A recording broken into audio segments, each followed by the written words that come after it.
Please be seated. A few remarks to make this morning. First of all, I've been informed by the Chief Electoral Officer that Aoife Finnegan has been returned as a member of the Assembly for the Newry and Armagh constituency following the resignation of Conor Murphy. This morning, Ms Finnegan signed the undertaking and the rule of membership and entered the designation in my presence and that of the Clerk of the Assembly, and has now taken her seat. So I welcome her to the Assembly and wish her success in her new role. Last week we had a statement from the Education Minister, and there were a number of issues. There were too many to respond to individually, and therefore want to deal with some broad points today. In relation to the statement last Monday, it was right that the Minister came to the House and that the members had the opportunity to question him. Strong views were expressed by different parties, and my Deputy Speaker, Steve Aiken, dealt with most issues at the time. I just want to return to two brief points. Firstly, all members and ministers should know that good manners underpin our standards of debate, with members demonstrating good temper, courtesy, moderation, respect, and a good rule of thumb is that members should focus on the issue rather than the person. Secondly, points of order are for procedural points to be raised with the Chair. If members abuse points of order to make political points, as they did, it only serves to delay the Assembly from moving to its next business.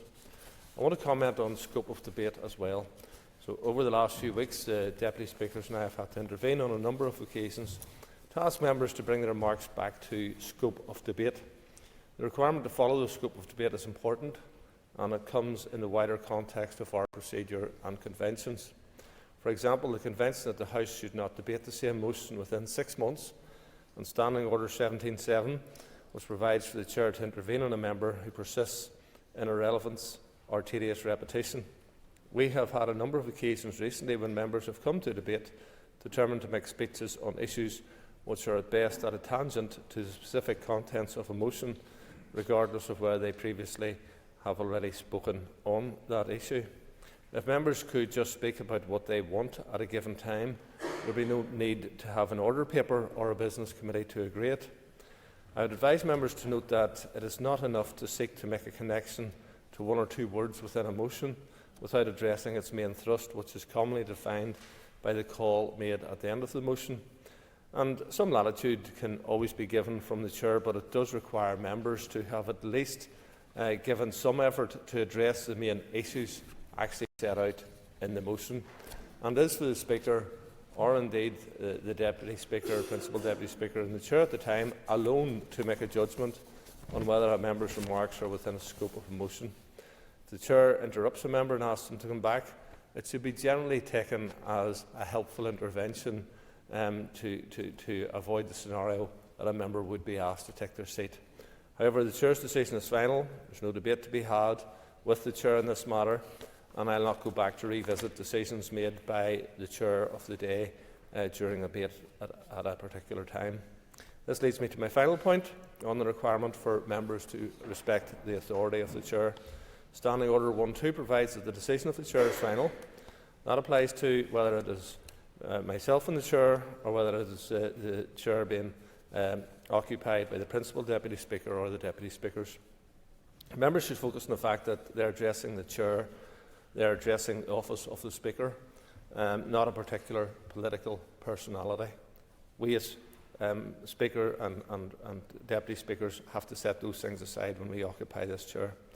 So whether it's the Principal Deputy Speaker, the Deputy Speaker or myself, members should recognise that we are dealing with matters from a procedural perspective, not the political perspective we might have if we were participating on the floor. I make that point in particular because I note that on some occasions a number of members, and even ministers, both in the Chamber and in the media or social media, have sought to play politics in reference to myself, the Principal Deputy Speaker or Deputy Speakers, and the decisions we have made in the Chair. I want to be very clear that this is out of order and is a challenge to the authority of the Chair. I would note that when we are in the Chair, we do not have a right to reply. I am permanently in the Chair, so I have never a right to reply. The Deputy Speakers can participate in debates, and that's a different matter entirely. So wider than that, as Speaker, I can't engage in a wider public debate. So on those occasions where members and ministers have sought in debate or in social media to involve me on current issues in front of the Assembly on the basis of my previous role. That is entirely out of order. It is not just a responsibility for me, the Principal Deputy Speaker, and the Deputy Speakers to uphold the impartiality of the Office of Speaker when we are in chair. It is also your responsibility as members of this Assembly, and will only work whenever you work with us on those matters. Therefore, members and ministers should be very careful of how they seek to involve the Speaker, or indeed the Deputy Speakers, in wider political issues. There are enough members to debate with on the floor of this chamber without members feeling the right to oppose the chair. No matter which of us are in the chair, we should all be treated with the same respect which is expected to be shown to the office of Speaker. If members cannot do that within or without the chamber, then we'll take that into account when calling people to speak. I hope members are clear on this point, so let us move on. Timothy Gaston has been given leave to make a statement on the Clonoo inquest findings, which fulfils the criteria set out in Standing Order 24. If other members wish to be called, they should do so by rising in their places and continue to do so. All members will have up to 3 minutes to speak on this issue. Thank you. Timothy Gaston. Very much, Mr. Speaker. Mr. Speaker, the events of 16th of February 1992 are exceedingly simple to understand. A stolen car and lorry drove into the village of Coal Island. Terrorists then fired 30 rounds of armour-piercing ammunition from a heavy machine gun mounted in the back of a stolen lorry at the local police station. The other terrorists were armed with assault rifles. They then drove off at speed before arriving at St Patrick's Church in Clonoo, where they were engaged by the SAS with 4 terrorists neutralised. This was at 10:45 in the evening in February. It was therefore dark, and they were engaging heavily armed terrorists. Terrorists who were more heavily armed than the SAS were. You aren't out for a quiet evening drive in a stolen lorry with a heavy machine gun welded to the back while armed with an assortment of assault rifles. When 4 fully armed terrorists go out on a murder mission, that mission includes their escape plan. If the threat posed by such fully armed terrorists is neutralised, then that is a service to the public. There was no warning from those IRA terrorists to those they set to murder in the Coal Island RUC station. Last week we had another illustration of the corner system, which Labour is pledged to continue putting the security forces but never the terrorists in the dock. And we have further evidence of Republican double standards. On the one hand, they argue they engaged in a legitimate war, yet on the other hand, anyone fired on Republicans, then they cry foul. OK when they shoot an unarmed off-duty UDR man in the back, but unfair when heavily armed terrorists are taken out by the SAS. What sort of war is that? I do, however, Mr. Speaker, want to use this opportunity to welcome another legacy judgment. On Friday, the High Court delivered its judgment in the judicial review by the Northern Ireland Retired Police Officers Association against the Police Ombudsman. In that judgment, we have had an overdue clipping of the Ombudsman's wings. The language of the judgment is emphatic and it's clear. The Ombudsman's role is investigative and not adjudicative. Issues of criminal conduct or even misconduct are not for the Ombudsman to act as judge, jury and executioner on. Too often the Ombudsman has played to the anti-police gallery by throwing around findings of collusion or that such behaviour. The Ombudsman needs to take note of this judgment and stop making rulings which she has no power to make. Thank you. Keith Buchanan. On the 16th of February 1992, an armed IRA terrorist gang set out with the intention of murder when they attacked the RUC station in Coal Island. No doubt they intended to murder. At 10:30 p.m. that night, a stolen car and lorry drove into the centre of Coal Island and fired at close range 30 rounds of armour-piercing tracer ammunition into the station. The heavy machine gun was mounted on the back of the stolen lorry. Make no mistake, the intention of this attack was to murder and maim police officers and soldiers. This murderous attack posed an immediate and ongoing threat not just to security forces but also civilians. It was after this attack when the IRA gang was returning to a rendezvous point that they were intercepted by the SAS. The SAS were faced with a heavily armed terrorist gang, approximately 10, and had to act decisively to neutralise the threat. 4 IRA men killed during operation by the security forces, and others made their escape. There is no place in any civilised society for terror. Not now, not then, not ever. There is always an alternative to terrorism and violence. Always. These 4 terrorists had an alternative that night, but they went out with the intent of taking life and destroying property. Make no mistake, that was their intent. They could have been at home with their family, like most people do, with their loved ones. They could have been out socialising. They could have been working. But they made the choice. They made the choice. They took the alternative choice to try and commit murder. The British Army had no alternative that night. How many warnings were issued by the East Tyrone Brigade of the Provisional IRA to police, army, UDR over the years of their campaign? My own milkman, my postman, both assassinated. They got no warning. They had no choice. They were doing a day's work. They were assassinated like dogs on their side of the road. But the guys went out that night, had a choice. If you engage in a so-called war, be prepared for bullets coming back at you. That's what war's about. Wars are wrong, but bullets will come back. That night, the terrorists choose their alternative. On that occasion, it was the wrong one. Mr. Speaker, it is easy for some to look at events and come to a conclusion that an easier way could have been found. These people were not out collecting for the Red Cross. They were out to commit murder. Murder. Wasn't an accident. Wasn't an argument out at establishment. It was committed and planned murder. Does the judiciary understand the impact of their ruling to the innocent victims across Northern Ireland? Those that were going about their daily lives, as previously mentioned, my postman, my milkman was going about their daily lives, but they were assassinated and didn't deserve it. Thank you, Mr. Speaker. Can Corlia, on Thursday past at the High Court in Belfast, the coroner, Mr Justice Humphreys, made a ruling, finding that in each of the killings of 4 young men in Clonode Chapel Car Park on the 16th of February 1992, the use of lethal force by SAS soldiers was unjustified. In simple terms, that means their actions constituted the murder of Irish citizens by the British state.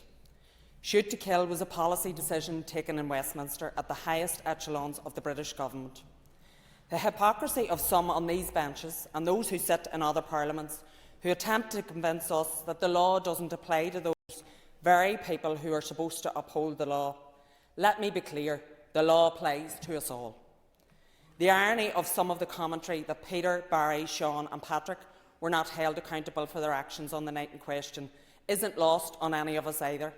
The fact is, there was an opportunity to arrest them and bring them before the courts to face due process under the rule of law. But we all know now, all 4 were shot. 2 of them whilst running away and then executed whilst incapacitated on the ground. The evidence shows that Peter was shot whilst on his knees with his arms in the air. That is not defence, it is execution. There was also reference to the fact that this inquest is 33 years after the killings, but what they failed to acknowledge was that had it not been for the courageous and difficult fight by the families, there wouldn't have been an inquest at all. The families of these 4 young men have campaigned at huge personal cost that none of us could ever begin to understand, to reveal the truth and debunk the false accusations spread by state agencies. There was no gun battle. There were 500 rounds fired by the SAS. They shot these men in the back and whilst they were on the ground. They shot 2 of them in the face, and these are the details that the families have had to endure. They deserved this ruling. They deserve the truth. And they will decide with their legal teams if they want to pursue justice for the murder of their father, sons, brothers and uncles. And we on these benches must support all families. And when I say all, I mean all, to have access to truth and to justice. This British Government must proceed to fully repeal and replace the Legacy Act. That includes the full reinstatement of all inquests. There are so many other families who have never had access to a human rights compliant inquest, the very minimum standard in a civilised and democratic society. These findings lay bare the rationale behind the British Government's determination to subsume all inquests within the ICRIR. The British Secretary of State would decide what findings or information would be released to families? I think we know what they would get. This ruling, will strengthen the resolve of all of those families to have their truth. What happened in February 1992 was yet another appalling event during the Troubles. The Mid-Ulster area in particular bore a horrifying toll throughout the dark period, and both in terms of attacks on security forces and of civilian deaths and injuries. It must be said that by 1992 it should have been long evident that there was no future for this type of ambush the IRA attempted that day, nor, sadly, was it the end of IRA activity there. It was indeed part of an overall cycle of violence in the East Tyrone and North Armagh locality which cost many, many lives, at a time when such loss of life was achieving nothing but causing another cycle of grief and bitterness. So, to be clear, I have no sympathy at all for the actions of the IRA in Clonaux 33 years ago this week. No Democrat should. They were not creating a new future, they were stealing it. We face two particular challenges, Mr Speaker, when we look back at the events such as this during the Troubles. Firstly, we can be inclined to forget that all of those killed had families and loved ones who were greatly affected by the profound sense of loss and grief. Second, while we struggle to define exactly what sort of conflict it was, it should also be evident that the Geneva Convention applies to all combatants, including those of the state. We should indeed recognise that it is incumbent upon all of us as Democrats to acknowledge that the lethal use of force is specific to well-defined circumstances, even in the event of war and certainly in the event of security operations. We live in a country where these issues are assessed independently, and that will always be important to ensuring that the rule of law is paramount. Most of all, Mr Speaker, we must reflect that the ongoing and unnecessary loss of life over the years in that locality brought with it a heavy toll on all of those involved and everyone in that community. Democracy and the rule of law must prevail so that we never face such a toll again. Thank you. Thank you, Mr Speaker. On the 16th of February 1992, a heavily armed terrorist unit of up to 10 individuals were engaged by a special military unit under the rules of engagement, the so-called yellow card. And it states a challenge must be given unless to do so would increase the risk of death or grave injury to you or any other person. The judge said they disagreed that they were under threat. So let's give this a little bit of context if we can. In 1989, a truck similar to the one used in Clonaux, fitted with a 12.7mm Dushka heavy machine gun, the same as the one in Clonaux, drove into Derry Yard PVCP and engaged the soldiers there. It was commanded by a member of the East Tyrone Brigade of the IRA. The end result was 2 dead soldiers, 2 wounded soldiers. There's the context, and every single soldier knew exactly what the context was when they were faced with a terrorist enemy who were armed as they were, and they were heavily armed. The patrol were not expecting them to come there because they were expecting them to mount the patrol from that car park before the Dushka was mounted on the vehicle. But they didn't come.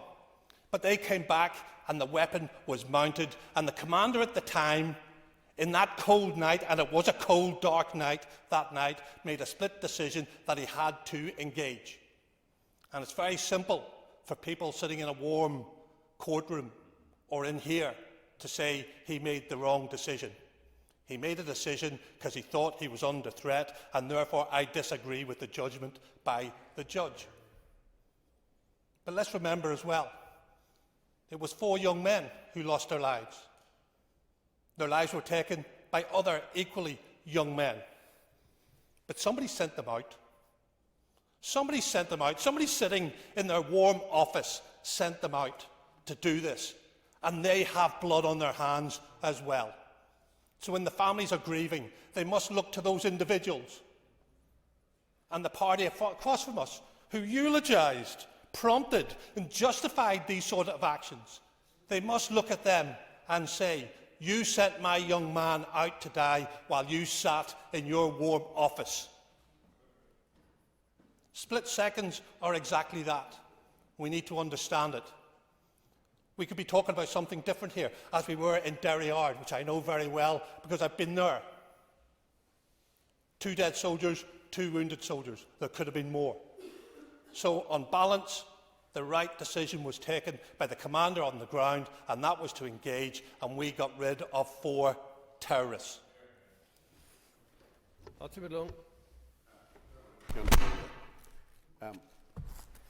Before I start, I would like to say that I, like others in this chamber, have attended funerals and wakes. Far too many funerals and wakes. Unnecessary funerals and wakes, brought about by campaigns of violence on our streets that were unnecessary. As a member of the SDLP, we stood for non-violence and to provide the alternative and the leadership which hopefully has brought us to a peaceful new settlement and a peaceful new scenario. In this particular instance here, lethal force by the SAS was found unjustified by Justice Humphreys. I have been with families in other cases who have time after time after time sought recourse and sought justice through the courts. Innocent people seeking justice in other instances through the courts. That should not be denied anyone, irrespective of the background or whatever they choose to go. Justice must prevail in any civilised democratic society, and the rule of law and justice must be equally applied and consistently applied to all, be they paramilitaries, be they agents of the state, and we've seen the havoc that they have wreaked too, or be they members of the security forces. I stand by that, as we in the SDLP have stood by that down through many decades of the Troubles and thankfully now peace. Jonathan Buckley. Thank you, Mr. Speaker. There is significant hurt in Northern Ireland today as a result of this ruling. Because on many occasions, members have come to this House from all communities and have highlighted cases of injustice and hurt and pain. This is not one of them. The men that sat out that night sat out with one sole intention: to take innocent life. The East Tyrone Brigade were responsible for murder and mayhem across Northern Ireland, across the community that I come from and have lived in all my life.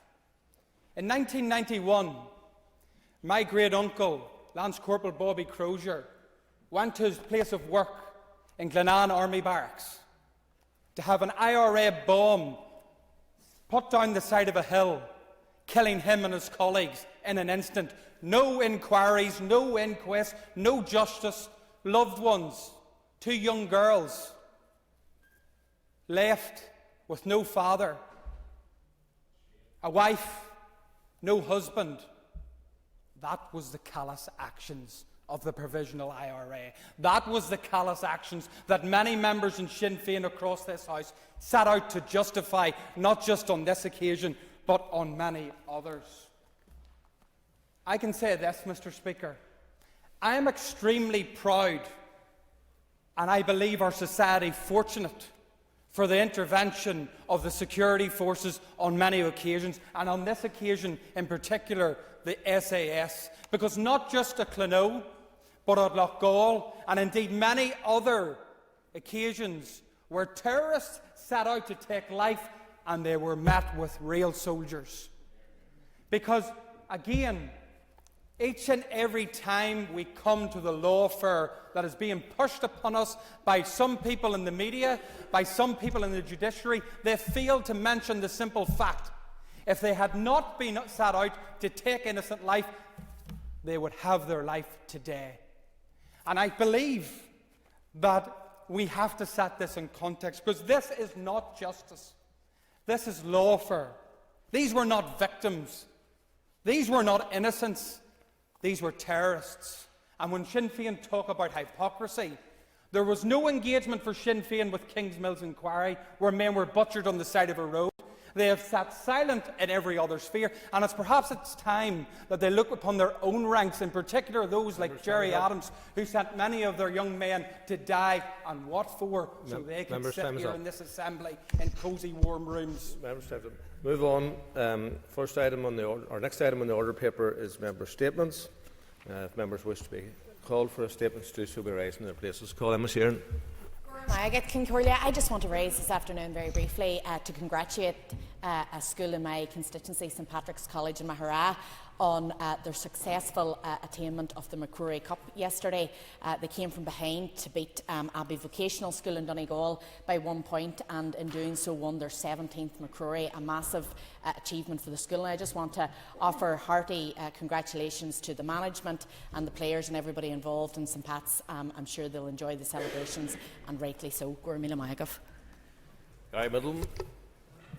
Mr Speaker, I rise this afternoon to raise the shocking and disgraceful attacks on 9 police officers within my constituency in Strabane over the course of the weekend. Mr Speaker, PSNI officers went out to respond to what would be ordinary calls, only to find themselves kicked in the head, blood spat in their faces, charged at with knives, other assaults taking place. Mr Speaker, I think it is important that as elected representatives in this chamber we send out a strong message to our police officers who put on the uniform to protect our communities, that we stand firm and foursquare behind them. First and foremost, I also want to send my regards to the injured police officers. I have spoken to the PSNI leadership within our local district to pass on the DUP's sympathies to those officers, but also to ensure that they have our support going forward. It is a sad reality that our police service do not receive the respect that other emergency services do.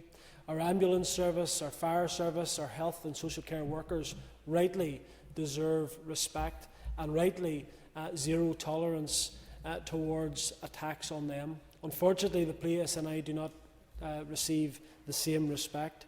So what we need to see is the Justice Minister working with our justice system to ensure that those who perpetrate such crimes towards officers receive the maximum possible penalty.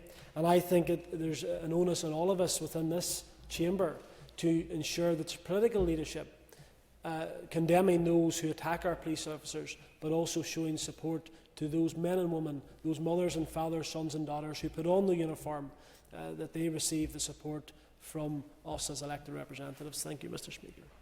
Nick Matheson. Mr Speaker, the failure to secure a settlement on teachers' pay over the last number of days represents a genuine crisis point for our education system.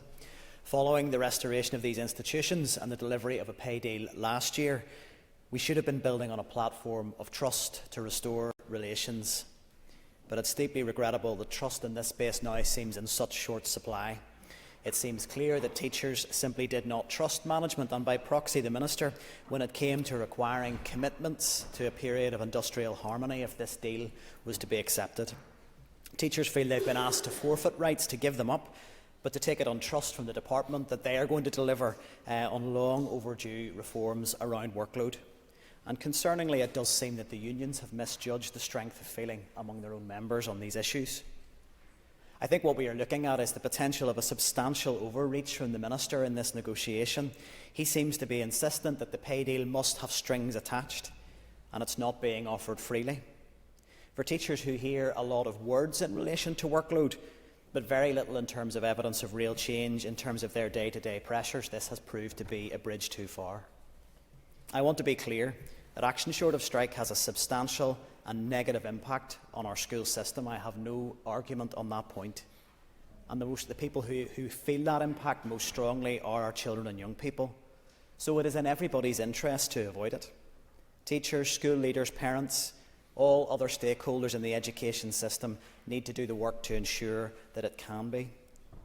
But surely the way to avoid it, the best and most effective way we can do that, is to deal with the issue that's driving it, to deal with the workload issues. The Minister needs to instil confidence that previous recommendations are going to be delivered on and that they will be delivered on in a timely fashion. So this is not, in my view, the time to be creating red lines. There should be no barrier on the management side to getting back around the table. Threats around considering options in terms of teachers not carrying out contractual obligations should be withdrawn and a resolution found. The Minister can't be allowed to take credit for a pay deal when it is delivered and then no responsibility when one isn't delivered. You can't have it both ways. So I urge all parties, take the language off the table that is causing suspicion, that is causing genuine concern among the teaching workforce, and get back around the table to deliver the pay deal and put that money that has been secured to the purpose that it should be, which is delivering a fair pay settlement. Indeed, Mr. Speaker. On Saturday, Or Levy, Ahmed Ben Ami and Eli Shabri were released as part of the hostage for terrorist swap in the latest Middle East peace initiative. The three men were paraded in front of Hamas social media propaganda, with the despicable spectacle of the International Red Cross facilitating the terrorist theatrics. Despite the clearly known requirement for impartiality and discretion, International Red Cross officials shaking hands with the terrorists for their propaganda needs is well short of what is expected for the Red Cross. A point I, for one, who would have contributed to the charity in the past, have duly noted. I won't ever be supporting them ever again. The interview by the Hamas terrorists of Eli was cruel and evil, even by their standards. That Hamas had murdered his wife and two teenage daughters on the 7th of October, and they kept Eli from that information is beyond heartless, and they made him talk about it at that interview. It is also clear that unlike their captures, jailers and torturers, Eli, Ohad and Or, having spent 491 days in captivity, are suffering from severe physical and mental deterioration, including malnutrition, decreased muscle mass, heart disorders and prolonged infection. Comparing their condition to that of the obviously well-fed Hamas members brings the difference between the reality and the false narratives peddled by so many sharply to the fore. The comparison of Or, Ohad and Eli with the victims of the Holocaust is apt. It should also be compared with the victims of ISIS, the Houthis, Hezbollah, all of whom have been conveniently ignored and forgotten by those who can only chastise Israel in their anti-Semitic myopia. Quite a few reasonable people have noted the lack of commentary after Saturday condemning the treatment of these three men. It is more than noteworthy that those members of this Assembly who regularly chastise Israel for its actions, the Irish President, the Taoiseach, the Tánaiste, and the whole body of anti-Semitism on this island have remained silent. That, Mr. Speaker, speaks volumes for their motives. That is something we should all be worried about. Or Ohad and Eli deserve better, and what I'd hope for once those naysayers would join me in wishing justice for the victims of the 7th of October, the release of all the hostages and peace in the Middle East. Thank you, Mr. Speaker. Mr. McDonald. In September 28th this year, the Pittsburgh Steelers will play the Green Bay Packers at our GAA HQ, Croke Park. The excitement and anticipation of this global sporting contest taking place in Ireland will reach fever pitch.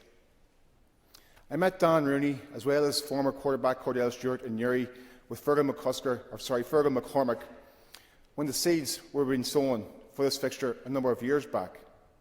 The Rooney family from Derrybeg on the Armagh side of Newry have had a long and positive connection with Ireland for many years. Don Rooney, the late Don Rooney, was of course the US ambassador to Ireland and was great friends of my predecessor, Seamus Mallon. Dan Jr. and Art are very actively involved in running the Steeler organisation now, and it was heartwarming to hear Dan refer to Ireland as his family's motherland. I want to pay credit to a number of people who have made this event come about. Number one, I want to pay tribute to the Rooney family. I want to pay tribute to Fergal McCormick. I want to pay tribute to the GA for having the vision, Giles Burns, current president. I want to pay tribute to Charlie McConalogue, Irish Minister for Sport. But most of all, I want to pay tribute to Peter Quinn. Peter Quinn had the vision to build Croke Park, to make Croke Park a global sporting stadium a long time ago. And what dividends we have reaped since that time. And I say that with a degree of sadness, because it's an awful pity there's nobody here with that leadership, that ambition, that vision for our stadia on this part of Ireland.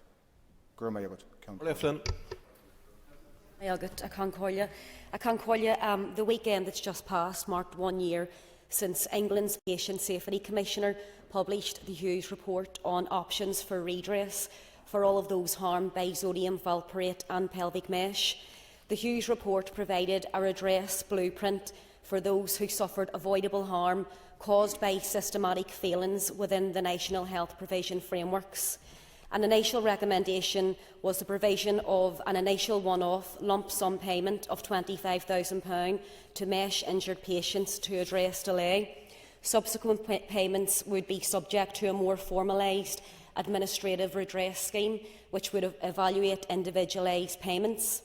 To date, no payments have been made. Hopes are being raised and dashed by these unimplemented recommendations in the Hughes and the Cumberledge reports.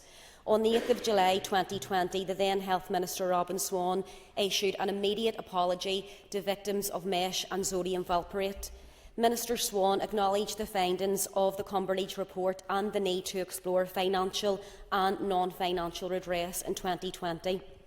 In 2024, Minister Swan issued a similar response to the Hughes report recommendations, and in December 2024, Health Minister Mike Nesbitt met with local patient advocacy groups, although unfortunately no glimmer of hope for any change has been detected. The mesh-injured women have to date not received a penny of financial redress. The lack of progress by the Department on the issue of redress is making victims of this scandal feel that the 2020 apology was insincere. The mesh-injured women and the mothers and children harmed by sodium valproate regrettably have very little confidence in change when they're being told that any progress here is going to depend on further discussions with counterparts in England. Health is a devolved matter and we should be able to reach our own determinations. Our devolved neighbours in Scotland have provided an alternative blueprint to follow in terms of access to treatment surgeries that have been commissioned abroad by the NHS Scotland. Our local patients' dilemmas are compounded by our healthcare system's unprecedented waiting lists for surgery, the increase in age of the mesh-injured cohort and the decades of impact on their quality of life. The mesh-injured are without hope. In closing, it's not the mark of an equal society nor a compassionate society when a section of our community, the mesh-injured women, are feeling abandoned. Behind all of the headlines, they're feeling failed and they're feeling that very little has changed. An apology was made to them in 2020. It is now time for redress. Tom Buchanan. Speaker, today marks the commencement of the third week of the Omagh bomb inquiry, a human atrocity which tore the heart out of Omagh, claiming 31 lives, including 2 unborn children, and injuring over 220 people, leaving many families bereft of their loved ones. A grief and a pain they carry with them to this very day. Over the past 2 weeks, all those following the inquiry will no doubt have been greatly touched by the pain and continuing grief of these families who have provided testimonials of their children, their sons, their daughters, their mothers, fathers, brothers and sisters, husbands and wives who tragically lost their lives in this terrible atrocity carried out by the real IRA. For many of the families, this is the first time in the past 27 years they have spoken publicly about the type of person their loved one was and the great loss they sustained on that bleak August afternoon. The tears and grief bears testimony to the pain they have carried over this past 27 years of personal loss and pursuit of truth and justice. Lives, families, homes changed forever. And today the question is still being asked, for what? What was the motive for such a vicious act of violent terrorism and cold-blooded murder? For over these years, the families have fought a courageous battle for truth and justice and what was one of the deadliest atrocities of the Troubles. However, the blatant refusal of the Dublin government to provide a structure for a parallel inquiry south of the border is totally appalling. These victims deserve truth, accountability and justice on both sides of the border. The Dublin government cannot ignore the fact that the Omagh bomb was planned, prepared and transported to Omagh from the Republic of Ireland. Yet it appears they still want to provide a safe haven for those murderers. While the Taoiseach, Mr Martin and his sidekick Simon Harris seek to justify their decision by stating that the Irish government will ensure full cooperation with the inquiry, the fact remains that the UK inquiry has no authority to call witnesses from the Republic or compel them to give evidence, and this creates a genuine concern amongst families of victims that key evidence from the Republic may never be examined. So today in this House I call upon the Taoiseach and Mr Harris, for the sake of the Omagh families, to have done with their hypocrisy and speaking from both sides of their mouth and do the honourable thing by bringing forward a structure for a parallel inquiry into the South, rather than continuing to harbour and cover up for the perpetrators of this evil act. Call Donny Donnelly.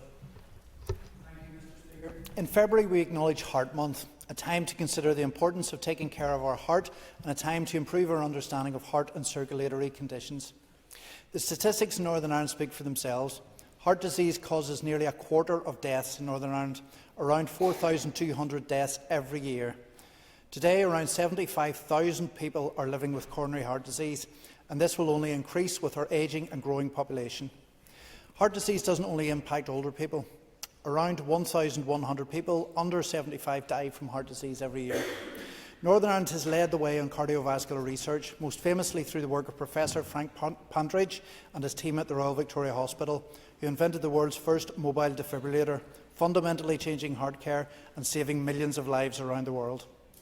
We must support a research sector and universities who are continuing to pioneer innovative research, and organisations such as the British Heart Foundation, who also play a vital role in developing and funding essential research into heart and circulatory diseases.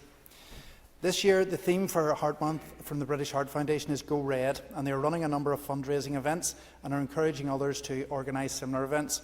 Another ask is that people consider learning CPR, an invaluable and life-saving skill. I've used CPR myself, and I have taught it to others in my previous role as a nurse. Last year, my constituency office staff completed training in CPR. This was something I would encourage businesses to consider, especially those who are located in busy town centre locations. In the UK, 8 out of 10 cardiac arrests happen at home, and knowing how to do CPR could save a loved one's life. On a more personal level, people can monitor their own health, their own heart health, through ECG and blood pressure monitors, which can be easily purchased. Finally, as MLAs, we have a responsibility to act to protect our population and reduce the risk of heart disease. Shortly, we will be discussing one very important action, the Tobacco and Vapes Bill, but we need further action, and I would welcome any update from the Minister of Health on his own priorities in respect of coronary heart disease in the remaining 2 years of this mandate. Thank you, Mr Speaker. Thank you, Speaker. Every 2 weeks, an Indigenous language dies. Of the languages that have already been lost, some were spoken on the far reaches of the Arctic, and some on the coast of Australia. While they all differed in setting, culture and phonetics, one thing links most of the languages that have died out. They were lost because of colonialism, or because of the international languages that came to prominence because of colonialism.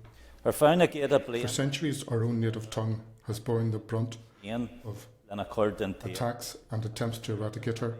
However, the colonial powers failed, as exemplified by the growth in our own language, with the Irish medium sector being the largest and fastest growing education sector in the north. Native languages provide a unique insight and historical link to the land. They are ingrained in our culture and play a huge role in our identity.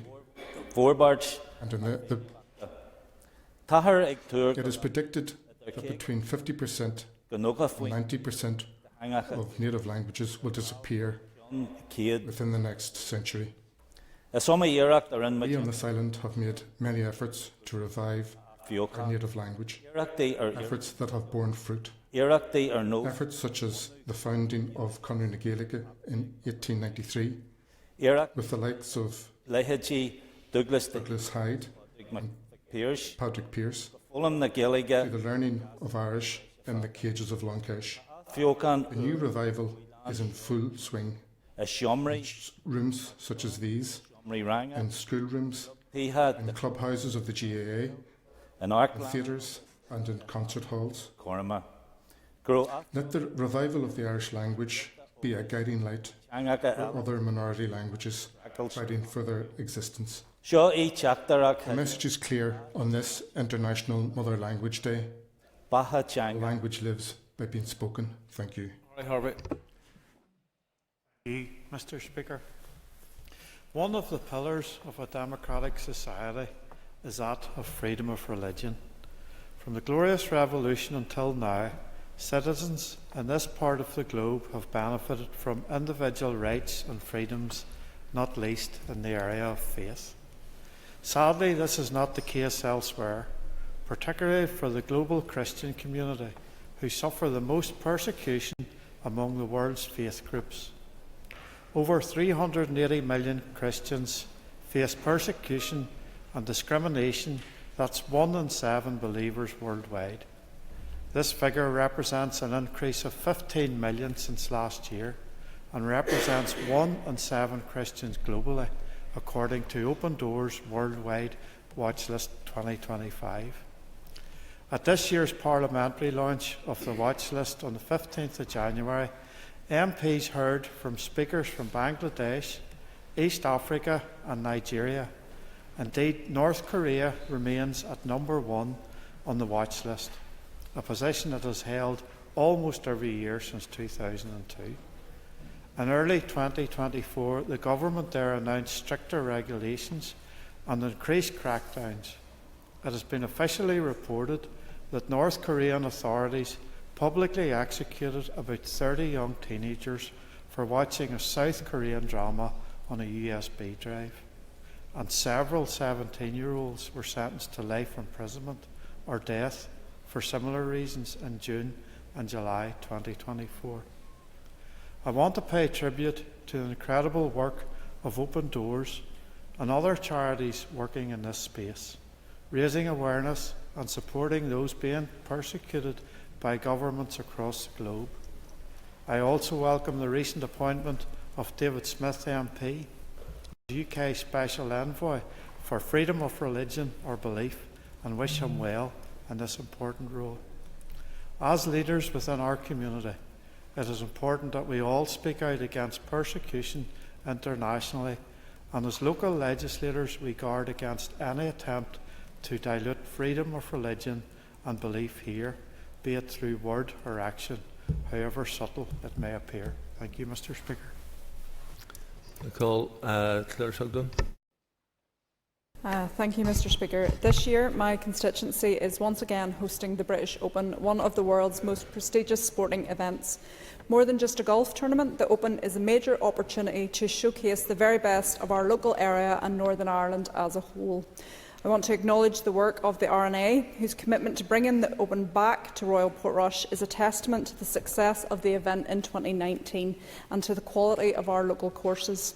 Their investment and belief in our ability to host a tournament of this scale should not go unrecognised. I also want to commend the Causeway Coast and Glens Borough Council and the various statutory agencies who have been working hard to put in place plans on transport, infrastructure and event management to ensure that the tournament runs smoothly and that local people are engaged in the process. I do, however, believe that the Northern Ireland Executive are missing opportunities. Events of this scale do not just bring short-term economic benefits, they have the potential to open up long-term gains in tourism, trade and investment. Yet it seems the Executive is limited in their approach to capitalising on these opportunities. Where is the ambition to secure future major sporting events? Where is the plan to promote Northern Ireland as a global destination off the back of millions of viewers watching this tournament set in one of the most stunning links courses in the world? And where is the real engagement with businesses to help them maximise the benefits, not just for the week of the Open, but for years to come? We know from the last time the Open was here that while it was a resounding success, there were challenges. Some businesses felt sidelined, transport and accessibility issues caused frustration, and the wider economic potential was not fully harnessed. This time we must and can do better. The Northern Ireland Executive and Tourism NI should work with local businesses and the hospitality sector to ensure they reap the rewards of increased visitor numbers, both during and after the event. Our government should be leading the charge in ensuring a lasting legacy, whether through improving sporting infrastructure, supporting small businesses, or using this global platform to tell a positive story about Northern Ireland. Northern Ireland has proven that we can deliver world-class events, but we must do more than just host them. We must leverage them for long-term success, and the Open in 2025 is not just about golf, it's about our economy, our communities and our future. Thank you. Mr Speaker, yesterday we paused to remember the date, the 9th of February, when in 1971 5 men travelled to Braher Mountain in rural County Tyrone to repair buildings as a transmitter compound when on the track to it their Land Rover activated a large explosive device and they were blown up by a provisional IRA bomb.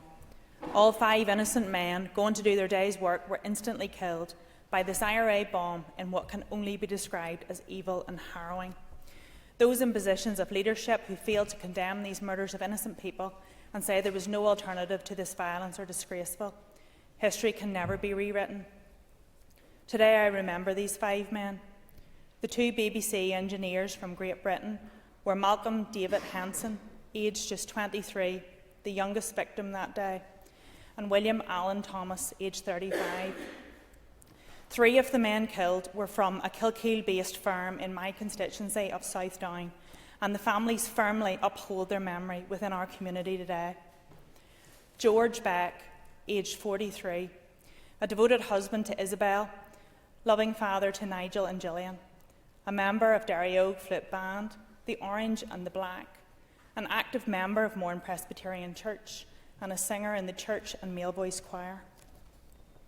John Aikens, aged 52, husband to Lottie and father of 7 children, Billy, Tom, Alex, Jennifer, Linda, Leslie and Rodney, and at the time of his death had several grandchildren.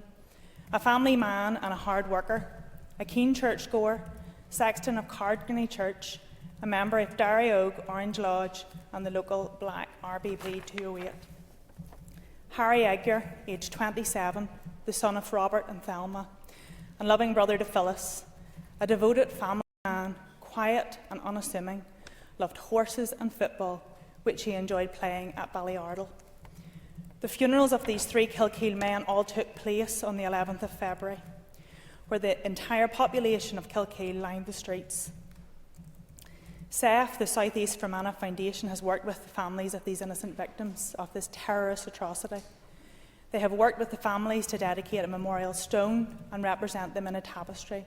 But most importantly, they work with the families to provide support and continue to tell the story of truth from that terrible day. 5 innocent men were brutally and cruelly murdered by the evil actions of the Provisional IRA going about their day's work. The families of these men will never forget them, nor will our community, and neither should anyone. Timothy Gaston, you have 2 minutes, Mr. Gaston.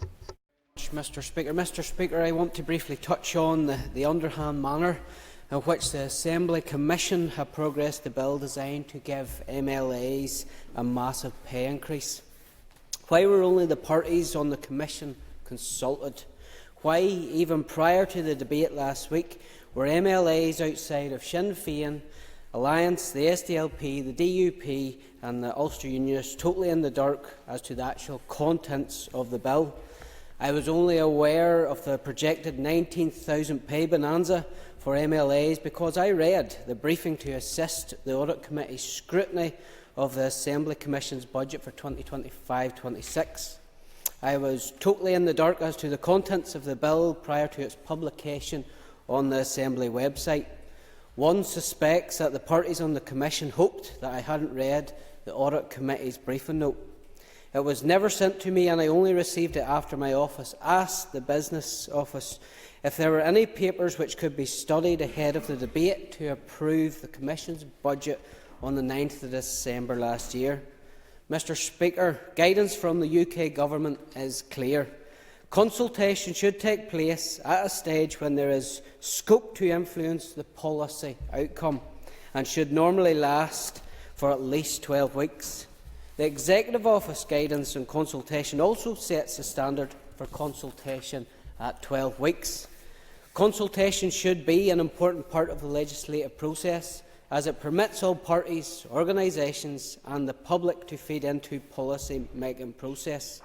The Assembly Commission in this instance, however, decided only to consult with parties who have representation on the Commission and never dared to let the public or other parties even see the proposals, much less have their say.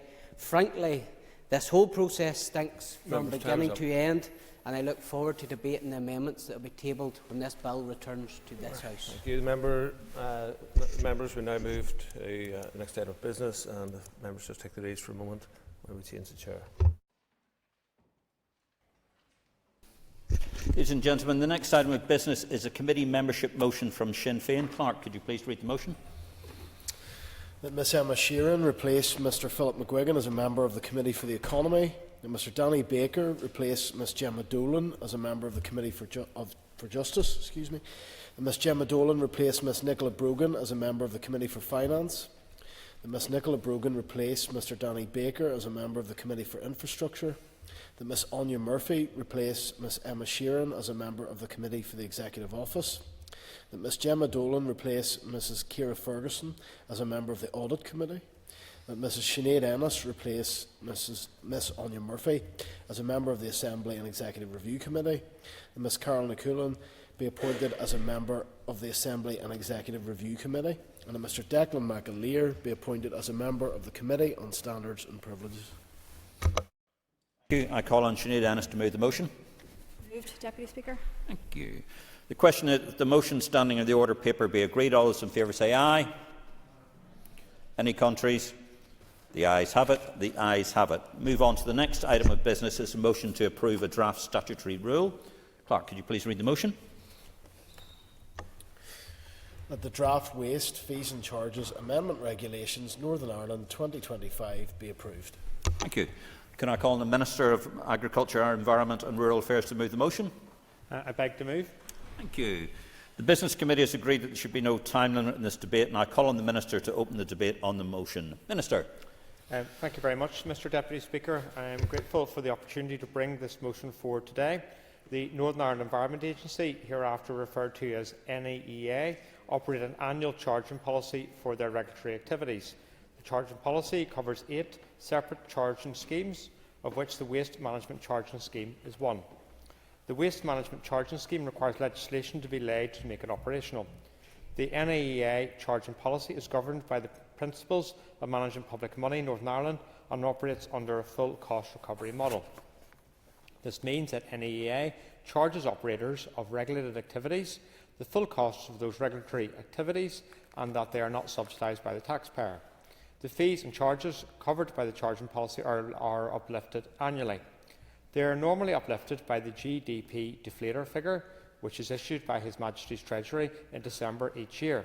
However, the charging policy allows for the Department to apply any other mechanism as deemed appropriate to ensure full cost recovery. This prevents the cost of NEEA chargeable activities from having to be paid out of the public purse. After analysis by NEEA Finance, it was agreed that the fees and charges for 2024-25 should be uplifted by 9.5%. This covers 2 separate and distinct payroll years with different rates applied and includes associated employers' pay costs. This uplift applies to schemes in the NEEA Charging Policy 2024-25. Had NEA used a 2024-2025 GDP deflator figure of 0.8%, as issued by Treasury, the agency would have lost an estimated £1 million in fees and charges across all charging schemes, and this would have had to be paid from the public purse. Normally, the statutory rule required to bring the Waste Management Charging Scheme into operation each year is laid by negative resolution. However, these regulations are made under Schedule 4 of the EU Withdrawal Act 2018, which stipulates that those regulations will be subject to draft affirmative resolution procedure unless they are only altering a fee or charge to reflect changes in the value of money.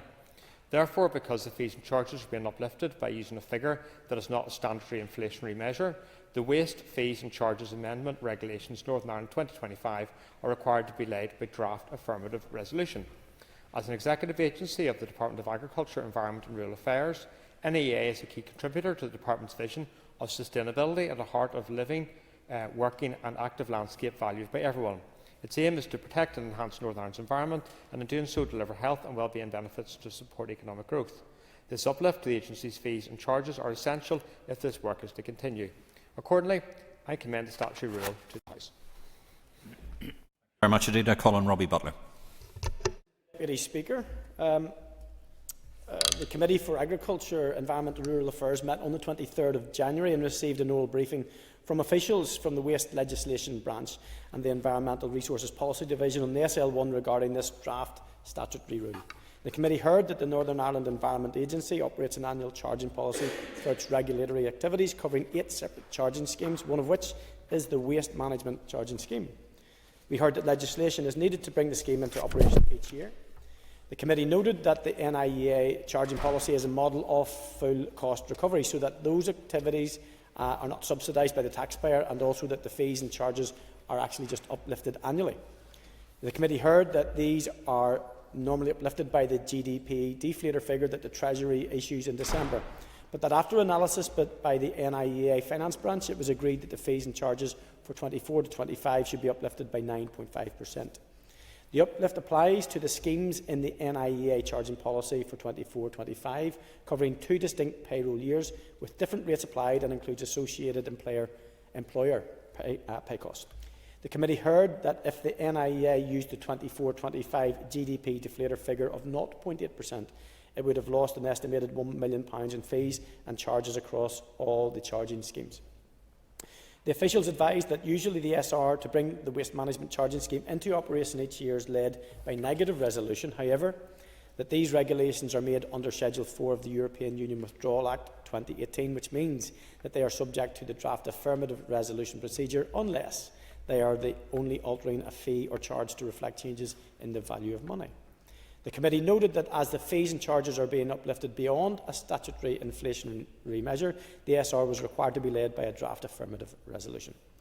Mr Deputy Speaker, the committee then had a series of questions, 2 of those that I'd like to just bring your attention to. Firstly, that the fees and fines in the rest of the UK was something that we were interested in. The officials highlighted that the guidance, which insists on full cost recovery, is statutory and applies throughout the UK. And secondly, whether the agencies in other jurisdictions also base their cost recovery on running costs, and was the model for cost recovery the same as NIEA's, and the officials confirmed that this was indeed the case. The committee then agreed that it was content to support the SR as drafted. Mr Deputy Speaker, more recently at its meeting on the 6th of February, the committee then considered the SL5 letter and the draft SR. The committee noted that there had been no changes since the SL1 was submitted to the committee, and that the Examiner of Statutory Rules advised that the SR was to be included in the next ESR report, and it would not be drawn to the special attention of the Assembly. Since then, the ESR report has indeed been issued. Mr Deputy Speaker, in conclusion, the committee agrees to recommend that the draft Waste Fees and Charges Amendment Regulations Northern Ireland 25 be approved by this Assembly. Thank you. Thank you, Robbie. I call on Declan McAleer.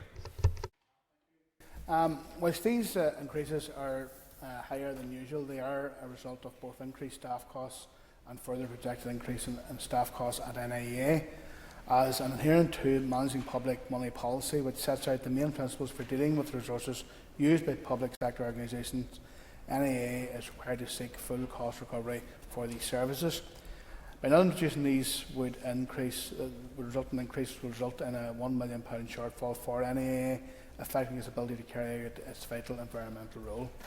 Apart from being slightly higher than usual, these increases are regular and routine, and we have no issues in supporting them. Thank you. Thank you, Declan. Minister Twine, please. Thank you very much, Mr Deputy Speaker, and I thank members who have contributed to the debate today. To summarise, the Waste Fees and Charges Amendment Regulations Northern Ireland 2025 will bring into operation the Waste Management Charging Scheme for 2024-25. This is required for NEA to charge for the regulatory activities in relation to waste management. and includes an annual uplift to the fees and charges, which allows NEA to operate under full cost recovery, as is required by the principles of managing public money in Northern Ireland. I accordingly commend the statutory rule to the House. Thank you, Minister. The question is that the draft Waste Fees and Charges Amendment Regulations Northern Ireland 2025 be approved. All those in favour say aye. Any contraries? The ayes have it. The ayes have it. We move on to the next order of business. The next order of business is the introduction of the Sign Language Bill. I call on the Minister for Communities to move this first stage. Minister. Mr Deputy Speaker, I beg to introduce the Sign Language Bill. Okay, thank you. Clerk, could you please read the long title, please? A bill to make provision about the status of and for the advancement of British Sign Language and Irish Sign Language. That constitutes the bill's first stage, and it shall now be printed. Thank you, Minister.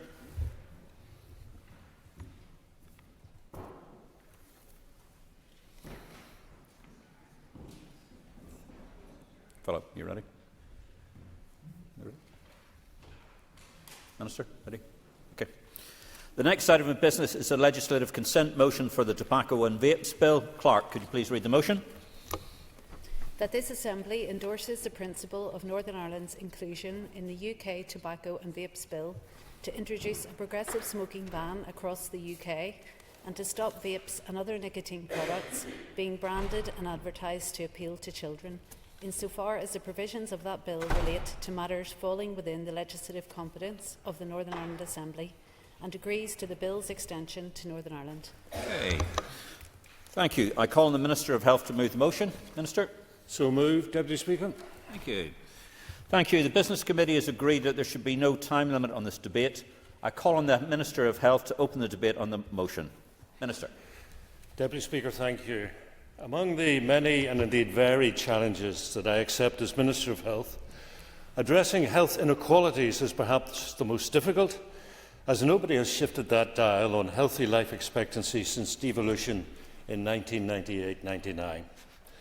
I repeat, this challenge is an executive-wide one. The international standard, what we are working to, indicates clinical health initiatives contribute 20% of the solution. 40% is socio-economic, 10% environmental, and the remaining 30% is down to individual behaviours like alcohol consumption, drug use and smoking. It is in that context, Deputy Speaker, that I seek the support of this House for this legislative consent motion. Last year, the House voted to support Northern Ireland's inclusion in the previous Tobacco and Vapes Bill, which unfortunately fell on the dissolution of Parliament.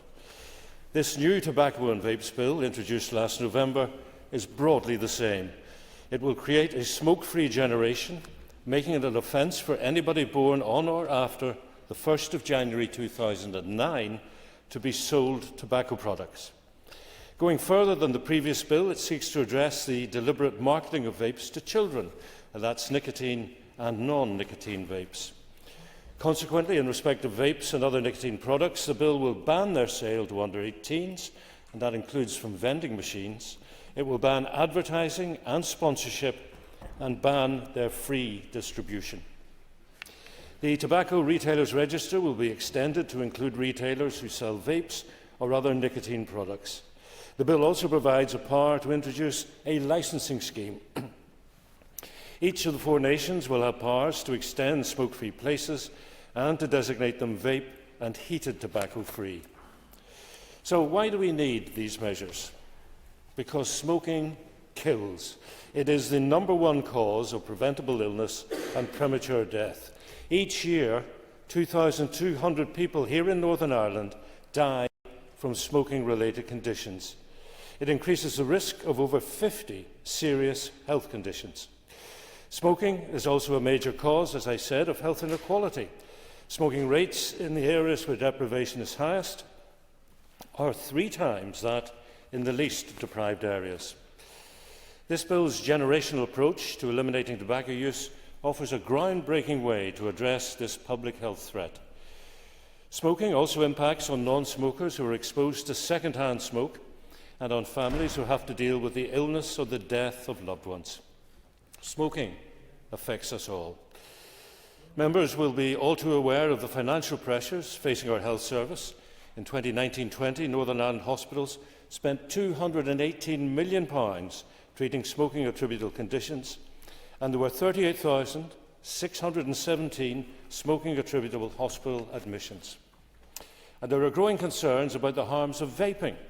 Recent data shows that among Year 12 pupils, vape use doubled from 11.7% in 2019 to 23.6% in 2022. The Institute of Public Health found evidence of a gateway effect between e-cigarette and subsequent tobacco use. So robust measures are needed to address the appeal of these products to children. In respect of costs arising, the smoking measures are not entirely new, so we're not starting from scratch. And while the exact costs will need further analysis, in the long term, some expenditure is justified given the huge personal and economic costs of smoking. Some may be concerned that there are different legislative frameworks either side of the border. However, the fact remains that we share a common goal of reducing smoking prevalence and the level of tobacco harm. The case for consent remains as when the Assembly gave consent to the previous bill. This UK-wide bill offers the best opportunity to introduce these measures in this mandate and allow us to keep pace with the other UK nations. This bill offers a huge opportunity to save lives and enable people to stay well for longer. The response to the public consultation showed overwhelming public support for these measures. The Executive and Health Committees were briefed and agreed that we should be included in this UK-wide legislation.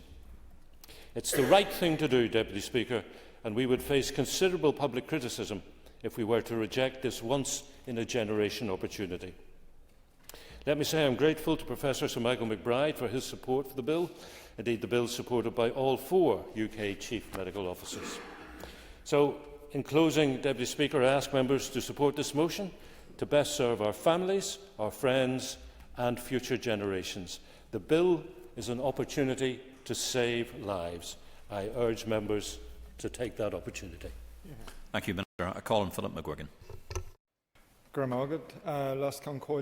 And I welcome the opportunity to confirm the Health Committee's support for the motion that the Minister of Health has brought before us today. We are all too aware of the harm that is caused by smoking. Smoking remains the #1 preventable cause of death, disability and ill health here. It kills over 2,000 people in the North every year, and there are many more people living with the debilitating effects of smoke-related illnesses such as heart disease, stroke, as well as many other life-limiting conditions. Evidence shows that tobacco use is the leading cause of health inequalities, with smoking prevalence rates higher among people living in areas of social and economic deprivation. The lung cancer rate in areas where deprivation is highest is around 2.5 times the rate seen in the least deprived areas, while the smoking death rate is twice as high in areas where deprivation is the highest. Evidence also shows that children of smokers are often more likely to become smokers, creating a cycle of health inequalities. So we need to try and find a way to break that cycle and improve the health of all our communities, and this legislative consent motion is one of the tools we can use to drive forward change. The Committee therefore welcomes the extension of the Tobacco and Vapes Bill, as the measures contained in this bill will unquestionably provide significant health benefits here, particularly so for our young people. As the Minister has outlined, by prohibiting the sale of tobacco products to people born on or after the 1st of January 2009, the Tobacco and Vapes Bill will introduce measures to stop people from ever starting smoking and becoming addicted to tobacco products. The Committee wholeheartedly endorses this measure that will surely go a considerable way towards realising the ambition of achieving a smoke-free generation in the future. The Committee recognises that this is the second such LCM it has considered and was disappointed that it was unable to be progressed by the previous British Government. However, the Committee welcomes the additional changes in this legislation, including the extension of existing tobacco advertising, sponsorship and brand sharing rules to cigarette papers, herbal smoking products, vaping products and other nicotine products. The powers to allow regulation to be made to extend smoke-free provisions in public sector spaces, and the extension of the NI Tobacco Retailers Register to include vapes and other nicotine products, and also the planned introduction of retail licensing provisions that will be commenced in the longer term. The Health Committee looks forward to engaging with the Department for Health as the legislation is implemented over the coming period and in its development of a new tobacco strategy which must contain specific measures that will support existing smokers to quit, and in particular it must contain measures that target these groups where smoking rates are highest. I would also like to thank the Youth Assembly for taking the time to engage with the Committee on a second occasion on this legislation. Their input has been valuable as the Committee has considered the impact of the legislation. It is important that we as a parliamentary institution engage with those who will be most affected by legislation when it is brought forward, and I would encourage the Minister and the Department to ensure that when legislation is brought to the Assembly that there is significant engagement with those who will be impacted the most. I would like to thank those organisations that engaged with the Committee on the subject, including the Institute for Public Health and Cancer UK. I would also like to thank the Minister and his departmental officials for their early briefing on the LCM, which allowed the Committee to be fully informed when making its decision on whether it would be supporting this motion. I would highlight that in the Committee's report it is requested that the Department engage with the Committee at the earliest opportunity in relation to both the development of local regulations for which the Minister of Health has responsibility and the wider regulations for which the British Secretary of State has responsibility. And in recognition of the particular interest that the Youth Assembly expressed in relation to vaping, the Committee recommends that the Department of Health engage with young people, and particularly the Youth Assembly, on the future regulation of vaping and vaping products and vapes. In conclusion, from the Committee's point of view, I wish to confirm the Committee's support for the Minister's motion today that asks the Assembly to support of the extension of the Tobacco and Vapes Bill. The Committee agrees with the Minister's view that the measures contained in this bill offer a huge public health opportunity that cannot be missed and will go a considerable way towards the ambition of creating a smoke-free generation. This is an ambition that the Health Committee endorses and supports. Lascon Collier, just a few words as my capacity as an MLA and Sinn Féin's health spokesperson. Some studies have indicated that nicotine is as addictive as heroin and cocaine, and I know from my own personal experience as someone who used to smoke and did so for over 20 years just how difficult it is to break free from that drug. Given the addictive nature and the proven detrimental health impacts, we must do all we can to protect all our citizens, in particular children and young people, from its impact.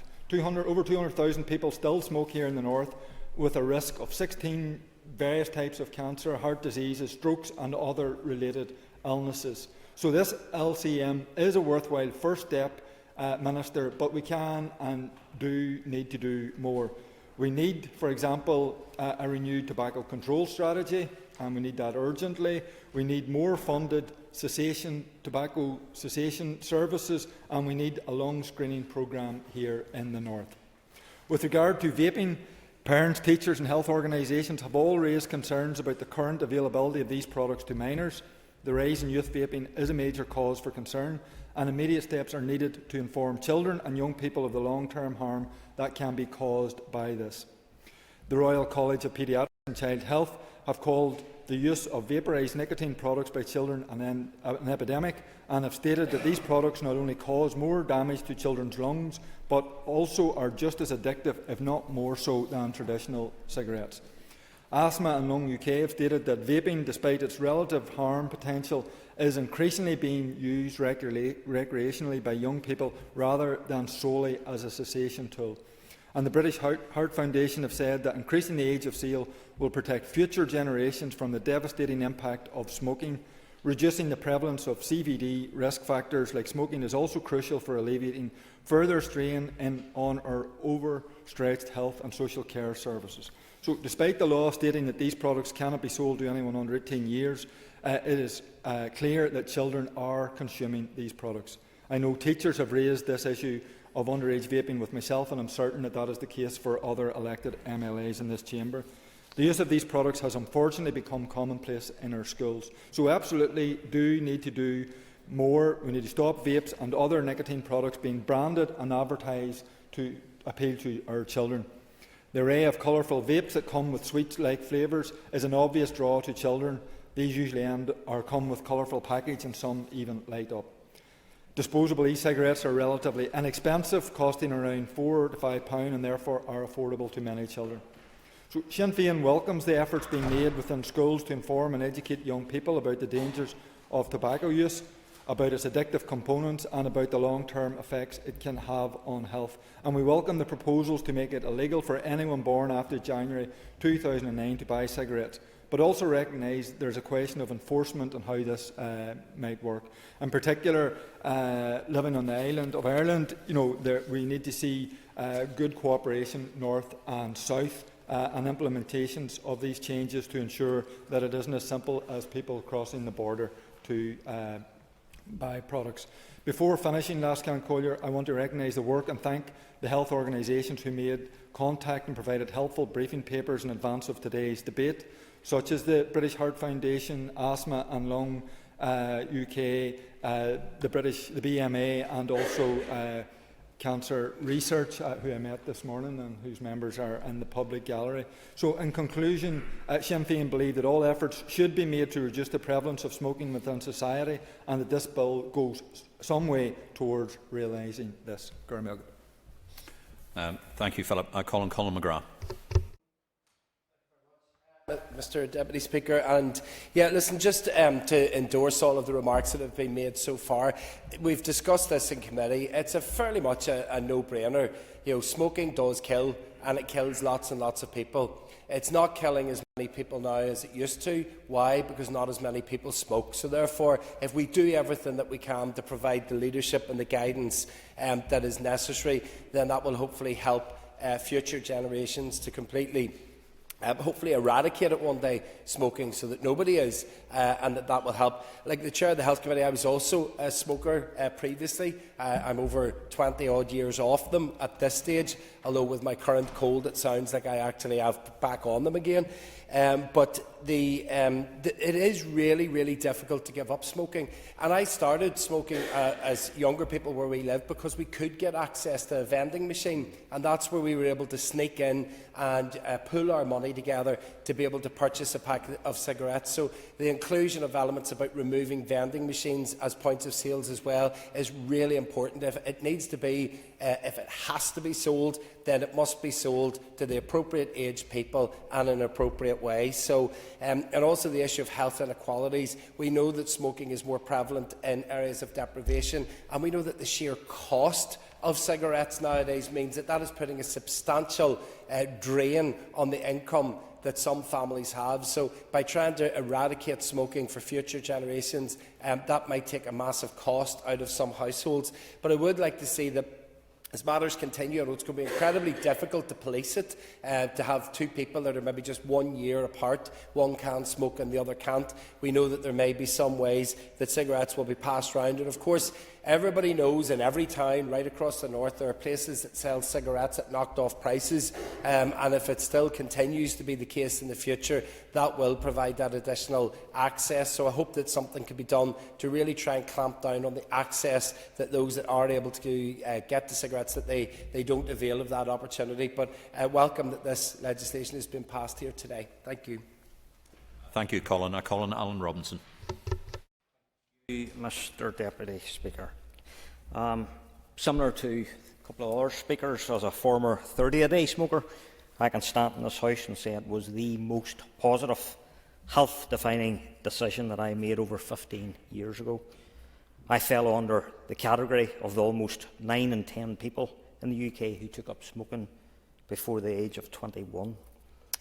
There are millions of our citizens who I'm sure will look back with regret why they too hadn't taken the decision to not only stop but never start a habit that kills up to 2/3 of its users, but yet is the largest cause of preventable illness and premature death.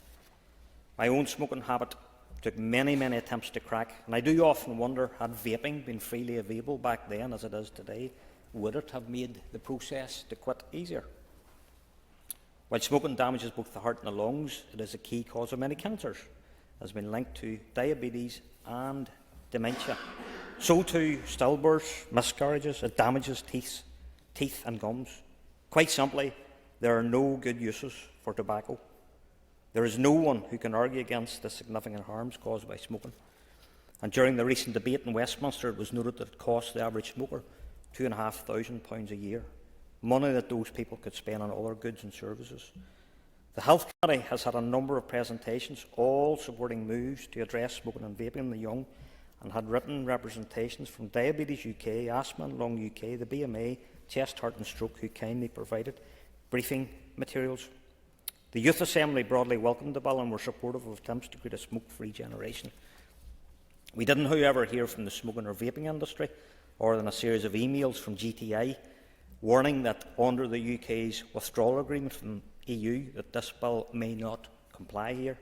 We do need to know if the bill can apply in the province. We need to know if all four corners of the UK will have a generational smoking ban.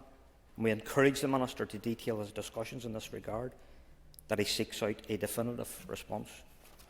I can only surmise that the outworking of this bill, if enacted, may see the closure of a raft of vape shops in our high streets. I will, however, say this: vapes being used by adult smokers who use these products to try to quit smoking is no bad thing. What we would not want is the offer of legal vapes being lost, and therefore pushing the smoker who is trying to quit back on to the dreaded fag.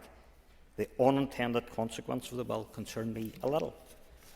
The views from shopkeepers and what their thoughts are on the bill, especially when trying to say to a growing adult and say, for example, their 30s or 40s in the future, to produce identification and telling them that they're too young to purchase tobacco. What will be the implications for the shopkeepers when violence against businesses are at an all-time high? I turn to vapes, which are disgracefully marketed in the way they're appealing to young people with brightly coloured packaging, branded with cartoon characters and flavours that make them as appealing as sweets. All evidence is pointing to the increase in children of both primary and secondary school using vapes, with further emerging evidence that their usage is affecting their ability to learn. Nicotine dependence can cause problems with attention and their mood, but also sleep issues. There are simply no benefits for non-smokers who vape. Illegal vape products have been found to contain lead and nickel within the soldering of the pipe, pushing these substances into the lungs of young people. We must always remember that demand for tobacco products are fuelled by addiction, and when you reduce the availability of these products, you reduce addiction and demand. Sensible, evidence-based and well-thought-out moves to try to address the outworking of smoking, including the costs to our hospitals, over $200 million per year, and the deaths of 2,000 of our people each year, is to be welcomed. And that has been borne out from the UK-wide consultation, where 79% of those who responded were in favour. So yes, my party welcomes sensible approaches that aim to stop addiction before it starts, especially in our young people. Legislating to prevent dangers to our young people is no bad thing. And yes, we need to educate and raise awareness more for children and adults, but not just in tobacco, but we could also start into the dangers of alcohol or unhealthy food. But that will be for another day. New Zealand brought forward a similar bill under a previous Prime Minister, but that bill has now been reversed under the new government, who have opted to up awareness and offer practical tools to help stop smoking. Some might say that this is the course that we should follow. However, New Zealand's Health Minister cited that their smoking rates are around half of those in the UK, and we're already on their way to achieving smoke-free goals with fewer than 5% of daily smokers. Many will also say that the big tobacco industry has brought influence to the decision to go into reverse gear. Either way, we cannot allow that to happen.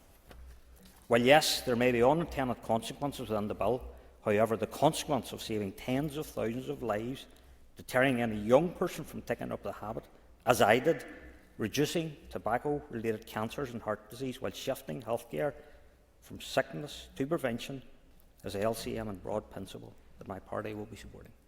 Thank you, Mr. Deputy Speaker. Thank you, Mr Deputy Speaker. I rise in favour of this LCM to welcome Northern Ireland's inclusion in the Tobacco and Vapes Bill, and I thank the Minister for bringing this LCM to the Assembly today. Like other members, I similarly have knowledge of how hard it is to quit smoking, and certainly it is a very, very addictive thing.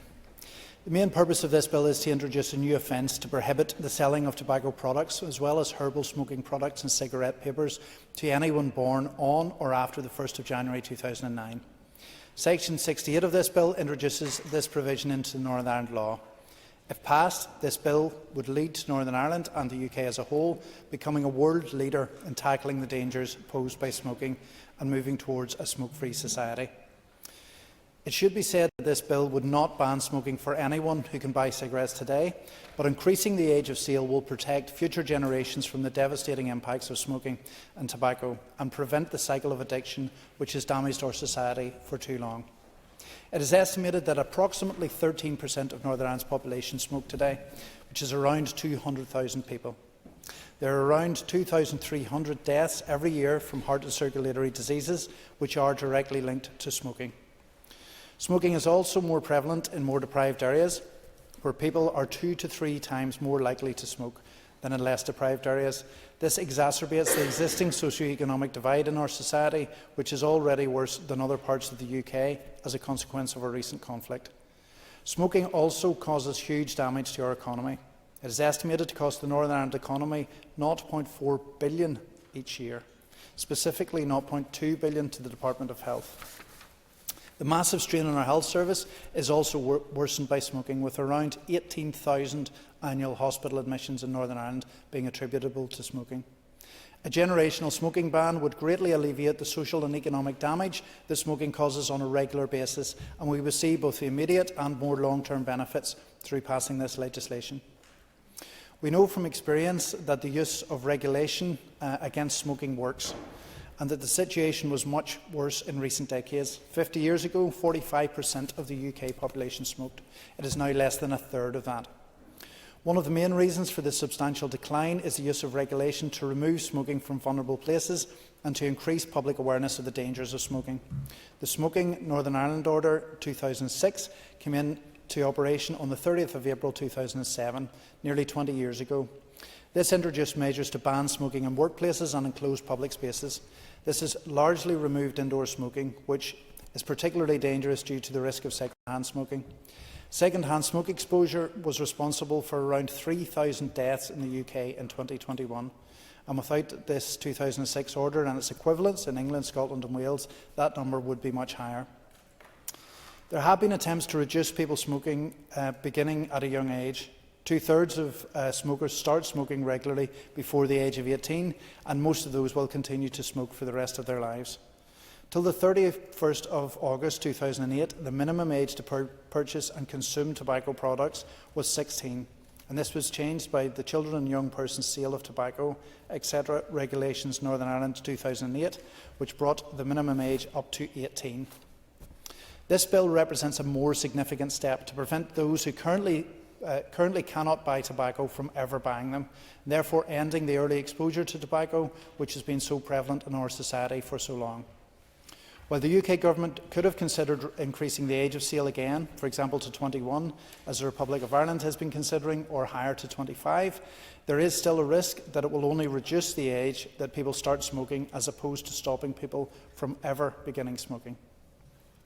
It is also important that this bill includes a wide range of tobacco products. All carry a risk to health and can cause cancer. We cannot achieve a truly smoke-free society unless all are included. This is especially relevant following a study from Cancer Research UK, which revealed that there has been a significant rise in the number of people who use non-cigarette smoked tobacco products in the last decade, particularly young people. Enforcement of the progressive smoking ban will be crucial, and this bill adopts what I believe to be a reasonable approach. The bill does not criminalise smoking, but specifically the sale of tobacco to those born on or after 2009. It will also criminalise proxy purchasing on behalf of someone below the legal age. Children and those covered by the bill will not be punished. Instead, enforcement officers will have the power to give on-the-spot fines of £200 and to uphold the law and clamp down on underage sales. As an MLA, and I'm sure other MLAs in this chamber will be aware of young people, sometimes even in school uniforms, being sold cigarettes and vapes. I also want to discuss the new regulations introduced through this bill around vaping and e-cigarettes. Vapes are relatively new, and as such their long-term impacts are unclear, but they cannot be considered risk-free. The evidence we do have shows that vapes are less harmful than smoking, and they can be useful to help people quit smoking. They have become the most popular smoking cessation tool. This should be welcomed and encouraged for adults who are looking to quit smoking, but we must be clear, children should not be vaping, and they should not be able to buy vapes. This is why we welcome provisions in the bill that will make it an offence to sell a vaping product or a nicotine product to a person under the age of 18 under Section 76 of the bill.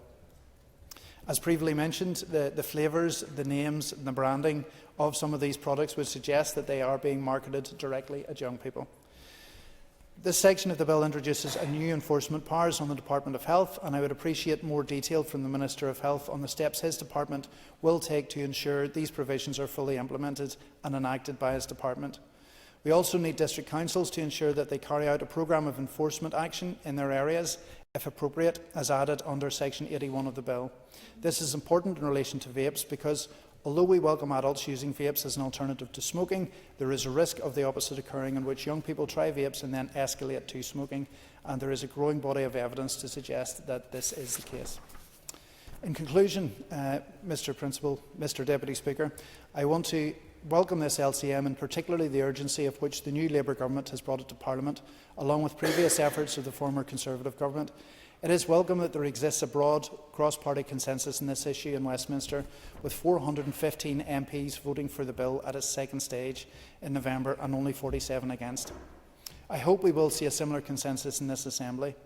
I also want to take this opportunity to thank the Department of Health officials for attending the Health Committee, particularly for their useful updates and outlining the differences between the Labour bill and the former Conservative one.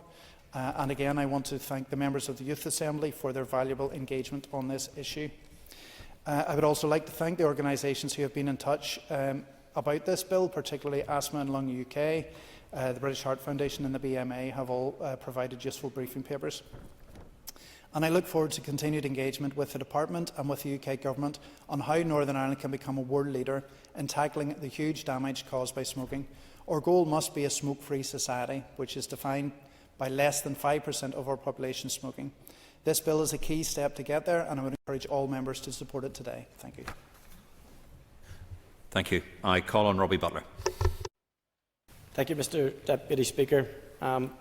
Today's vote on the Tobacco and Vapes Bill more generally is undoubtedly the right thing to do. That's what's written down, but actually inside I feel so much better about what's happening today than what's just been typed up at the top of my page. But unlike most of the speakers so far, probably all of the speakers so far, I don't have a declaration to make. I was not a smoker at any stage in my life. I'm not saying that in any pious way. I'm really not, because in my family I was surrounded by smokers. Certainly my granny on my paternal side smoked. My grandfather and my granda on that side smoked. My granda on my mum's side also smoked quite heavily, and so did most of my aunts and uncles and my dad. And I'm very, very grateful that, for reasons unknown to me, I just didn't like it. I just didn't like the look of it. I didn't think anybody looked cool when they were doing it. I certainly didn't like the smell of it. And I sort of grew up with this just individualised aversion to it. And I often wondered, as a young person, when the day would come when actually we would have a really honest discussion. Now, all right, that discussion did start around 20 years ago when some of the first legislation came in. And if you remember back, the discussions that were led primarily by the health body, which outlined the impact that smoking had on people, but also you had the counter lobby, which were those people who had restaurants and bars and areas where people congregated and socialised and smoked, and said that it would have a detrimental impact on them, when in actual fact the statistics bear out that it didn't. But the statistics also bear out that we are in a better place because of the changes that were made. We see reduced hospital admissions. We see improved health of hospitality workers. We see reduced exposure to second-hand smoke. I just want to stop on that one, because the piece about the vapes, we need to ensure that we return to this every time when we're talking about tobacco. I remember as an 11-year-old when I started secondary school, and we got a bus. So the Ulster bus pulled up outside the shop. And I remember literally on my first day in my wee school uniform, and I wasn't very tall then, I'm not tall now, but I was even smaller then, and getting onto a bus. And the minister read out that I think year 12s, we're talking about 23.6% of year 12s, which is fifth year. I have to convert it into money, that will vape, and it's potentially a gateway to smoking. And I remember getting on the bus, and standing up in the bus and looking back down the bus, and this is no word of a lie, you couldn't see the back of the bus. The smoke layer was down to about 2 or 3 feet off the ground, because just about everybody that I could see on that bus who was under 16 was smoking. Now, all right, that's 30, 35, 36, 37 years ago. However, if we fail to look at the evidence of the past, we can't combat the wickedness of the future. And that's why I think the piece in and around vapes and what we do in terms of how we tackle that to prevent young people and try and encourage them not to start vaping because it smells nice, looks nice or whatever, because it doesn't. And it hurts me when I am in my own town or anywhere about and I see young people in school uniforms doing what they think looks cool and probably smells okay, smells a lot better than cigarette smoke, to be fair. But actually, if it is a gateway to smoking, we really need to look at that very, very, very seriously. It has been said by many today that tobacco is the largest cause of cancer in Northern Ireland and shockingly accounts for over 2,000 deaths here every year. And I know that my family has been impacted by that. I remember my grandfather dying of a respiratory-based illness, and he was a regular smoker of park drives. If anybody remembers cigarette types, it was particularly harsh, I think. And certainly there's instances of lung cancer in my family and my wife's family too, and that is almost certainly down to smoking. Lives will be saved because of this legislation, and that's why I think this is such a good day. It's long been proven that the vast majority of people who smoke become addicted as a child, and that really needs to remain a focus for us, guys. Now, I'm not too naive to think that legislation of itself will stop every young person from ever taking up smoking in the future, but it will be enough to prevent many, and we can help in that effort. Of course, tobacco use is also the leading cause of health inequalities in Northern Ireland, and everybody seems to have touched on that, and I want to just expand that a little bit further, because we know there are those in our community, it's not just the shops, it's those who are using illegal, smuggled, counterfeit products in our areas, predominantly in areas of social deprivation, and leaning and squeezing the most vulnerable in our society. So there's a multi-pronged approach in this, and there's other areas that we need to be looking at. It's a tragedy, but an avoidable one, that lung cancer incident rates in the most deprived areas are around 2.5 times the rate of those in the least deprived areas. And that's why the focus needs to be beyond health and even the economy. There are those out there who are pushing counterfeit, illegal products into the hands of those people. I know that the Minister has a particular interest and focus in tackling health inequalities, and so this legislation is absolutely a step along that path. So from the previous public consultation, it's also been shown that what the UK bill in today's LCM is doing has strong public support. Greater support, in fact, than the rest of the United Kingdom. And before I just wrap this up, I want to bring your minds back to another piece of legislation that happened around 2016, 2017, because this was a real bugbear of mine. When you used to sit in traffic and look at a car and see maybe car seats and babies in the back of cars and children, and maybe 1 or 2 people puffing away. Well, thankfully we don't see that so much now. Finally, I want to congratulate both my party colleagues, Mike Nesbitt and Robin Swan, who have moved at pace and worked closely with the UK Government last February to ensure that the provisions of the bill extend to Northern Ireland. It didn't happen by accident, it was purposed. I fully support today's motion, and I want to pay tribute to all the departmental staff, clinicians and community and voluntary organisations that have been so critical in getting us to this point. Thank you, Mr Deputy Speaker. Thank you very much indeed, Robbie. And I call on Timothy Gaston. Thank you, Deputy Speaker. Deputy Speaker, I support the idea behind this legislative consent motion. I imagine I'm not alone to have received the briefing paper from the British Heart Foundation, which highlighted some startling stats. From their helpful paper, we learn that smoking increases the risk of developing diseases such as heart disease, cancer and lung disease. We've already heard in the debate that around 2,300 people die each year from diseases attributed to smoking. The human cost is staggering, but so is the financial cost, and I want to read into the record once again what they are. Smoking, according to the BMA, is estimated to cost the Northern Ireland economy £0.4 billion every year, and the Department of Health an estimated £0.2 billion annually. With around 18,000 admissions to hospitals in our province each year due to smoking-related problems, action needs to be taken to relieve the stress that this puts on our NHS. However, I fear that the laudable intent of the Tobacco and Vapes Bill will not have, as the motion before us states, Northern Ireland's inclusion regardless of the decision of this House. I say that because we in Northern Ireland, uniquely within the UK, remain subject to the EU's Tobacco Directive. We are subject to the EU's Tobacco Directive because it is one of the 289 EU laws listed in Annex 2 of the Protocol which remains in force in a part of this United Kingdom. Article 24 of the Tobacco Directive says Member States may not prohibit or restrict the placing on the market of tobacco or related products. The legislative consent motion before us today seems, on the face of it, to run counter to that. Indeed, there is an interesting precedent. In 2022, Denmark tried to do something like this. The legislation had to be withdrawn because, as the Health Minister told the Danish Parliament on the 6th of April 2022, the Ministry considers that a ban on the sale of tobacco and nicotine products to people born in 2010 or later would require an amendment to the European Tobacco Products Directive. What assurances can the Minister give the House that after today's vote, MLAs will not simply find the democratic will of the elected representatives of Northern Ireland overruled by our EU colonial masters? I have no doubt that there are powerful voices within the industry who will seek to challenge the application of this law to Northern Ireland. We know from experience what happened when similar issues arose when it came to the Legacy Act and the Rwanda Act. In both cases, the High Court ruled that the laws not made by our sovereign Parliament at Westminster, or indeed this House, were supreme. Rather, the Court decided that EU law was supreme in Northern Ireland.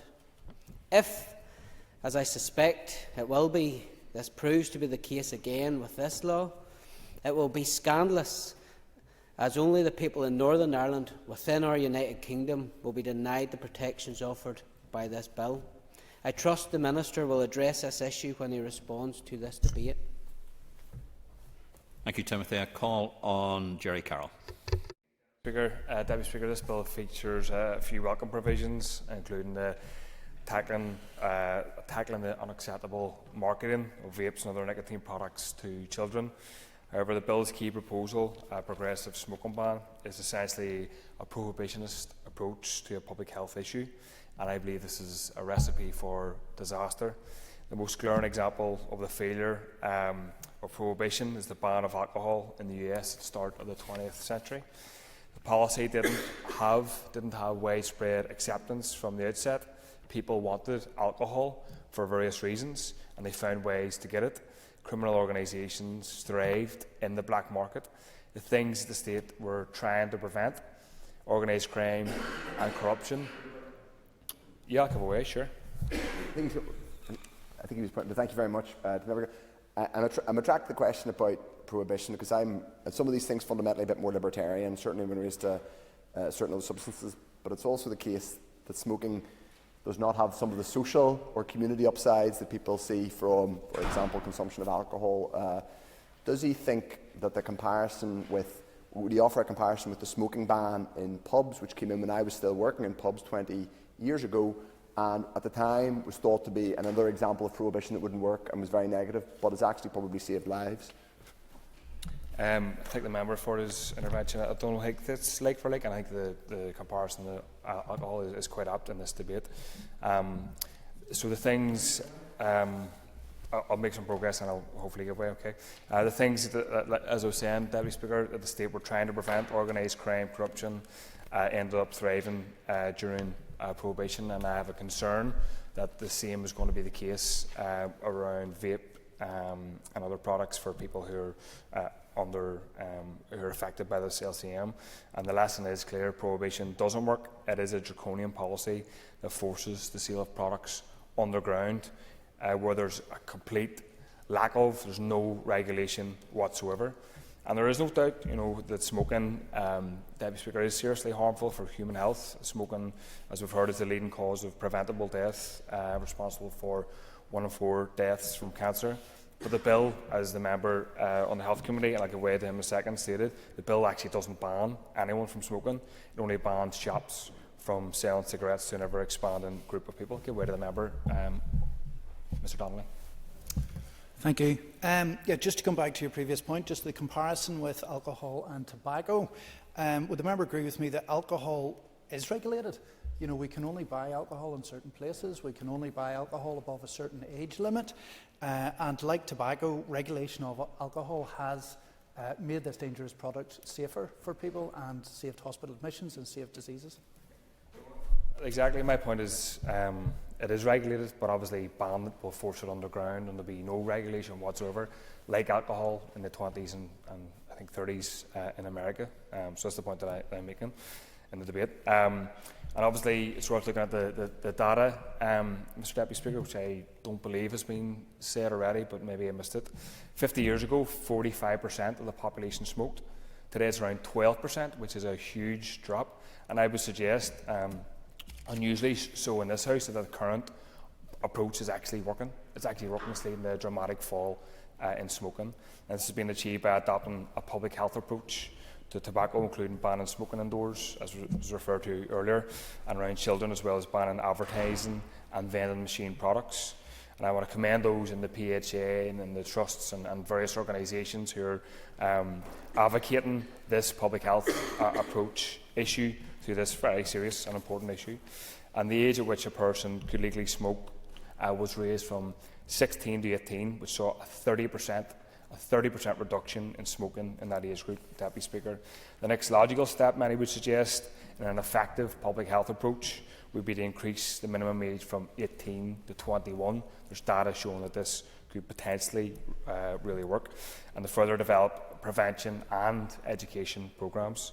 But instead, the Labour government, and seemingly today here, is barrelling blindly ahead with a completely new and untested approach originally proposed, like I said, by the Tories.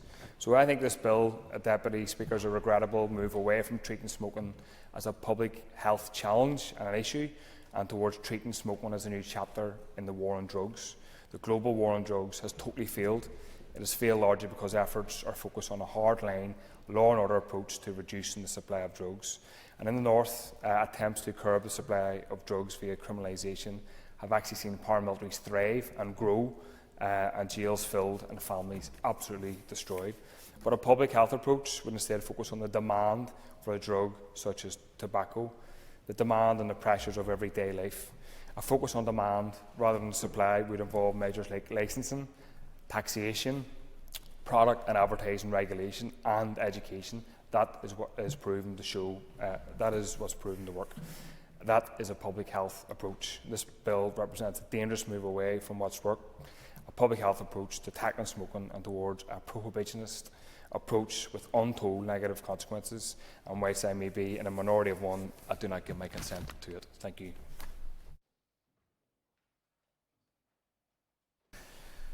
As question time begins at 2 o'clock, I suggest that the Assembly takes it ease until then. The debate will continue after question time, and the next member to speak will be Claire Sugden. Okay, thank you. Please take your ease.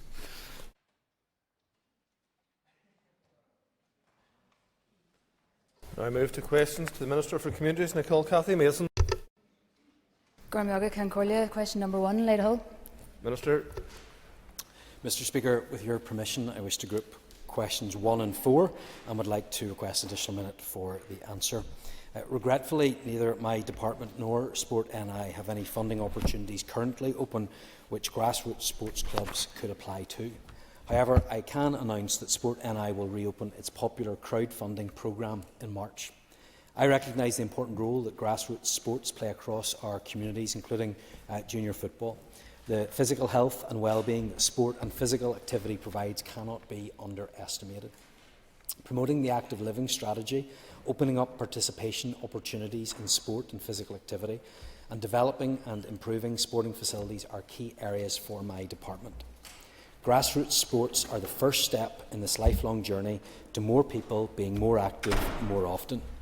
In 24-25, my department secured £500,000 for the Your School, Your Club initiative to enable the opening of school sports facilities for community use outside of normal school hours, and I hope that this funding opportunity will continue in future years.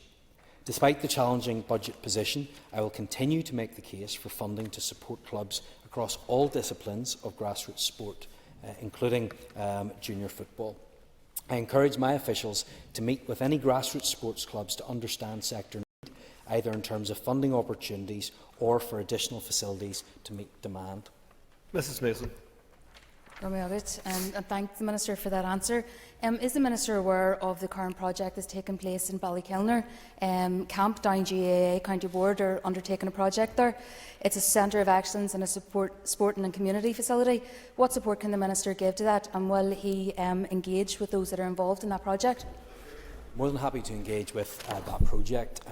My understanding is that funding has been secured for that project through the Peace Plus funding that had been made available, but certainly I'm more than happy to engage, and if there are any specific issues that they are facing, I would be happy to discuss that with them.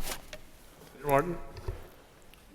Thank you very much, Minister, for your answers so far. My interest is particularly at junior level and junior football, and there have been increasing numbers of players at primary school, certainly in North Down. And I was wondering, would the Minister be willing to come down to North Down to see the level of enthusiasm that there is at that level, perhaps kick a ball around as well, and hear some of the coaches talk about the developments that we're having in North Down? Thank you.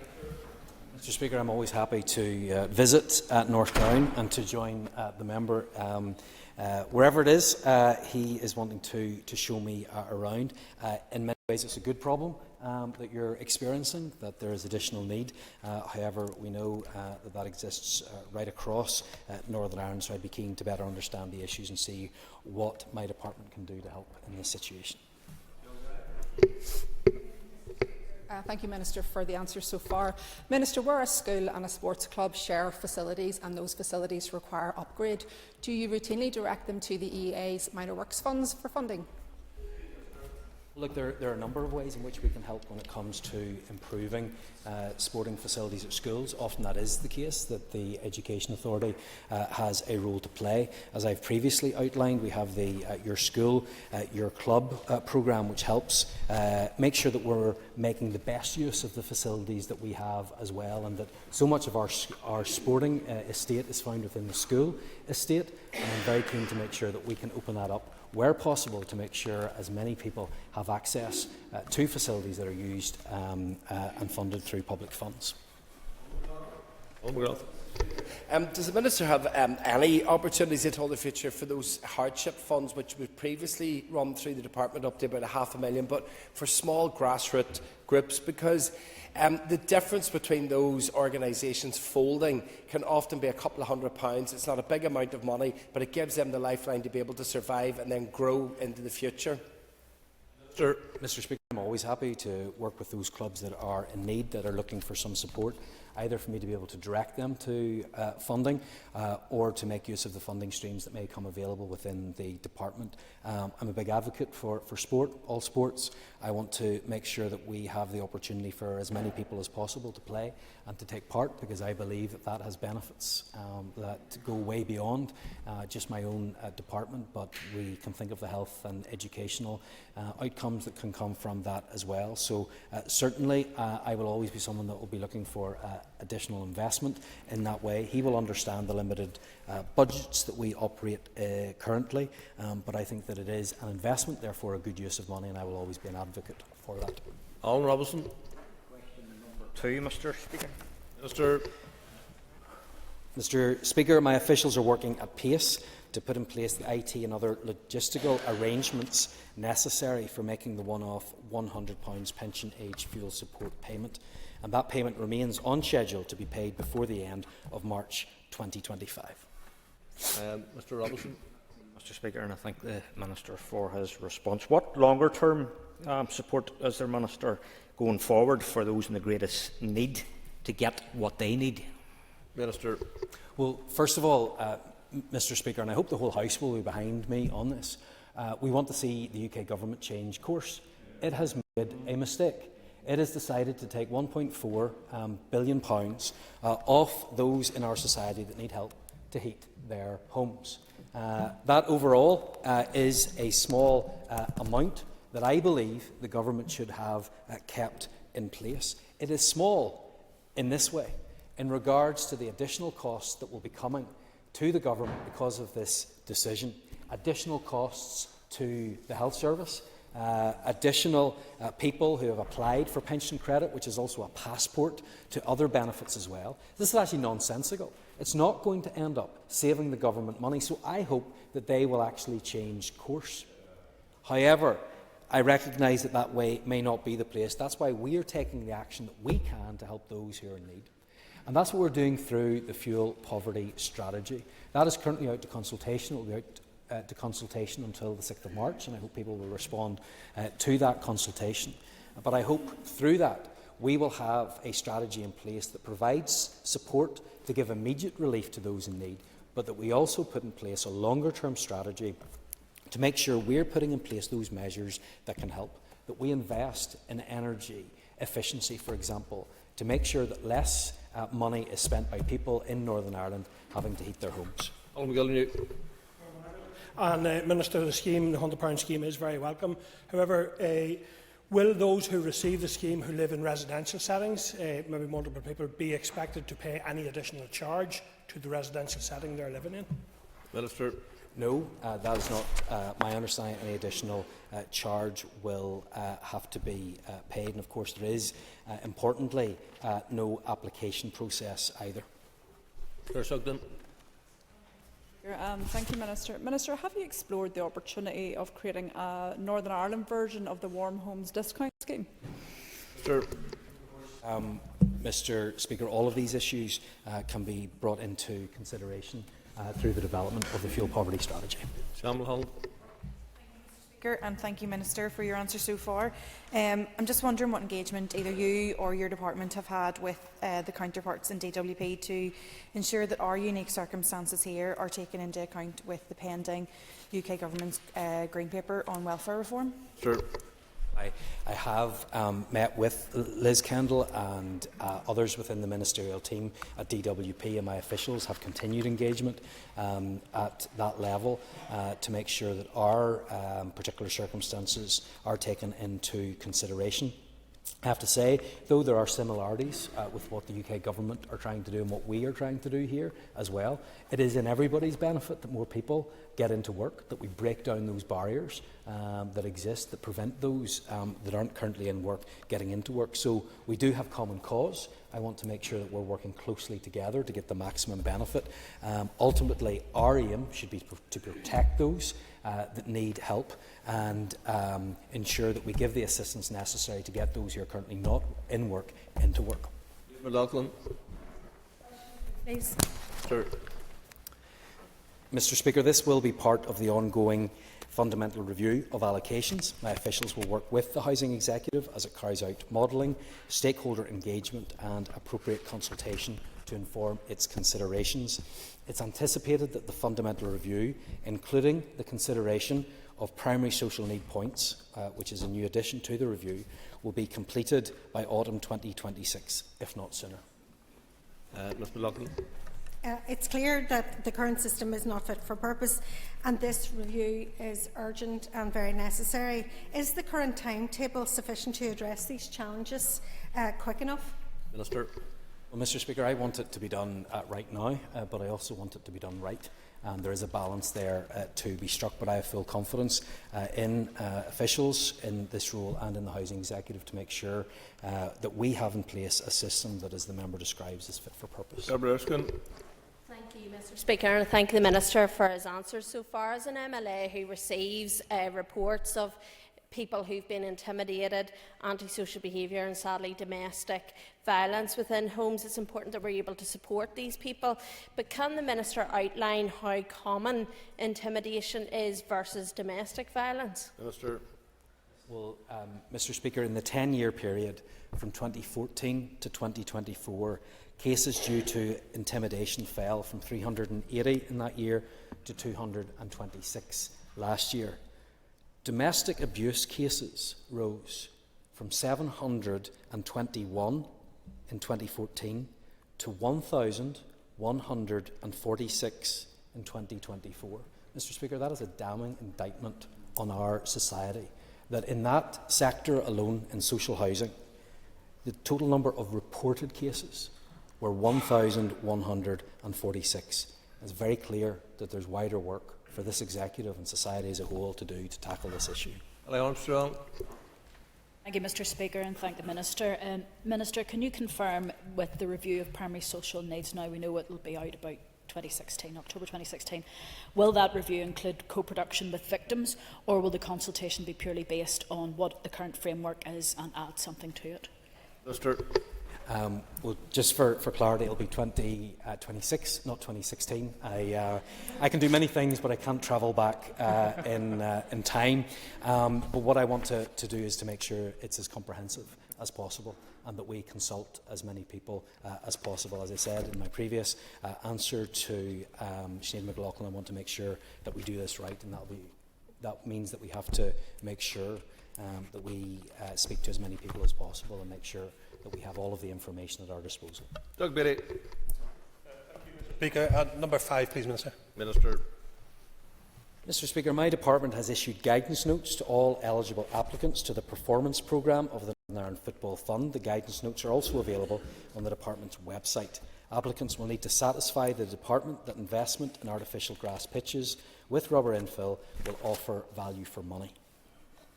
Mr. Beattie. Thank you, Minister, for your answer. And I guess you will. I mean, it's not just your department, and I understand that, and you'll join me that we shouldn't be following EU regulations in regards to this, but we should be getting rid of microplastics. And with 8 out of 12 top-flight tapes going plastic, this is becoming a real issue. So could I ask the Minister, looking at this in the long term, we have to look in the long term, will he, working with other departments, set up a fund to be able to support these clubs and other institutions once this comes in? Minister. Well, of course, this is something that we might have wanted to consider, that we could have debated in this place, that we could have decided whether or not it was the right move to make, whether the perceived benefits from it would have outweighed the additional cost. But we didn't have the opportunity to do that in this House. We didn't have the opportunity to decide whether or not this is something that would actually work for us. I cannot commit to additional funding at this time, but of course we will be keeping that and all of these issues under review. Jonathan Buckley. Thank you, Mr. Speaker. And in keeping with the Minister's comments, is this not yet another example whereby blind allegiance to EU regulation from some in this Assembly, where there is zero scrutiny, zero representation, actually leaves local people at a disadvantage? Minister. Well, of course it does. All the evidence that we have is that this will drive up costs, because we currently have a system in place whereby we can ensure that we have what's needed within the pitches. That is being taken away from us. The alternatives are more expensive, and I think that it may have been a route that we would have wanted to have gone down. We may have decided that this would have been right, that the environmental benefits outweigh the additional costs. But that should have been a decision that we made in this House. This should have been a decision that we had the opportunity to debate, to scrutinise, to make sure that it was actually right for us, and that has been taken away from us. And I think it's right that we highlight the fact that there are additional costs for people right across Northern Ireland and various sports in Northern Ireland because of the implications that this will have. And thank the Minister for his answer so far. What assurances can the Minister give to clubs with existing 3G pitches about support and advice when their services reach the end of their lifespan and require replacement post-2031? Minister. Well, we can certainly give advice, and I'm aware that there are a number of trials being conducted on additional organic materials that may be able to be used. But I hope the member would agree with me that it would have been better if we would be able to have those discussions in this House and work out whether that instead of needing guidance in the first place, that we could have had the debate as to whether we kept what we currently have. And I think that this is going to add additional cost, and as someone that believes we need additional pitch provision right across Northern Ireland, I'm concerned that this is going to add cost to our ability to deal with that issue. And I hope that that is something that members in this House will take on board. Mark Durkin. Thank you, Mr. Speaker. I thank the Minister for his answers and welcome the impending and long overdue opening of the Northern Ireland Football Fund. In the terms and conditions, Minister, it refers to the fact that match funding of 5% will be expected from successful clubs. However, in the case of there being a publicly owned ground, that will increase to 40%. Given recent investment of somewhere in the region of £2 million by Derry City Football Club in the Brandywell, in the North Stand, there's still construction ongoing. Will the Minister give favourable consideration to including that as an example of match funding from a club? I hope the member will read all of the documentation that has been put out, and certainly for those who have invested in the past, that does contribute towards higher points within the matrix, and that isn't just through this process but includes past investment as well, because I think it is important that those that have invested in their facilities, that those that have been willing to put money in already will benefit from that. But I encourage the member to read all of the documentation, because I think when you look at the scoring matrix that we have put in place, it is very, very fair, and I think that's been the response from most clubs so far. Brian Kingston. Question number 6.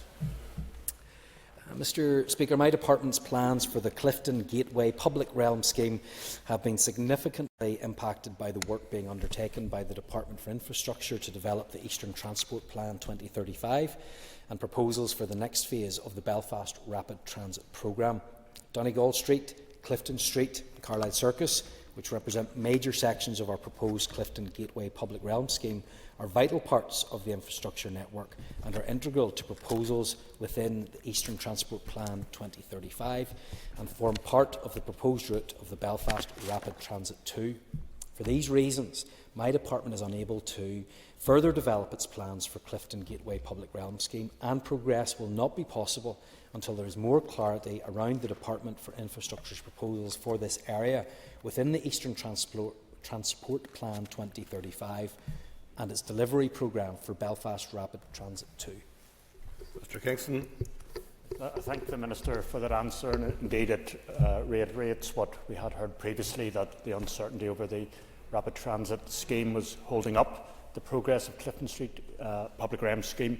Can the Minister update on two nearby schemes, one for the Lower Old Park Road Public Realm Scheme and the Lower Shankill Peters Hill Gateway? Is there any progress we can report it there? Minister. In relation to Peters Hill, which is Shankill Gateway Phase 1, work is ongoing to procure the works contractor. It's anticipated that the contract will be awarded in April of this year, and site works are expected to commence in spring, early summer, and take 12 months to be completed.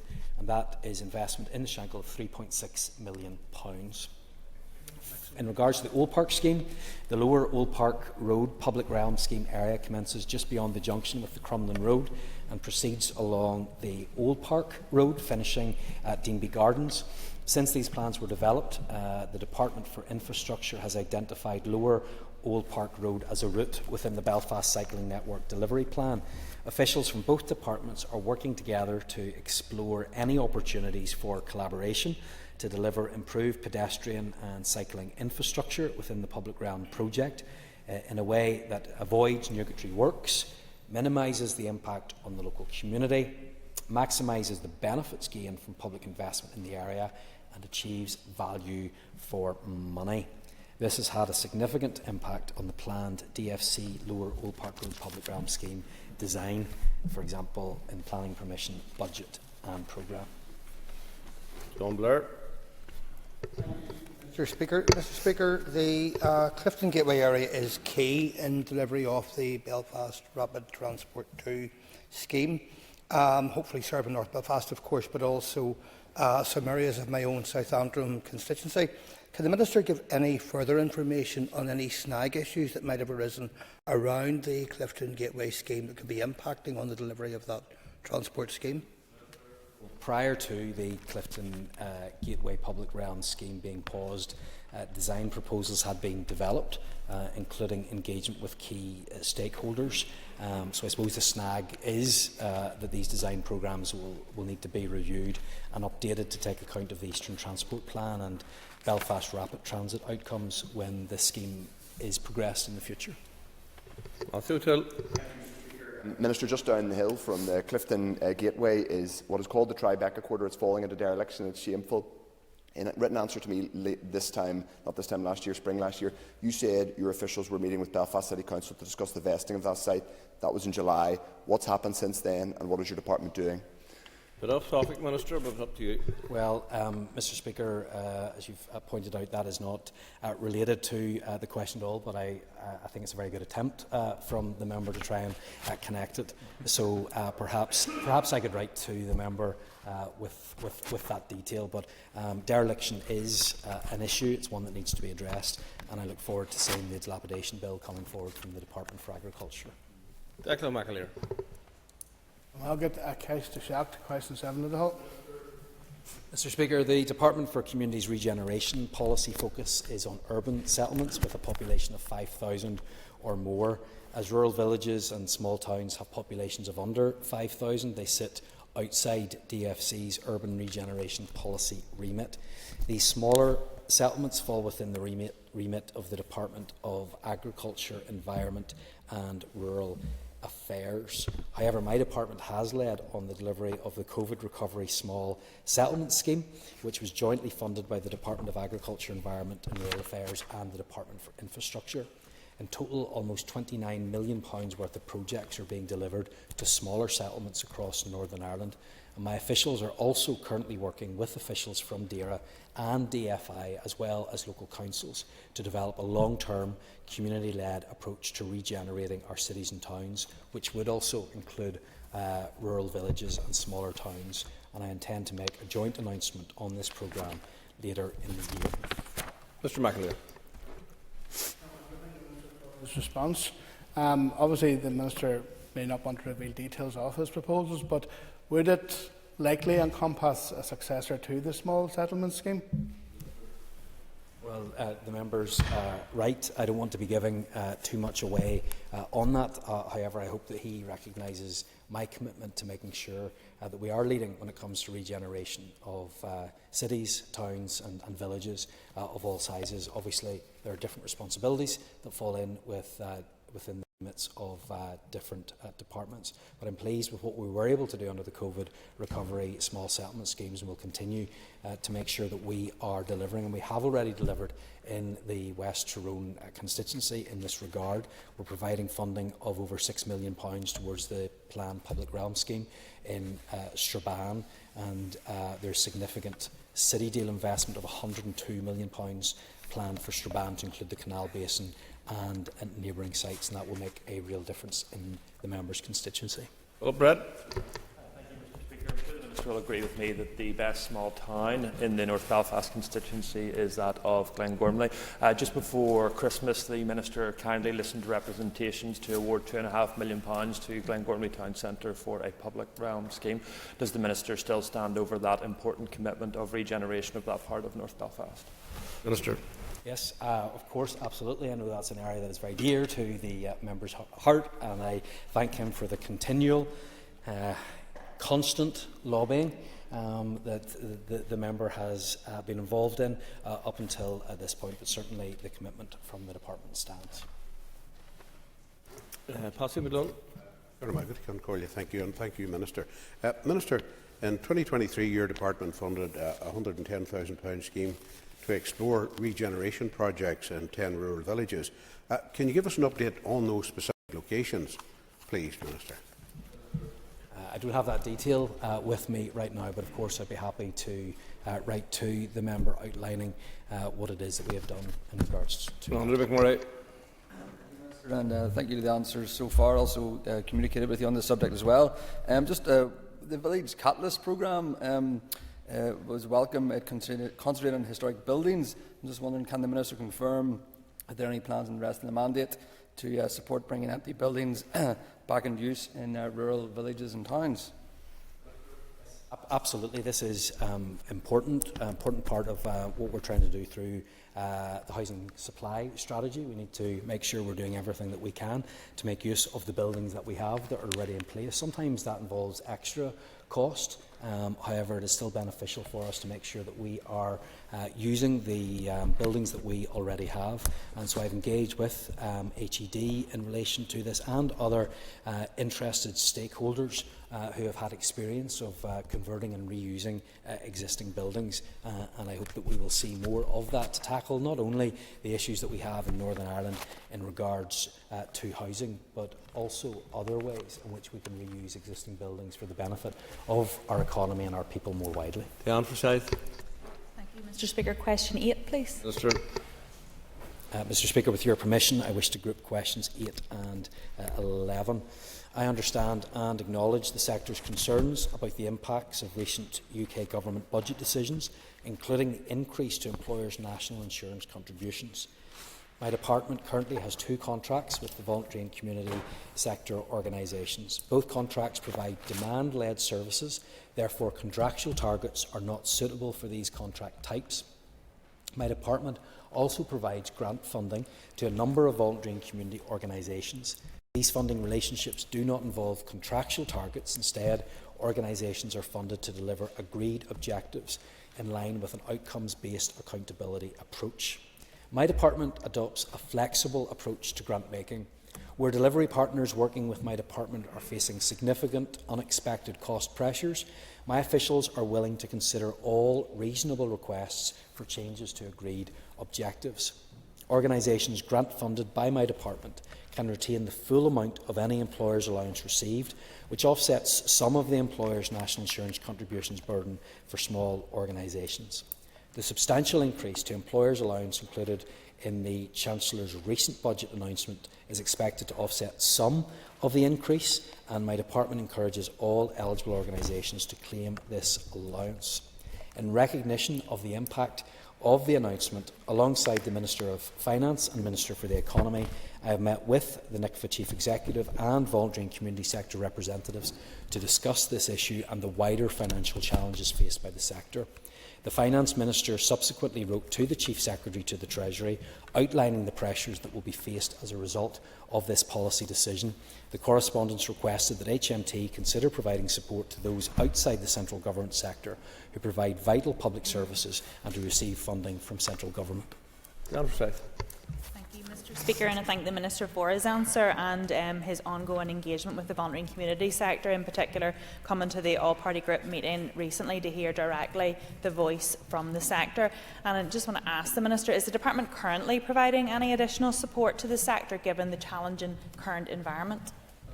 We're committed to the principle of full cost recovery in brokering funding arrangements with sector providers, and where delivery partners are facing significant unexpected cost pressures, we will consider all reasonable requests. But I have demonstrated my commitment to the sector by providing a 5% uplift to key DFC funding programmes in this year's budget, and this additional funding was provided as a contribution towards the pressures organisations face due to rising costs. Mrs Dodds. Speaker, and thank you, Minister. I know that you will agree with me that the voluntary and community sector directly help those who are most in need at their point of need.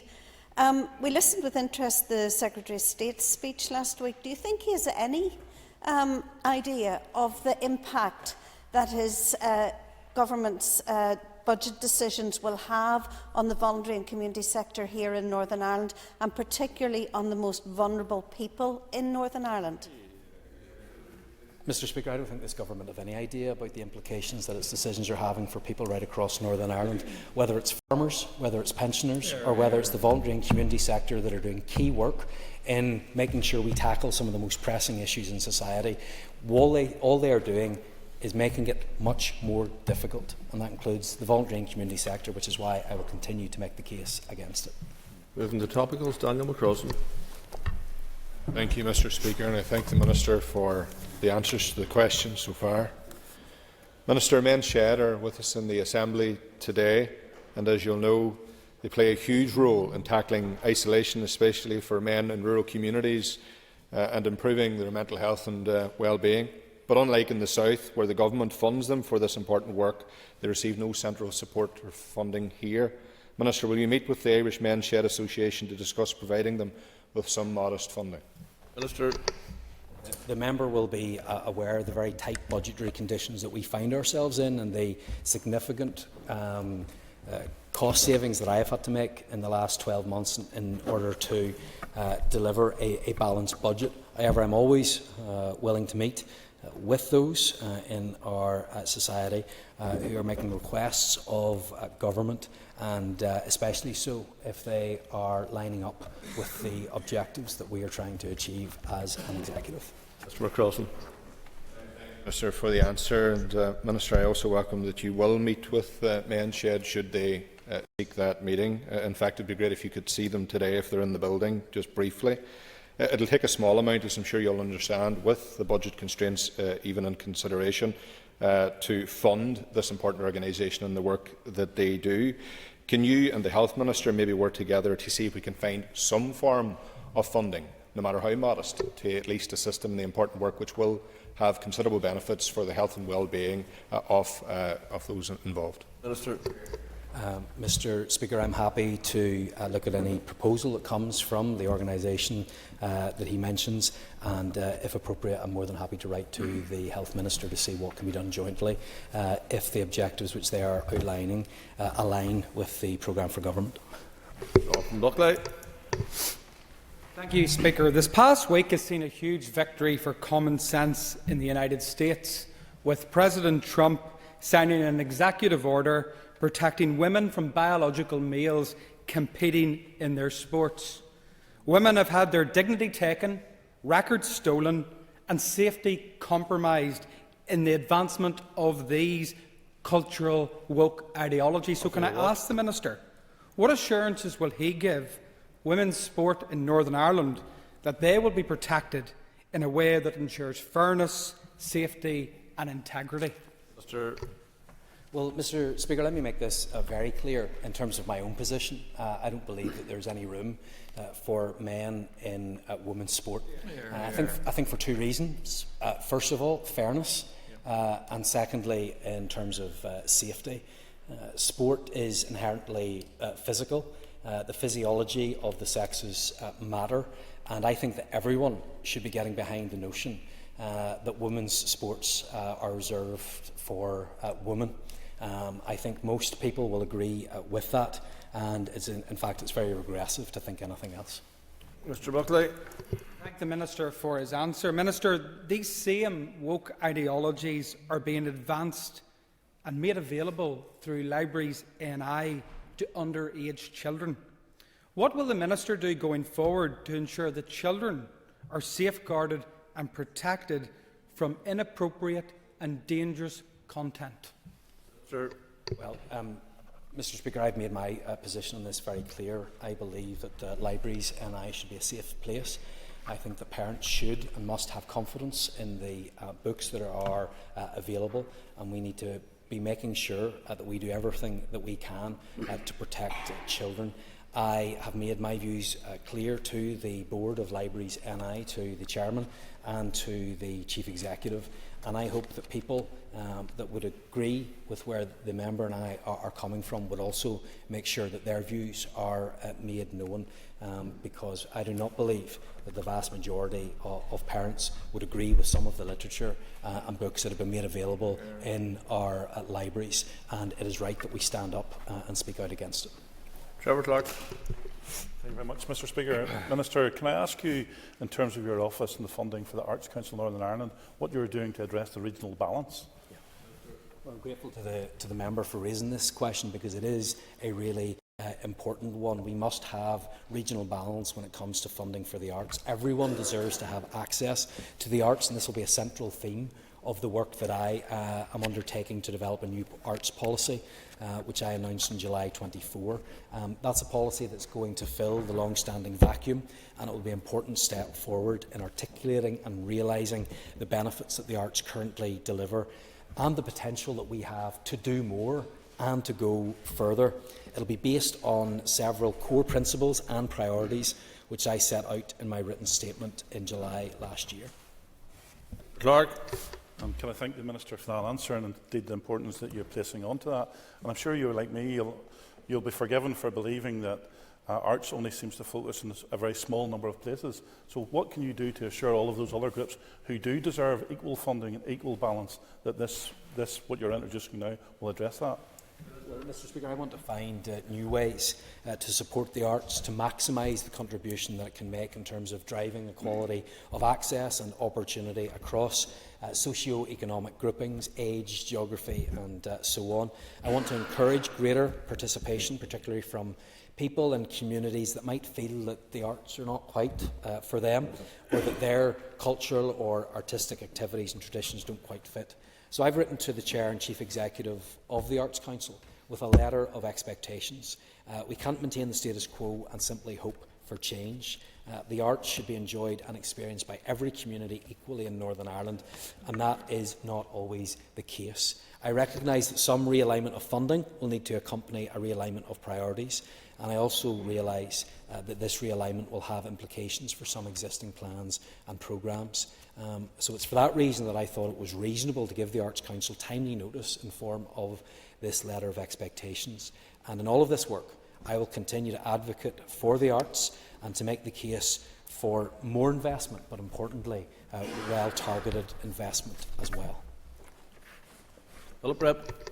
Mr. Speaker, Minister, you will be aware of the religious discrimination case taken by an out-of-court settlement won by boxer Darrell Clark, indeed a constituent of yours. Minister, this is an issue that I have been raising since this issue took place. Does the Minister share my concern that 12 years after the Duncan Morrow report into amateur boxing here in Northern Ireland, that sectarianism and discrimination against Protestants seems to continue? First of all, Mr. Speaker, I hope that you will let me put on record my sympathy, and I'm sure those of the whole House, on the passing of John Cooney. My thoughts are with John's family, friends and all those in the boxing world who knew and loved him. It was a tragic event, and I do want to commend the medical team at the Ulster Hall and all of the staff at the Royal Victoria Hospital for their work.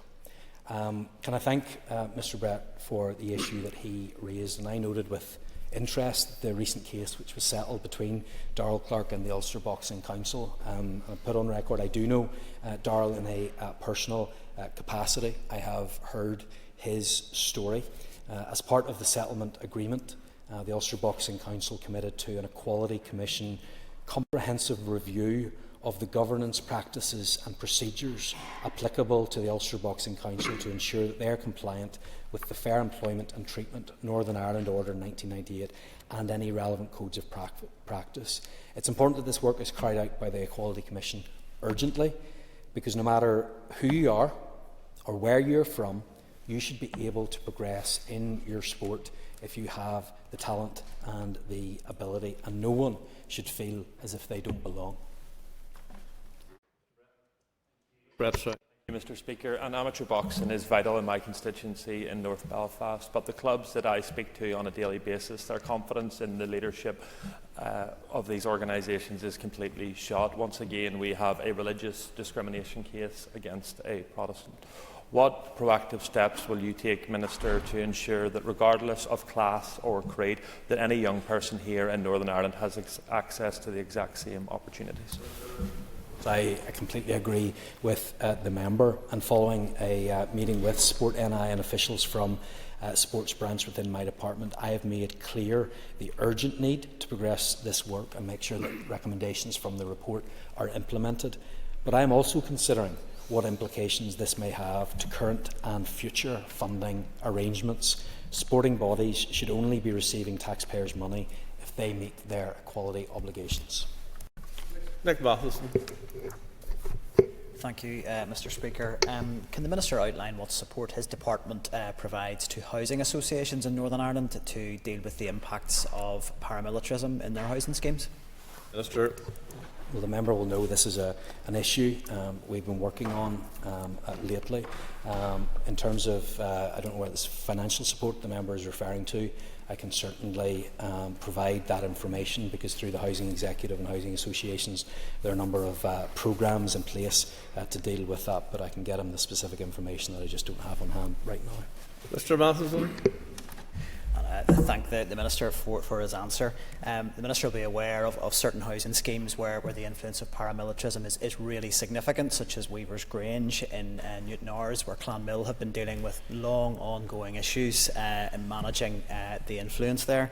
Can the Minister provide an assessment of the level of data sharing that is available for housing associations with the PSNI to help them effectively tackle the impacts of paramilitarism and paramilitary influence in their housing schemes? Mr. Speaker, I would certainly hope that any information that is required will be passed on, and if it's not, I will always make sure that that is the case. But let me make one thing very clear. There should be no role whatsoever for paramilitaries in any issue to do with housing, and if that is the case, that should absolutely come to an end. Whenever housing is being talked about, when it's being discussed, when it's being allocated, that should be on the basis of need and in accordance with the housing selection scheme. Thank you, Mr. Speaker, and I thank the Minister for his answer so far. Can I ask the Minister what the cost to his department is of temporary accommodation over the last 5 years? Minister. Yes, Mr. Speaker, in each of the last 5 years, the total non-COVID expenditure on temporary accommodation is as follows: 12.6 million, 13.7 million, 14.8 million, 26.4 million, 33.2 million, and provisional for 24-25, 35.4 million. Mr. Brooks. Thank you again, Mr. Speaker. Minister, those are concerning figures to anyone who hears them in a time of budgetary constraint and housing crisis in Northern Ireland. Can I ask what measures you're taking to counteract that? Well, Mr. Speaker, we are living in unprecedented times when it comes to housing stress, and this means that we must do things differently. The Housing Executive already has a task and finish working group who have started to curb the trend of temporary accommodation spend. However, we need to do much more, and for that reason I will be making a significant announcement in the coming weeks which will see us make more provision for temporary accommodation and significantly reduce the long-term cost. Minister, could I ask you to give us an update on the work to ensure the safety of disabled residents of high-rise towers following the Grenfell inquiry report? Mr. Speaker, this is an area of concern, and he'll be aware of the work that has already been carried out by my department, both in terms of safety overall with regards to high-rise buildings, but specifically with regards to making sure that there is access for those with a disability. If there are particular issues that he would like me to address, I'm happy to do that. Mr. Gilrenew. Well, just to say I welcome the moving today of the sign language bill, but what is your engagement around a range of disabilities to ensure that it's safe for everyone? Well, obviously that's what we want to make sure that we have a clear plan for, and that's why I'll be bringing forward a wider disability strategy which will ensure that we have the support in place to make sure that the public sector and others know that the actions that are required of them to make sure that we have the full inclusion and safety of those in our society with a disability. Peter McReynolds. Minister, will you confirm if the funding provided to housing associations to build new homes will include the amount required to meet developer contribution costs?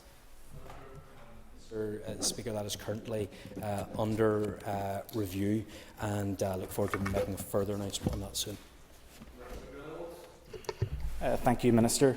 On that basis then, Minister, have you potentially encouraged the Department for Infrastructure to update Northern Ireland Water's priorities to include house building in order to meet the growing number of people living in homelessness across Northern Ireland? Mr. Speaker, this is an issue that I have raised frequently with the now former Minister for Infrastructure, both around the executive table and also in correspondence and in meetings with him. If we are serious about house building in Northern Ireland, if we are serious about making sure that we have the homes that people need, then we need to address the wastewater infrastructure issues. That means that we need to look at alternative solutions, because simply doing what we have always done is not going to cut it, and it's not going to build the homes that we need. If members would take their ease whilst we change the chair.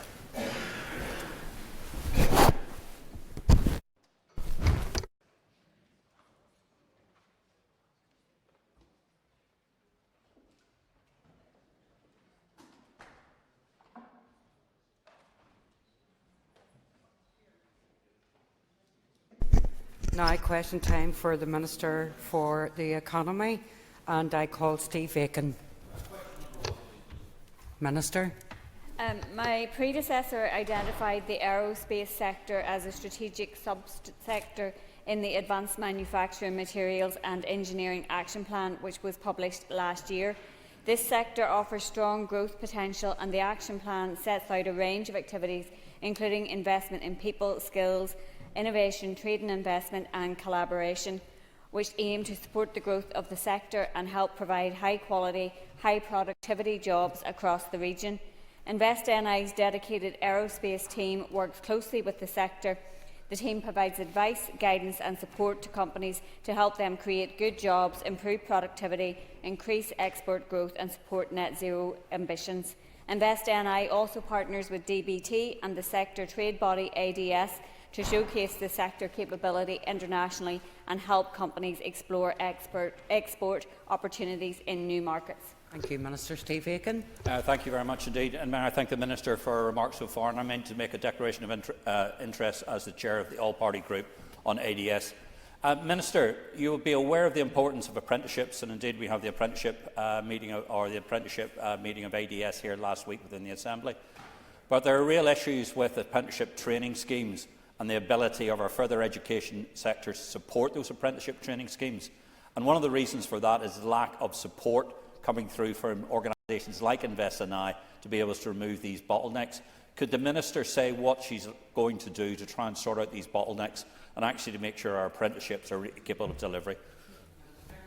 I thank the member for that, and I think one of the issues that cuts across all of what we're trying to achieve economically is skills, and having people be able to access appropriate skills and training is certainly a priority for me. Just this morning I attended the launch of the Economic Policy Centre update of the Skills Barometer, which set out the trajectory for the next 10 years. So certainly it's something I'm happy to take away and engage with both the member and InvestNI and further education colleges on.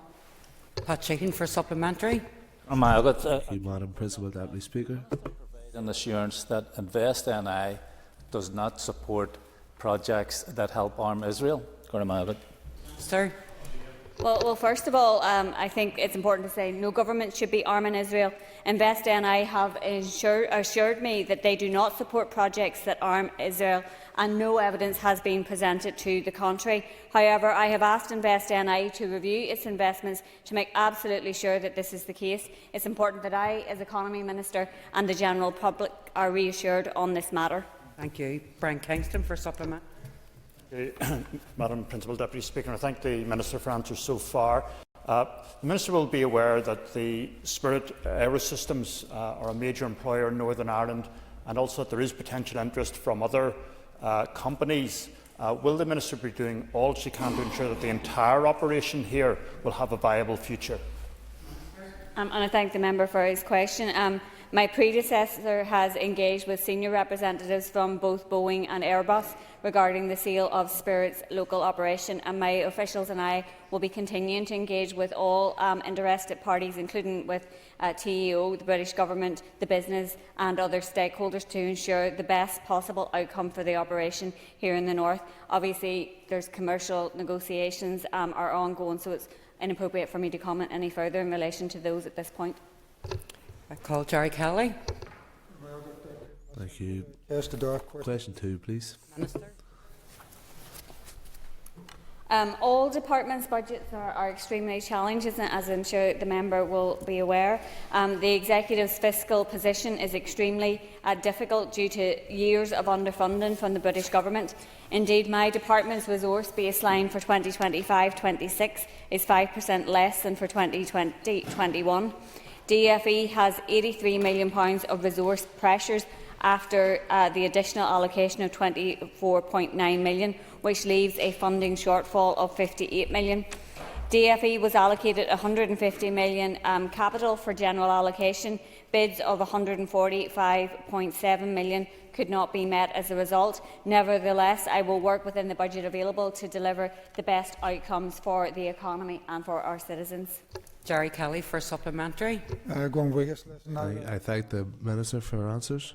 More specifically, could you tell me what impact will your budget settlement have on the McGee expansion, please? As the member will know, McGee is one of the top priorities for me and is an executive priority. And while the budget settlement is extremely challenging, this is an area that I have prioritised. Kate Nicholl for supplementary. Thank you, Minister. With the ongoing reviews of both FE and HE student support, how is the Department planning to build in potential budget required to fund any uplifts to learned grants and any other support? Thank you. Minister. And as I mentioned in my response to Mr Aiken earlier, skills and access to education is a key priority for me. So this is an area that, when I'm looking at the draft budget allocation, that I am trying to put as much funding as possible into to ensure that we are able to deliver in terms of that education and training and those priorities that we do have in that area. Obviously, we are still going through the budget at the moment, and we'll have further to say on that in coming weeks. Call Matthew O'Toole. Thank you, Madam Principal Deputy Speaker. Obviously, slightly surreal situation here, Minister. You are saying the budget isn't high enough that you yourself gave the department you're now in charge of, and indeed you're saying the budget's down from 2021 when your predecessor, now Senator Murphy, was Finance Minister. So there's a slight irony there. But in relation to the budget you have now, there's £50 million underspent in financial transactions capital. Your department, more than any other, is one that should be and could be making more use of that. Not much seemed to be done in the Finance Department. What do you as Economy Minister want to do with that unused FTC, and will we see plans brought forward from you? I see no contradiction in my position in terms of what I was saying previously and what I'm saying now. I think the consistent message is we have been underfunded and we need to be properly funded based on our level of need to be able to deliver for all our citizens. The member might be aware from previous presentations in my previous role to the Finance Committee that in actual fact the bids for financial transaction capital in the coming year are up on previous years, and we will be able to hopefully fully utilise what is available to us. But that being said, it is an area obviously I think all departments have more to do, and certainly in my new role I will be seeking to do that. Call Maurice Bradley. Deputy Speaker, and thank you, Minister, for your answers so far. Minister, can I ask you what funding you have set aside for the Korean campus of the University of Ulster, considering it's your hometown? So the member, as I have mentioned in previous responses, access to education and skills is a top priority for us, and I will be working with Ulster University in respect of their plans for across all their campuses. As the member will also be aware, universities are autonomous institutions, and it's for them to make decisions as to how they spend their money. And I will be absolutely committed to the Korean campus, as the member will also be very aware is my hometown as well as his. I call her Leah Flynn. For a tree. Question number 3, please.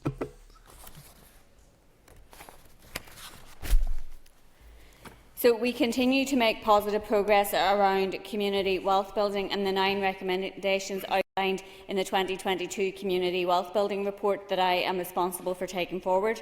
Along with my colleagues, the Minister of Finance and the Minister for Communities, I will be meeting the Development Trust and Community Wealth Building Partnerships in coming weeks to discuss progress on the recommendations. Relating to Recommendation 1, Minister Murphy created the Social Enterprise Co-Design Group tasked with developing a 3-year action plan which launched on the 4th of December 2024. Already, 25 social enterprise champions are in place across Invest NI, Intertrade Ireland and all local councils, and I am committed to prioritising the implementation of this plan.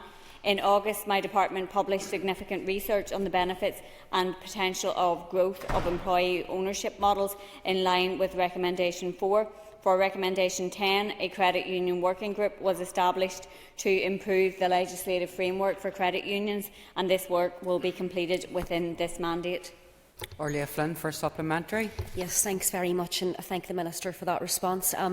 Could the Minister maybe detail in terms of how her department intends to support the uptake of the real living wage, please? Payment of the real living wage is a key element of a good job. Department of Economy gives financial support, and my department provides £125,000 per year to the full-time living wage franchise here to encourage uptake of the real living wage and provide accreditation here in the North for the first time. A consultation on proposals for updating our employment law framework has recently been completed, and this will inform a Good Jobs Bill. The Department for Economy has also commissioned research on the implications of setting new minimum wage levels here. This obviously is a reserved matter, and in order to take it forward, it would require executive agreement for which the First and Deputy First Minister would need to formally seek the British Government's agreement to make the necessary legislation to bring devolution into effect. I call Mark Durkin for a supplementary. Thank you, Madam Principal Deputy Speaker. I wish the Minister good luck in her new post. The measures she outlined in her initial answer will specifically benefit the North West Community Wealth Building Partnership and the unique challenges of our region. Minister. And I thank the member for his good wishes. Community wealth building, I certainly believe, has a really important role to play in creating a more regionally balanced economy, and I welcome the collaborative approach that is being taken by both Larne and the North West Community Wealth Building Partnerships. Recognise the huge potential of this pilot, which could have for other initiatives also across the North, and there does need to be that really strong, I suppose, interdepartmental approach to these issues, but the member will be aware and I assume be supportive of the intent behind community wealth building partnerships is to utilise the expertise and the institutions in local areas and to develop the local economy. So I think there's huge potential in that. Working with the local economic partnerships that are just being set up as well, and it's a piece of work that I am quite excited about taking forward, and I think that there is a lot of potential in. Thank you, Minister. I call Cheryl Brownlee.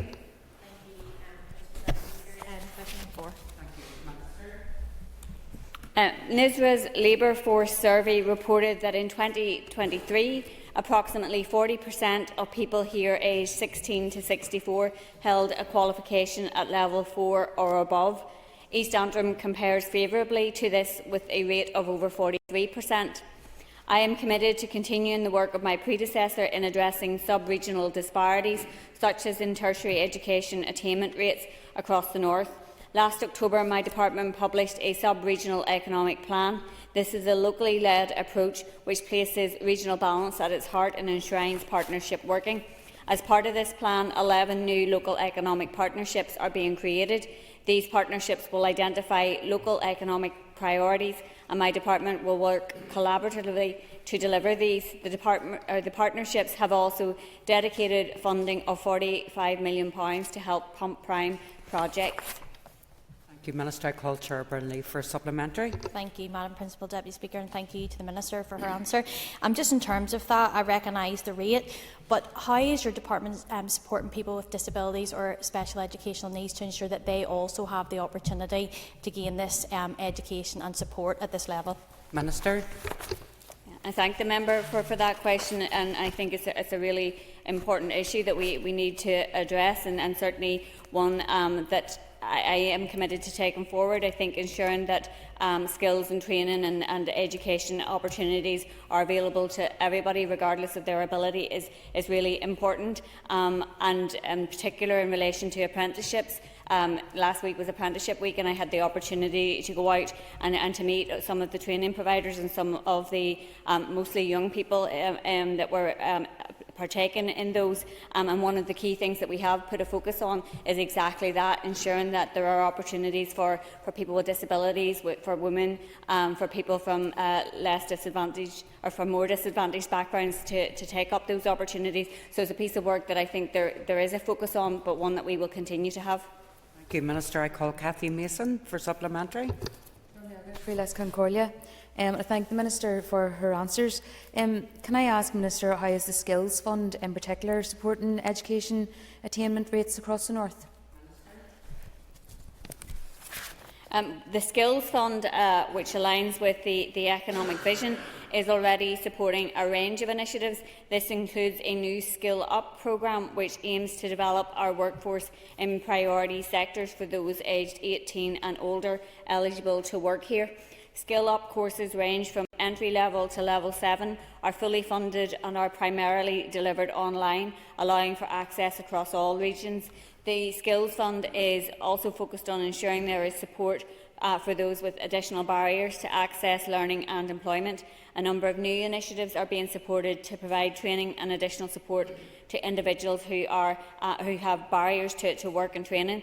This includes programmes targeting those who are disabled or neurodiverse and have barriers to entering employment or learning. And additional funding has been provided for a series of women returner initiatives to help individuals use learning to gain the confidence and skills to re-enter the workplace.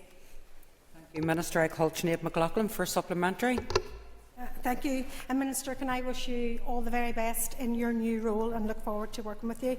Minister, do you agree that without legislation to mandate a fair, regionally balanced higher education policy, we will continue to see unequal provision of third-level education across the North?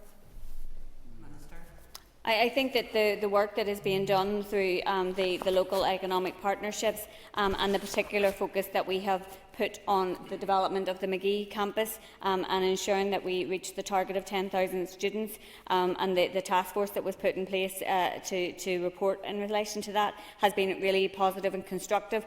Certainly I think that our further education college infrastructure is also really important to ensuring that we have regionally balanced educational opportunities. So it's something I think that there is more work to be done on, certainly, but that we can absolutely deliver upon. I call Jonathan Buckley. Speaker, question number 5. In January, my department launched the Tourism Vision and Action Plan, outlining 17 actions to drive sustainable, regionally balanced economic growth in the sector. Delivery will be overseen by the Tourism Partnership Board. Actions include incorporating local regions into Fáilte Ireland's regional brands, developing peace tourism, ensuring an adequate mix of accommodation right across the North, developing skills in the industry, development of destination stewardship plans, and restoring appropriate funding to Tourism Ireland to increase tourism revenue from overseas. It recently launched exciting international marketing campaigns for 2025. 2025 also sees the return of the Open Championship to Portrush, bringing hundreds of thousands of visitors, showcasing our beautiful landscape to 500 million households across 150 countries.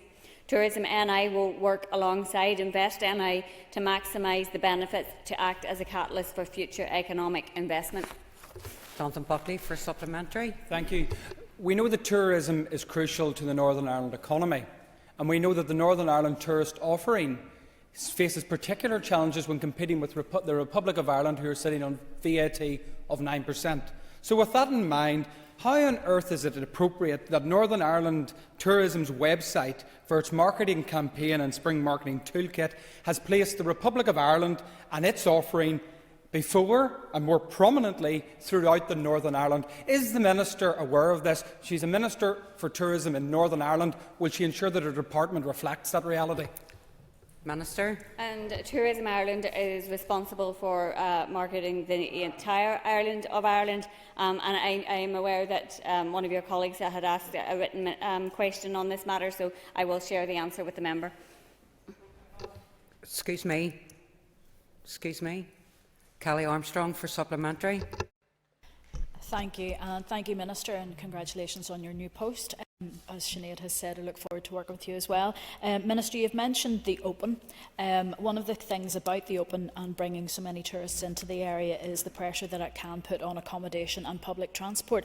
Can I ask what discussions you have had with the Minister for Infrastructure to ensure that there is enough public transport and it's accessible as well? Thank you. And I thank the member for her good wishes and for the question. And being from the North Coast, it's something I'm particularly aware of and have had engagement locally with the Council and others in respect of. I haven't yet had the opportunity to engage with the Minister for Infrastructure, but I will be more than happy to do so. And I think that it is a huge opportunity, and it does bring a lot of visitors, but it is also important that we provide a good experience, and I am sure that we are all committed to doing that. Gemma Dolan for supplementary. And I thank the Minister for her answers so far. Minister, can you provide an update on including the North in Fáilte Ireland's regional brands? Incorporating areas of the North into Fáilte Ireland's regional brands is a key driver to deliver regional economic growth, as well as a key action as part of my department's Tourism Vision and Action Plan. Tourism NI is working collaboratively with councils and operators to determine how broadening the reach of these brands should encourage greater numbers of people to visit, whether they're visiting from the south or whether they are international tourists that are visiting Ireland. Fáilte Ireland's regional experience branding will represent an additional opportunity for our tourism industry to build on the success of Embrace a Giant Spirit campaigns, with different brands targeting different market segments. I anticipate significant progress on the inclusion of the Fermanagh Lakelands into the Ireland Hidden Heartlands brand in coming weeks. I call Justin McNulty for supplementary. I thank the Minister for her answers thus far. And further to the previous question, the Minister will know that I, along with my colleagues on Urrymore Down and Armagh Bridge, Craigavon councils, have led the charge in relation to extending the Ireland's East Tourism brand into counties Armagh and Down. What has the Minister done, and what are her plans for the rest of the mandate in terms of extending this important tourism brand into the north? And can you provide details on the Wild Atlantic Way tourism brand as well, please? Minister. And I thank the member for his question. And there is progress being made in relation to all three of the brands. And I'd be happy to write to the member with further details in relation to Ireland's Ancient East specifically, but also Wild Atlantic Way and the joining up with the Causeway Coastal route. Philip Brett.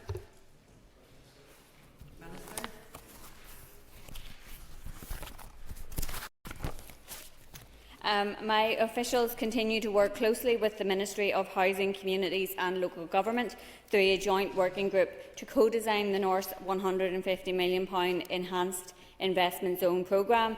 The development of the programme must follow an MHCLG pre-agreed staged approval process. The target for final approval is autumn 2025. Key to securing approval at each stage is clear demonstration that investment zone funding will drive productivity and leverage significant private sector funding. Over coming months, officials will consult closely with the private sector and other stakeholders as we refine the proposition in line with my objectives, which include regional balance. Philip Brett for supplementary. I'm hugely disappointed. This £150 million fund was announced 12 months ago, and seemingly all we've had is engagement at official level. Minister, I know you've only taken up post, but we need political engagement to push this funding forward. We talk about a lack of funding here in the Assembly and the Executive. There's £150 million sitting ready to be spent. So can you please state what action you as Minister will take and not officials? And I thank the member for his response, but as the member will know, navigating some of these programmes is bureaucratic and lengthy, and I think the experience we've had earlier in the City Deals process is testament to that. Obviously, we do put political weight behind these things. We do make progress, and I will certainly be doing that and engaging myself and seeking updates from officials in relation to the progress on the Enhanced Investment Zone so far. But I do think that significant progress is being made, and it has been good engagement. But obviously, there is a process to be followed, and certain approvals that have to be required at each stage of that, but certainly I think there is huge potential for this right across the north. Nicola Brogan for supplementary. I thank the Minister for her answer and I welcome her to her new ministerial role. Can the Minister outline if tax reliefs are expected to be part of the enhanced investment zones as a whole? And I thank the member for her question and good wishes.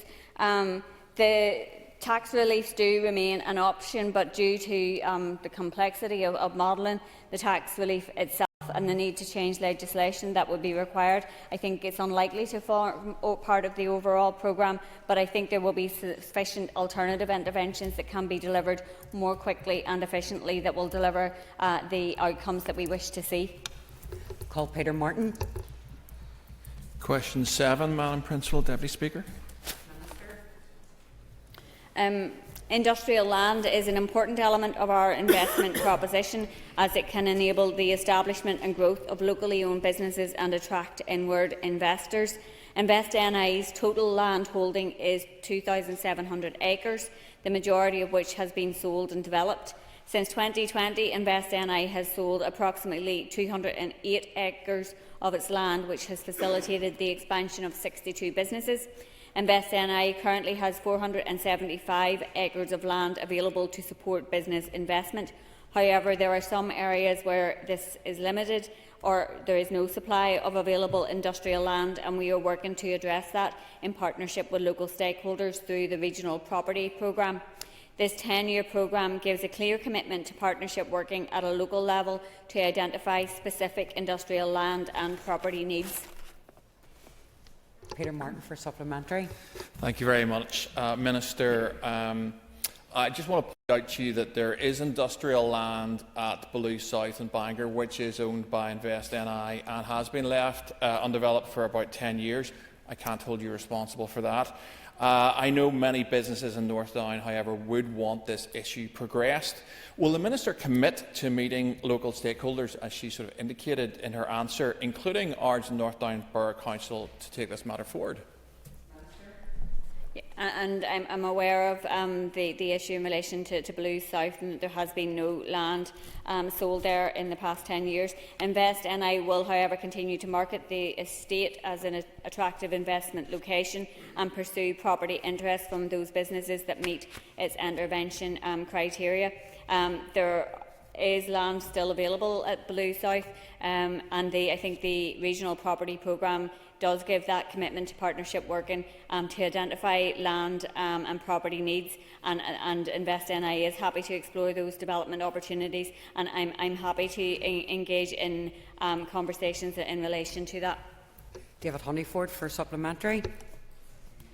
So Deputy Speaker knows about land. I'm more interested in InvestNI developing jobs and economic growth in there. But can I ask the Minister, surely with your market access, where we're selling products, we should be focused on expanding manufacturing industry and providing the land to enable that. You've highlighted the property programme, but I just want to highlight my own constituency of Lagan Valley. We're on the Belfast-Dublin economic corridor, yet we have next to no InvestNI land left. What can the Minister do to address this and help bring jobs and investment, not just in Belfast but outside? Minister. And I think that through the Regional Property Programme, there is that commitment to that working at local level to try and identify land and property, and to work with local partners in relation to that. But I do take the member's point, and that we should be maximising the potential that we do have in relation to our access to both markets, and to encouraging our manufacturers to be able to take those opportunities. So I think that it is important that that's something that we put a focus on. Ms Sharon, very quickly.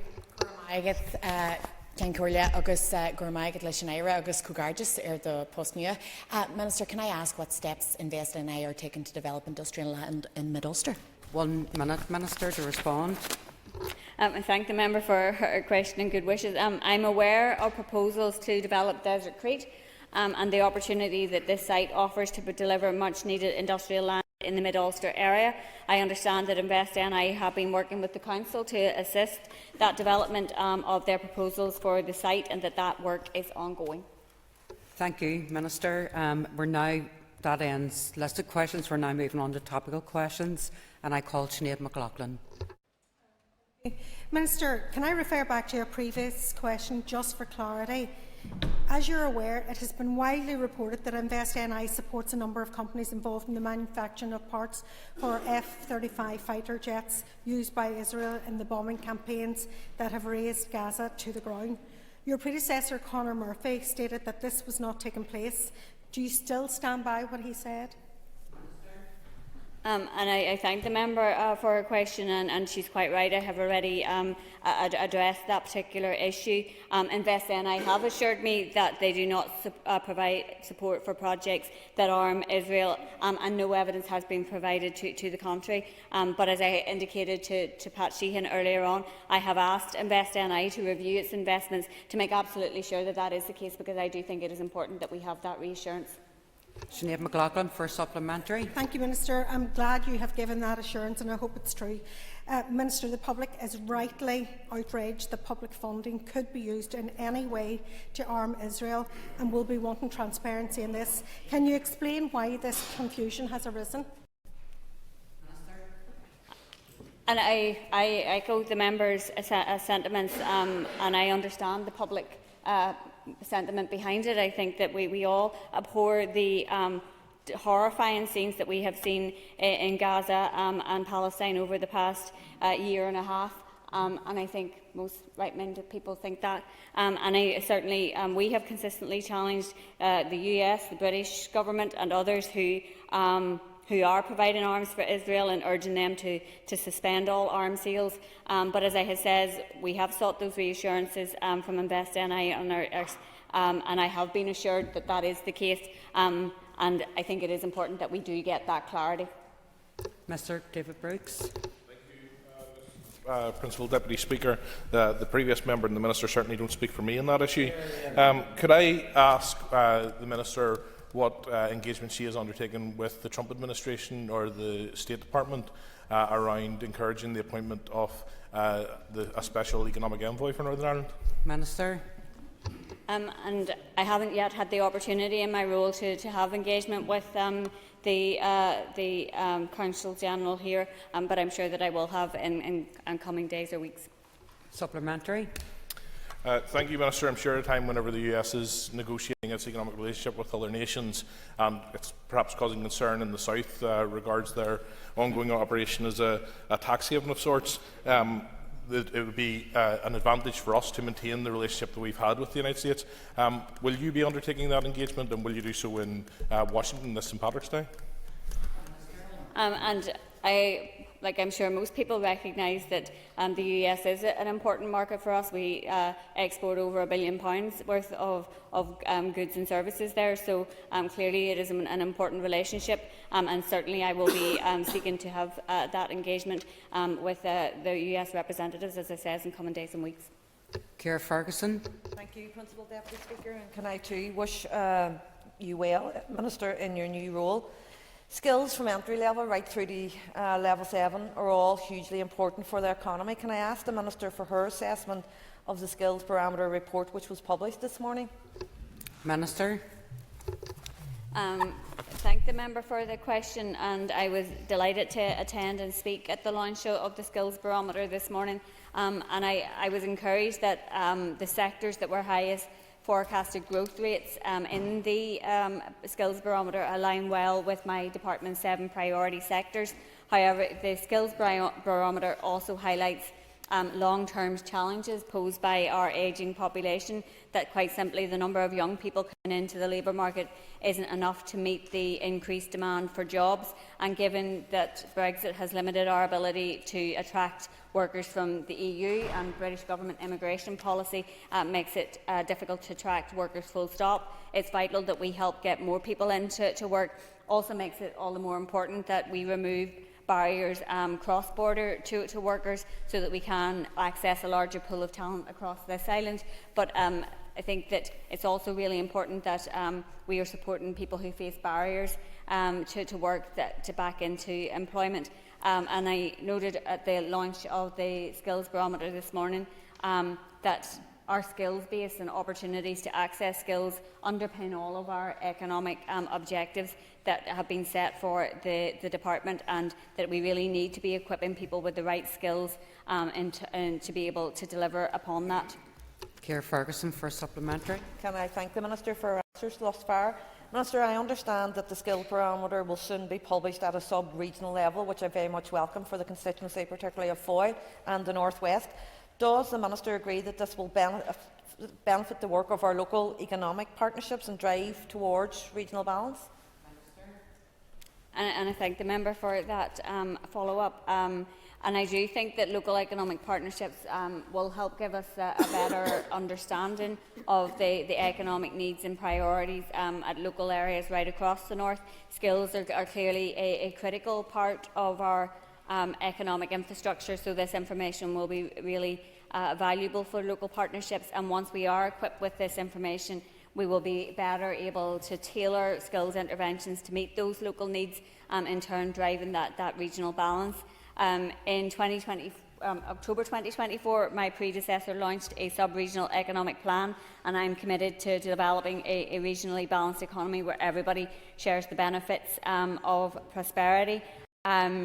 As you mentioned, your Ulster University Economic Policy Centre do intend to follow up their work on the skills barometer by developing that sub-regional skills barometer in due course, and that will of course give that more detailed analysis of skills profiles and skills deficits at a local level, which will be highly relevant to delivering on our regional balance objective.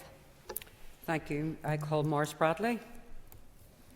Deputy Speaker and Minister, I was remiss of me not to welcome you to your post, and I do so now, and I wish you well for the future. But Minister, can you tell me if your department has any financial support in terms of a grant available for homeowners who install solar panels or heat pumps in their homes?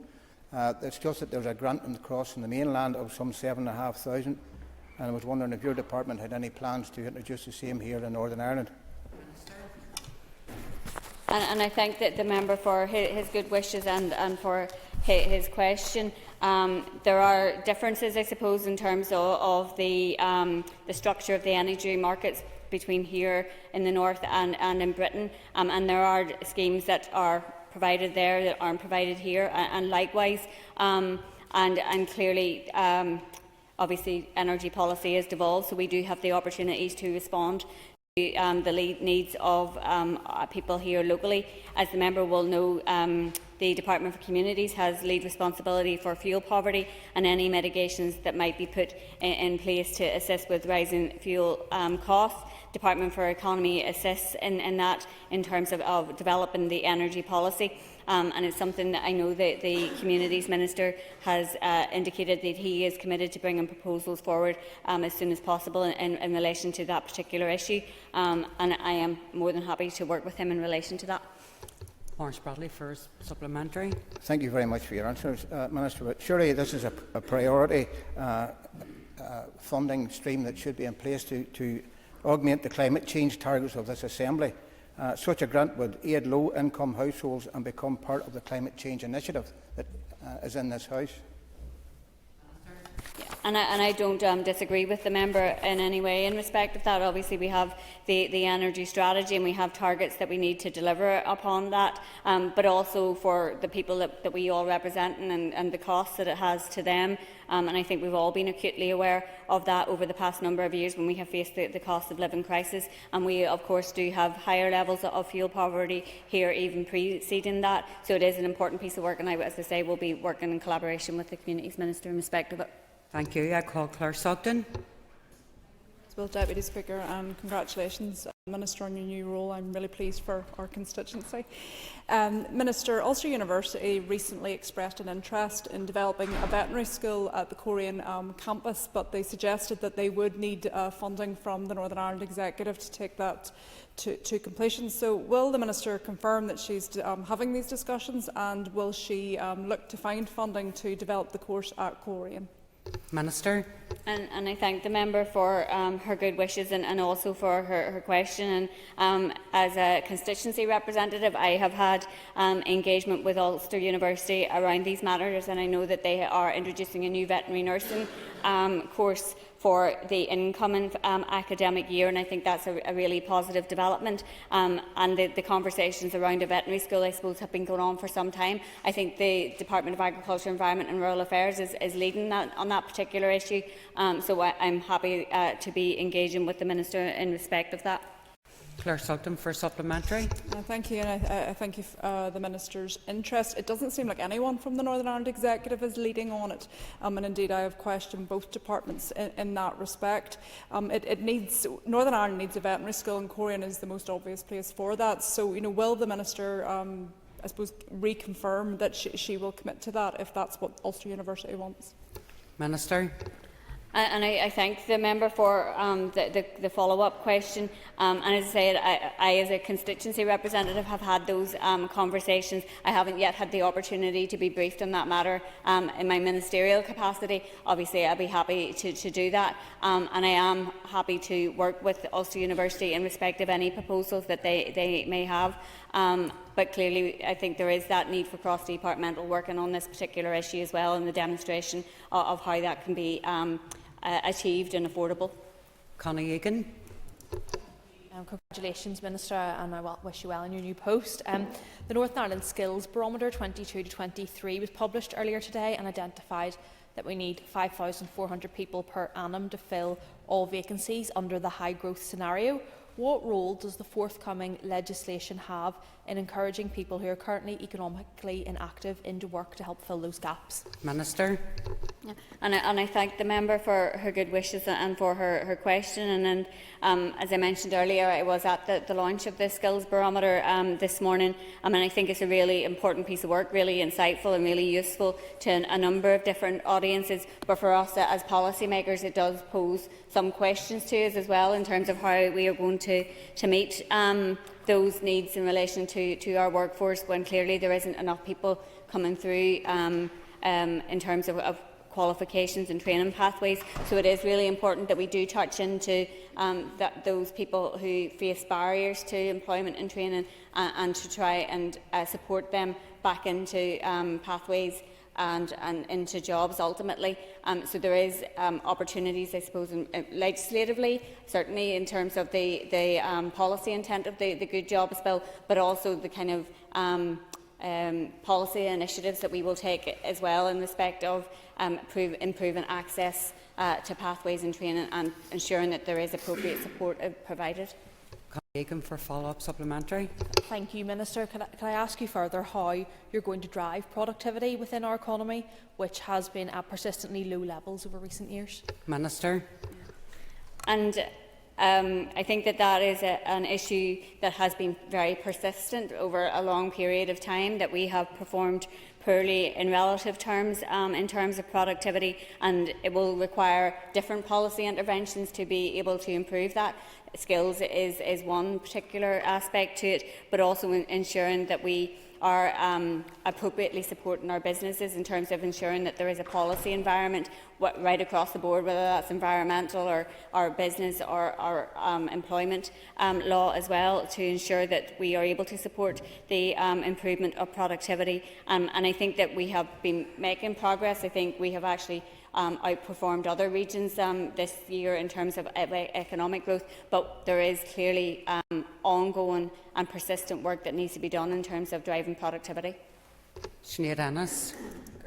And I welcome the fact, Minister, that one of your first acts and posts was to visit Women's Aid, Armagh and Down last week. Does the Minister agree that violence against women and girls is not just a societal issue, but it's also an economic issue as well? Minister, you have 2 minutes. And I thank the member for her question, and I was really grateful to Women's Aid Armagh Down for taking the time to meet me. I was hugely impressed by the really dedicated team there, and delighted that expansion or that work has started on an extension to their premises. I completely agree with the member that domestic violence is an economic issue. It undermines women's economic independence, their ability to work, and it's why I believe that all of us have a responsibility to work collectively to end violence against women and girls. I agree violence against women is an economic issue as well as a societal one, and violence against women and domestic abuse have devastating impact on victims and survivors, and it affects all aspects of their lives, including their ability to maintain financial independence and participate in the workplace. And clearly that has a negative impact, therefore, on our economy, on our productivity, on our workforce participation, career progression, all of those issues. And I do believe that it is important that we all play our roles in collectively responding to that challenge of eliminating violence against women and girls. That ends. Sorry, we've run out of time, Sinead. That's an end to question time, topical questions for the Minister for the Economy. Members just take their ease, please.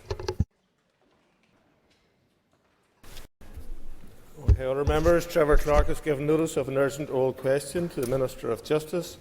I remind members that if they wish to ask supplementary questions, should rise, continue in their place. Clark, please read the question. To ask the Minister of Justice, following the recent High Court ruling that the Police Ombudsman for Northern Ireland exceeded her legal powers in making findings of collusive behaviour by RUC officers in a series of loyalist paramilitary murders, what steps she will take to uphold public confidence in that office. Minister. I am aware of the High Court judgment and will consider it and any implications it might have in due course. However, I do have to remind the Assembly that the Police Ombudsman operates independently of the Minister of Justice and of the Department. The Ombudsman's Office carries out a vital role in investigating complaints in regard to the conduct of police officers. I note that the judgment acknowledged each of the reports was the product of detailed investigation and significant hard work by the Ombudsman and her team of officers. The judgment also clearly states that it isn't intended to undermine or cast doubt on the professionalism of the staff in relation to their investigatory work. What the Minister says, but given, Minister, this is not the first time that courts have found against the Ombudsman in terms of sweeping statements. Will you continue to give the Ombudsman cover, or will you come out against the Ombudsman rather than hiding behind what you've just said today? Minister. Well, Mr Speaker, there's no intent on my part to hide behind anything or anyone, nor would the Ombudsman seek to hide behind me. The Ombudsman is an appointee of the Executive Office. She is a corporation sole, and that is a different structure to pretty much any other public appointment that we deal with. As I have already noted, I will want to take time to consider what is a lengthy and complex judgment and give the issues that it has raised some thought, and the member is of course right that it comes on the back of a previous judgment of a previous Ombudsman in relation to language used in their reports and to which the current Ombudsman had then responded. The Ombudsman, however, is independent of the Minister of Justice. Those are the facts, however uncomfortable it may be for Assembly members. Kelly. Biggest lesson and Fraggle G. Shaw, Minister. Thank you for your answer up till now. Would the Minister agree with me, and I understand you may not have read the full judgment, but what we know of it, that the judgment actually did not say that collusion by state forces did not take place? Sure. The issue, as I understand it, and I have had the opportunity to very briefly read through the judgment, though I have to say I would want to do so a few more times before I comment on its detail. It was clear that it was not striking down the entire report, but that it was saying that in terms of making determinations, it had exceeded the power of the Ombudsman's Office.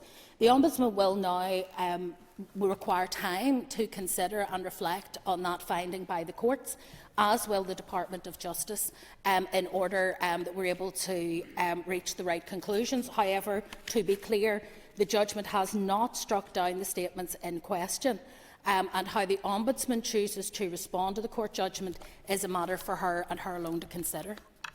Connie Egan. Minister, could you clarify whether this judgment can be appealed?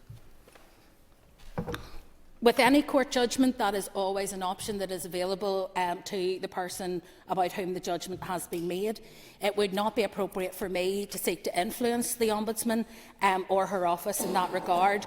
However, she does, of course, reserve the right, if she wishes to do so, to appeal the judgment. However, I have no reason to believe either way her decision has been taken at this stage, and I would imagine time to reflect on the totality of the judgment. Matthew O'Toole. Thank you, Mr. Speaker.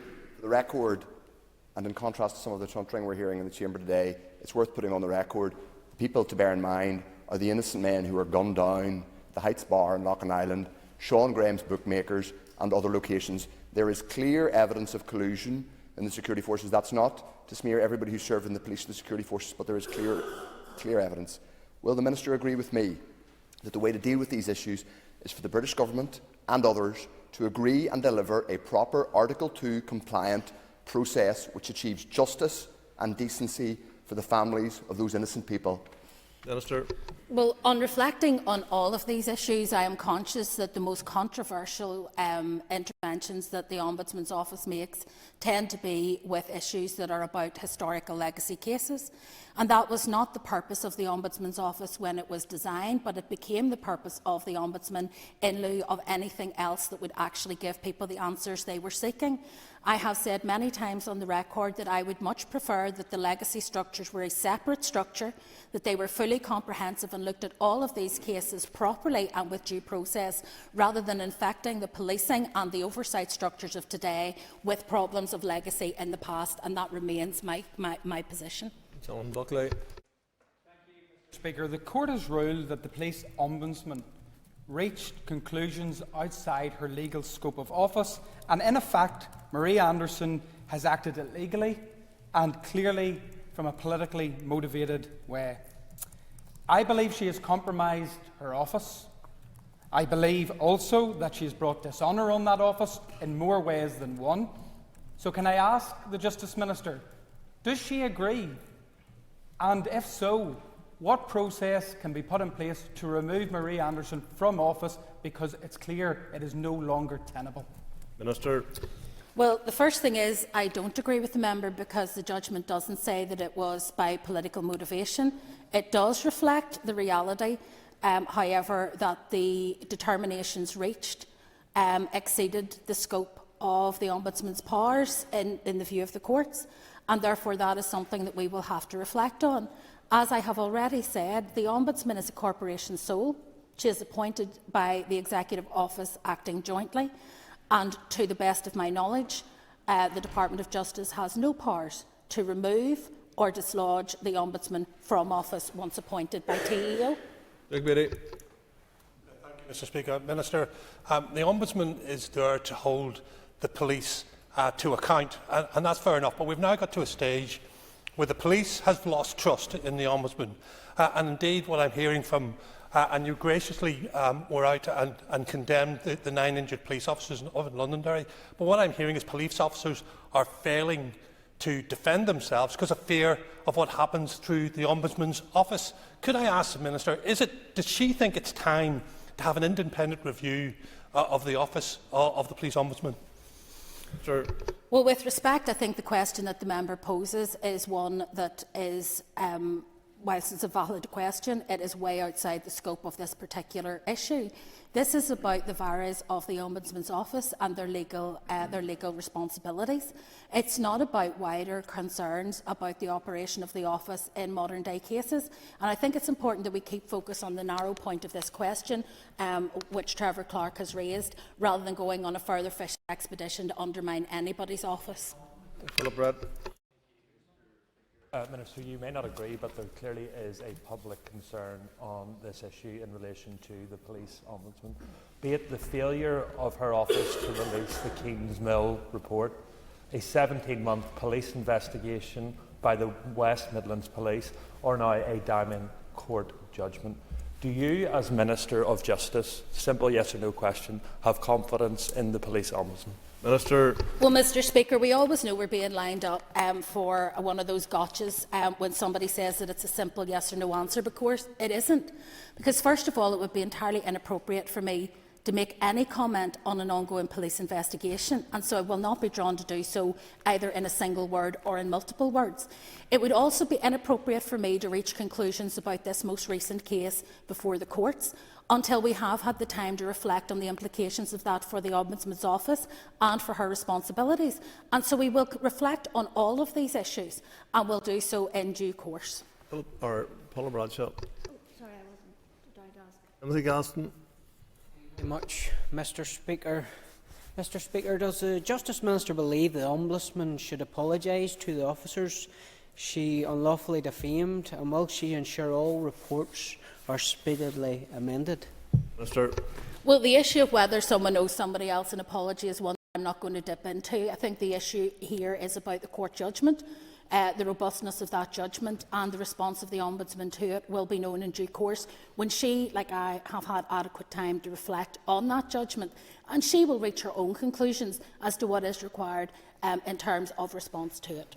Mr Speaker, we've heard a lot of deflection from the Minister for Justice today, and a lot of it's not my responsibility. But there is a responsibility in all of us in this House, and that is to uphold the rule of law. And it is also to support those officers who uphold the rule of law. So does the Minister accept that this judgment in relation to the Police Ombudsman's Office has actually undermined the rule of law and undermined the faith of ordinary policemen who were out in Londonderry at the weekend being attacked by thugs in the role that they do? Minister. Well, first of all, I have been entirely clear and without any caveats when it comes to condemning the behaviour over the recent weekend in terms of attacks on police officers. When people put themselves in the line of danger in order to protect the rest of the community, they deserve our cooperation and our respect as they do so, and they should not face attack. I would remind the member who asks the question that it is not just our job as members of this Assembly to uphold respect for individual police officers who do so, but for the structures of oversight around policing. That includes the Ombudsman, the Board and the police service itself. If we want there to be trust and confidence in policing in Northern Ireland, we have a duty to ensure that the public have confidence in all three. Justin McNulty. Count Carla, and thank the Minister for her answers thus far. Minister, who, in your opinion, is the independent authority or arbitrator in determining the extent of collusive behaviour between both security forces and loyalist death squads and punishment squads, and security forces and IRA death squads and punishment squads? Well, it's very clear that the Court at this stage has indicated that they do not believe the appropriate authority is the Ombudsman's Office. It is also clear that there are alternative structures currently being created to do investigation and, to a degree, adjudication in matters that relate to legacy issues, the ICRIR being one significant part of that. Whether they will have the lawful authority to do so or not remains to be seen, because their judgments may also be subject to judicial review in due course. The key here is that if an individual is accused of a crime or is accused of committing a crime, they have a right to a fair trial, and that remains the case whether they are a member of the police service, whether they are an ordinary member of the public, or whatever role they may hold. And if that is interfered with in any way by any action, then of course the courts will be concerned about that, because ultimately it is for the courts to decide if an individual is guilty. Whether that means that people can rule in general terms is a matter that is beyond me, and one that will probably end up being determined by those courts. Brian Kingston. We should record our debt to the Retired Police Officers Association for taking this court challenge to the Office of the Police Ombudsman and revealing that she has exceeded her powers in repeatedly finding this vague term of collusive behaviour, when in fact she found no evidence of actual collusion. Can the Justice Minister confirm, regarding this term collusive behaviour, whatever that means, no such offence is actually defined in law? Not a single prosecution or misconduct file has been forwarded taking that term, and no evidence of improper motive on the part of police officers. Minister. Well, I draw the member again to what the judgment did and didn't do. It did not strike down the wider parts of the report. It acknowledged that each of the reports was the product of detailed investigation and significant hard work by the Ombudsman and her team of officers, and clearly stated that it isn't intended to undermine or cast doubt on the professionalism of the staff in relation to their investigatory work. The member will know that the genesis of the term collusive behaviours was in response to a previous court judgment where the allegation of collusion, which is a criminal offence, was made, and was not in the end accepted that the court would allow the Ombudsman to reach that conclusion without a full trial. In this case, they have simply said that the Ombudsman does not have the power to adjudicate on that. What they haven't done is strike down the rest of the report, and I would caution members about exceeding the varies of the judgment itself in their commentary around it. Thank you. That concludes questions to the Minister of Justice on this item. We now move back to the Tobacco and Vapes Bill, and I call Claire Sugden. Point of order, Mr Buckley. Speaker, during the course of questions to the Economy Minister, the Minister refused to answer my oral question, citing that because there was a written question in the system that she would answer that first. Can the Speaker give some clarity? Is that within keeping of standing orders in relation to guidance when members should ask oral questions? Not aware of this and will need time to clarify, but oral questions are here for ministers to answer, not to avoid or obfuscate.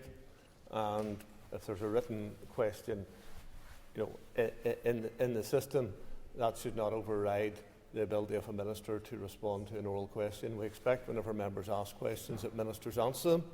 It's the job of this Assembly to scrutinise and hold the Executive and the Executive Ministers to account. It's my job to facilitate you as Assembly members to do that, and I will look at this and seek to ensure that that practice is followed by all ministers.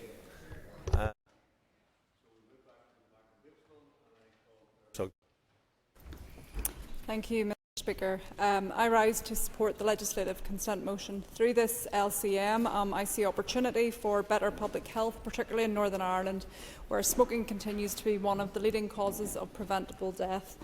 In March 2024, then Health Minister Swan confirmed Northern Ireland's inclusion in the UK Tobacco and Vapes Bill, with this Assembly endorsing the plan later that May, thereby aligning this region with national efforts to phase out smoking for future generations and demonstrating a strong commitment to tackling smoking-related deaths. Today is the tangible outcome of our commitment to tackling smoking and vaping-related harm by translating it into effective legislation. Furthermore, plans to ban the sale of single-use vapes by April 25 demonstrate a proactive approach to both public health as well as environmental concerns. Deputy Speaker, smoking remains one of the biggest public health concern challenges of our time. It burdens our health service, devastates families and generates enormous economic costs. The introduction of smoke-free legislation ensuring that those born after 2009 will never legally purchase tobacco is a necessary step towards eradicating the cycle of addiction and ill health associated with smoking. Beyond traditional tobacco, we must also acknowledge the rise in youth vaping, which has become a growing concern. Take, for example, the case of a 17-year-old who began vaping at 12 and was later hospitalised after coughing up blood due to severe lung damage. His story is not unique. Across the United Kingdom, hospitals are treating increasing numbers of young people suffering from vaping-related illnesses. And while vapes have been promoted as a cessation tool for smokers, they have also become alarmingly attractive to young people who have never smoked. The bright packaging, sweet flavours and targeted marketing towards teenagers have created an entirely new public health issue, and this bill seeks to curb this trend, and rightly so. And we cannot afford to become complacent. I have seen firsthand the devastating impact of smoking. My own father died of lung cancer caused by smoking 15 years after he gave it up. This is not just a policy debate, it is about protecting lives and ensuring that future generations do not suffer the same fate as me and my family. We know the vast majority of smokers take up their habit in their youth, and by preventing young people from ever legally purchasing tobacco, we remove that gateway. One of the most valuable contributions to our consideration of this LCM has come from young people themselves. The Northern Ireland Youth Assembly has expressed strong support for measures to regulate vaping and to prevent the next generation becoming addicted to nicotine. They have also raised concerns about ensuring adequate support for those who are already addicted to vapes and the potential enforcement challenges in banning smoking in more public places. Their voices remind us that this legislation is not just for today or for us, but it is for the future generations who will live in a healthier Northern Ireland because of the steps that we are taking today. Their concerns about enforcement and public awareness are valid, and it is incumbent upon us to ensure that these regulations are not only robust, but also effectively communicated and implemented. There have also been discussions regarding the legal implications of the generational smoking ban under the Windsor Framework and EU law. While these complexities must be addressed, they should not stand in the way of implementing critical public health measures. The expansion of the Northern Ireland Tobacco Retail Register to include vapes and nicotine products will provide that necessary oversight to ensure compliance and enforcement of these new regulations.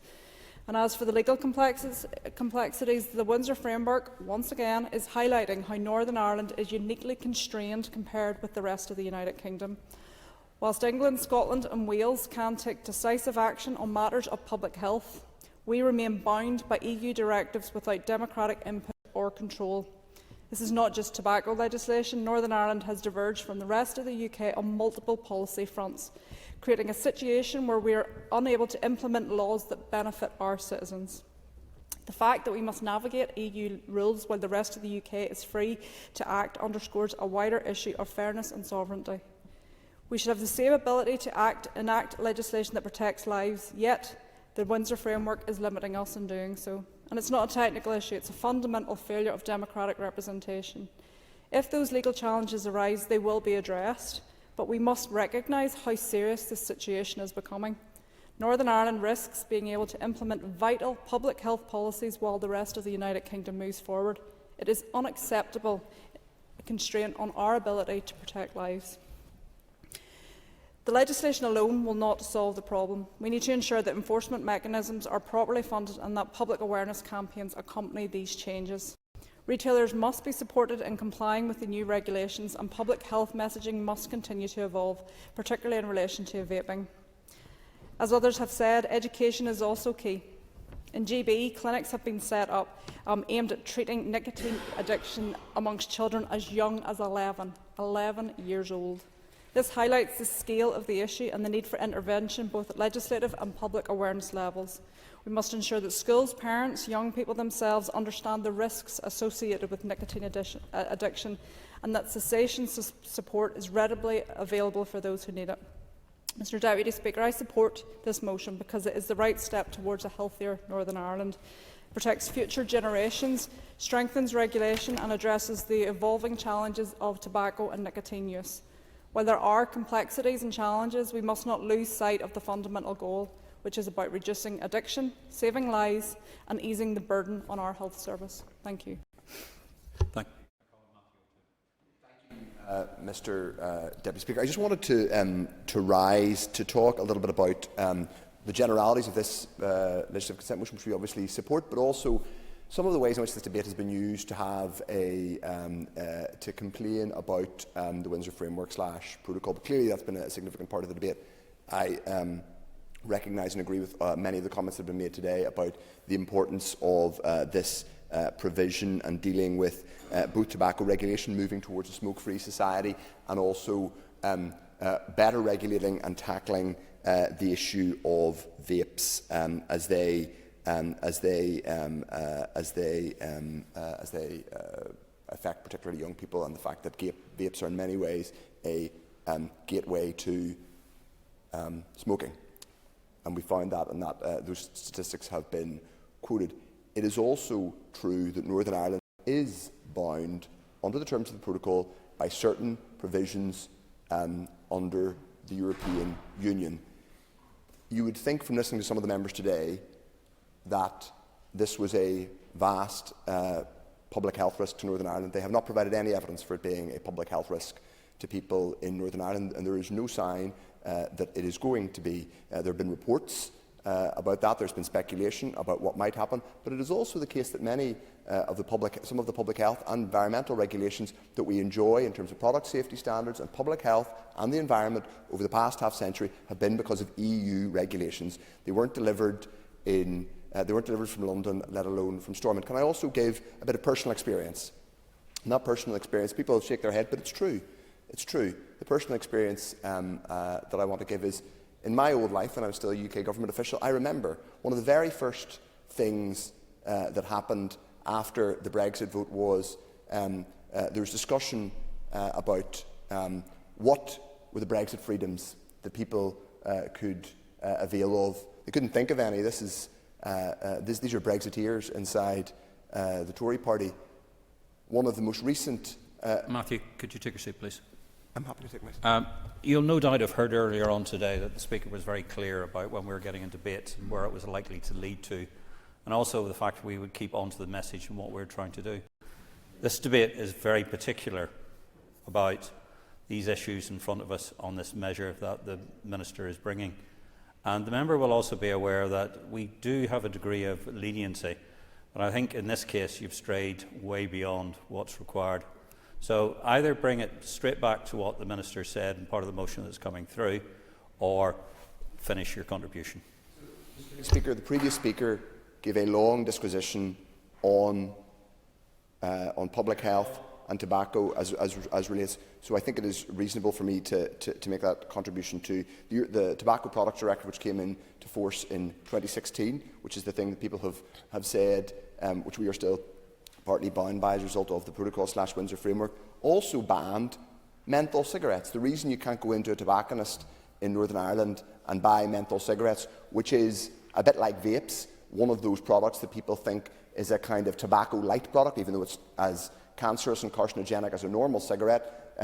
But one of the arguments consistently made in public health terms was that menthol cigarettes were effectively a gateway. They allowed people to smoke who might not otherwise enjoy the taste of normal tobacco products, and therefore it was creating a public health risk. It's the same with vapes, and that's what's in the Tobacco and Vapes Bill. How did menthol cigarettes get banned in Northern Ireland? Because the EU did it. Because the EU did it. So, Mr. Principal Deputy Speaker, it's important that we're here in this chamber, that we are accurate and detailed when we talk about these issues, and that's all I wanted to do in my remarks today. I think it's important.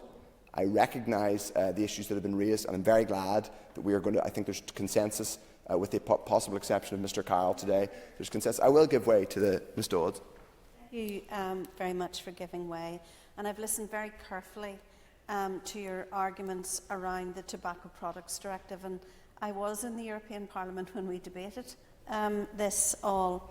But of course, the difference between the Windsor Framework and the legacy of EU laws and the new laws that come, and the members should note this and be accurate in this, is that we here have no say in them.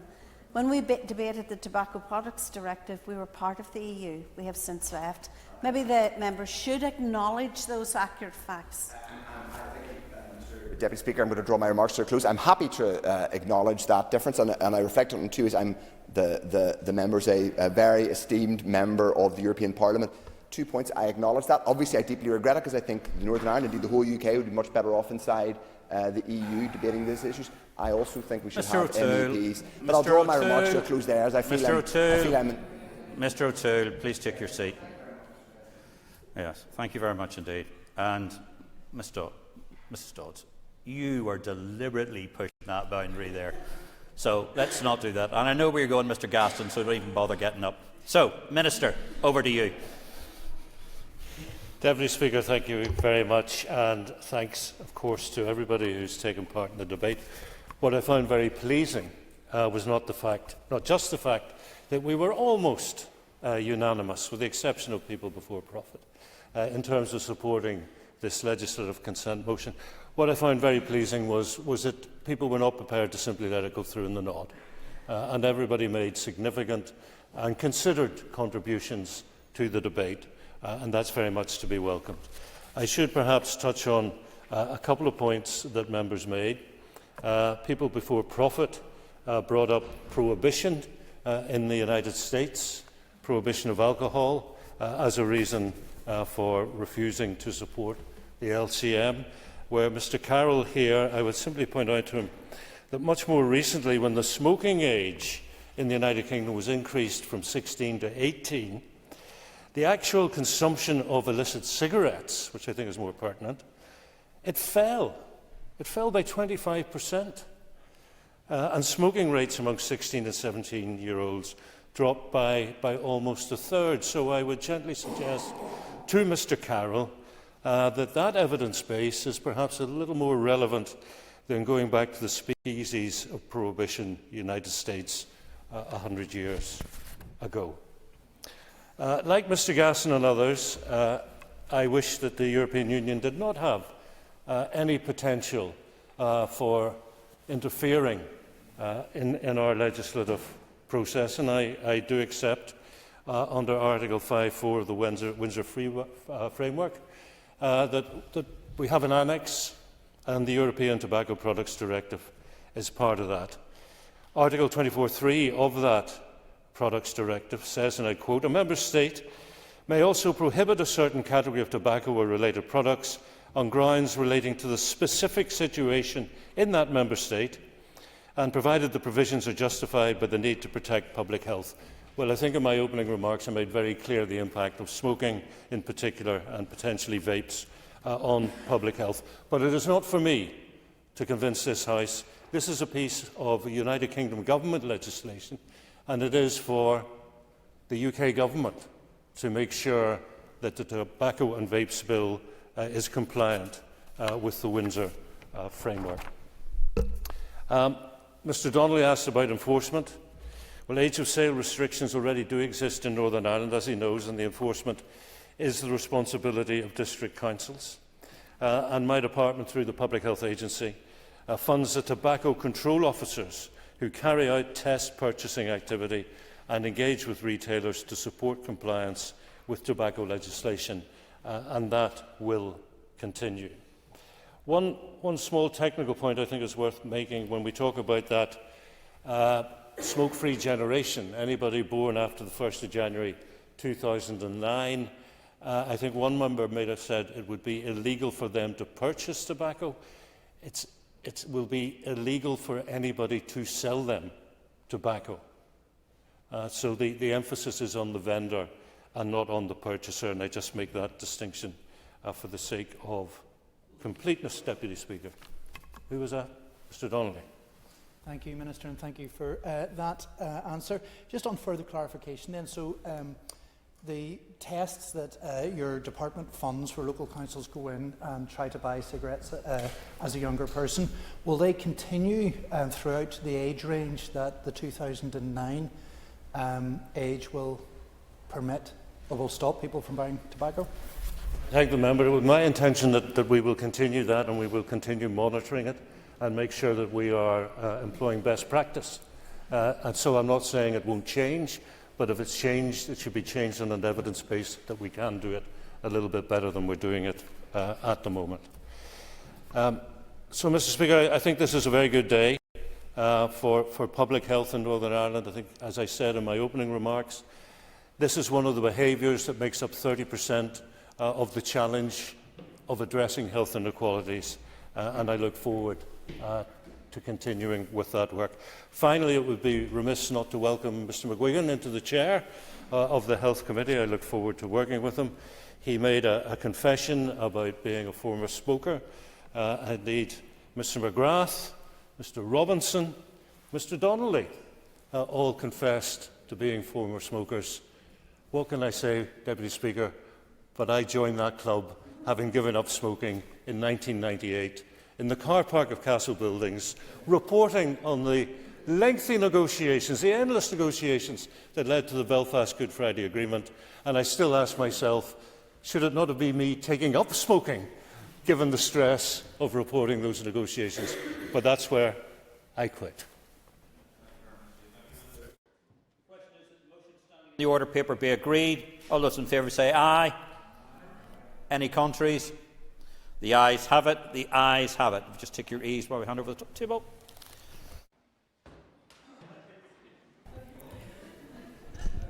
Okay, members.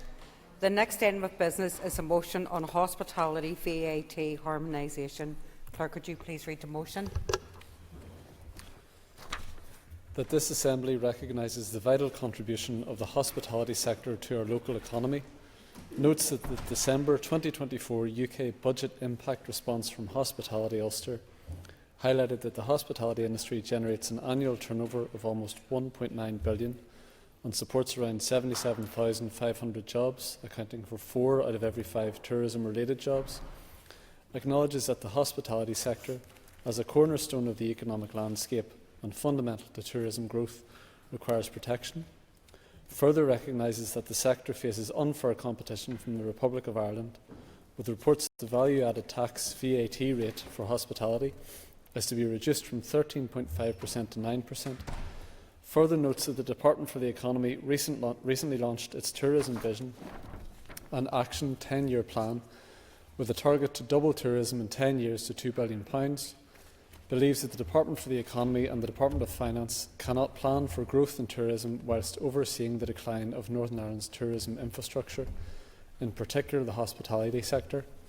Further believes that the problems facing the hospitality industry are cross-cutting in nature and require an executive response, calls on the Minister for the Economy and the Minister of Finance to work jointly with Hospitality Ulster to engage with His Majesty's Treasury and secure a meeting with the Chancellor of the Exchequer to advocate for a reduction in the VAT rate for hospitality in Northern Ireland to align with the Republic of Ireland, and further calls on the Executive to step in and provide support until such time as Westminster can be convinced of the special case to reduce VAT to provide a level playing field. Thank you. I call on Diana Armstrong to move the motion, please. To move. Thank you. The Business Committee has agreed to allow up to 1 hour and 30 minutes for this debate. The proposer of the motion will have 10 minutes to propose and 10 minutes to wind, and all other speakers will have 5 minutes. Please open the debate on the motion. Thank you, Madam Principal Deputy Speaker. I rise today not just to pay tribute to one of Northern Ireland's best business sectors, but to make the case for a fairer playing field for all those men and women who pull the pints, serve our world-class food and make this place the most welcoming in the world. The hospitality and tourism sector is a vital component in the outward-facing image of Northern Ireland. It is pivotal in demonstrating all that is good about our country: the stunning landscapes, the warm welcomes, storytelling, food, music and culture. These are things that entice people to travel to different parts of Northern Ireland for recreation and pleasure. The enthusiasm and energy of destination providers, many of them small family-run businesses, has really embraced the giant spirit promoted by Tourism NI and other stakeholders in the sector. And in January this year, the former Economy Minister, Conor Murphy, launched a 10-year tourism vision and action plan which commits to boost tourism's sub-regional impact with a target to double tourism to £2 billion per annum. However, this industry has, over recent years, experienced significant setbacks in terms of the COVID pandemic and the cost of living and cost of doing business crisis. Hospitality and tourism has always shown admirable resilience.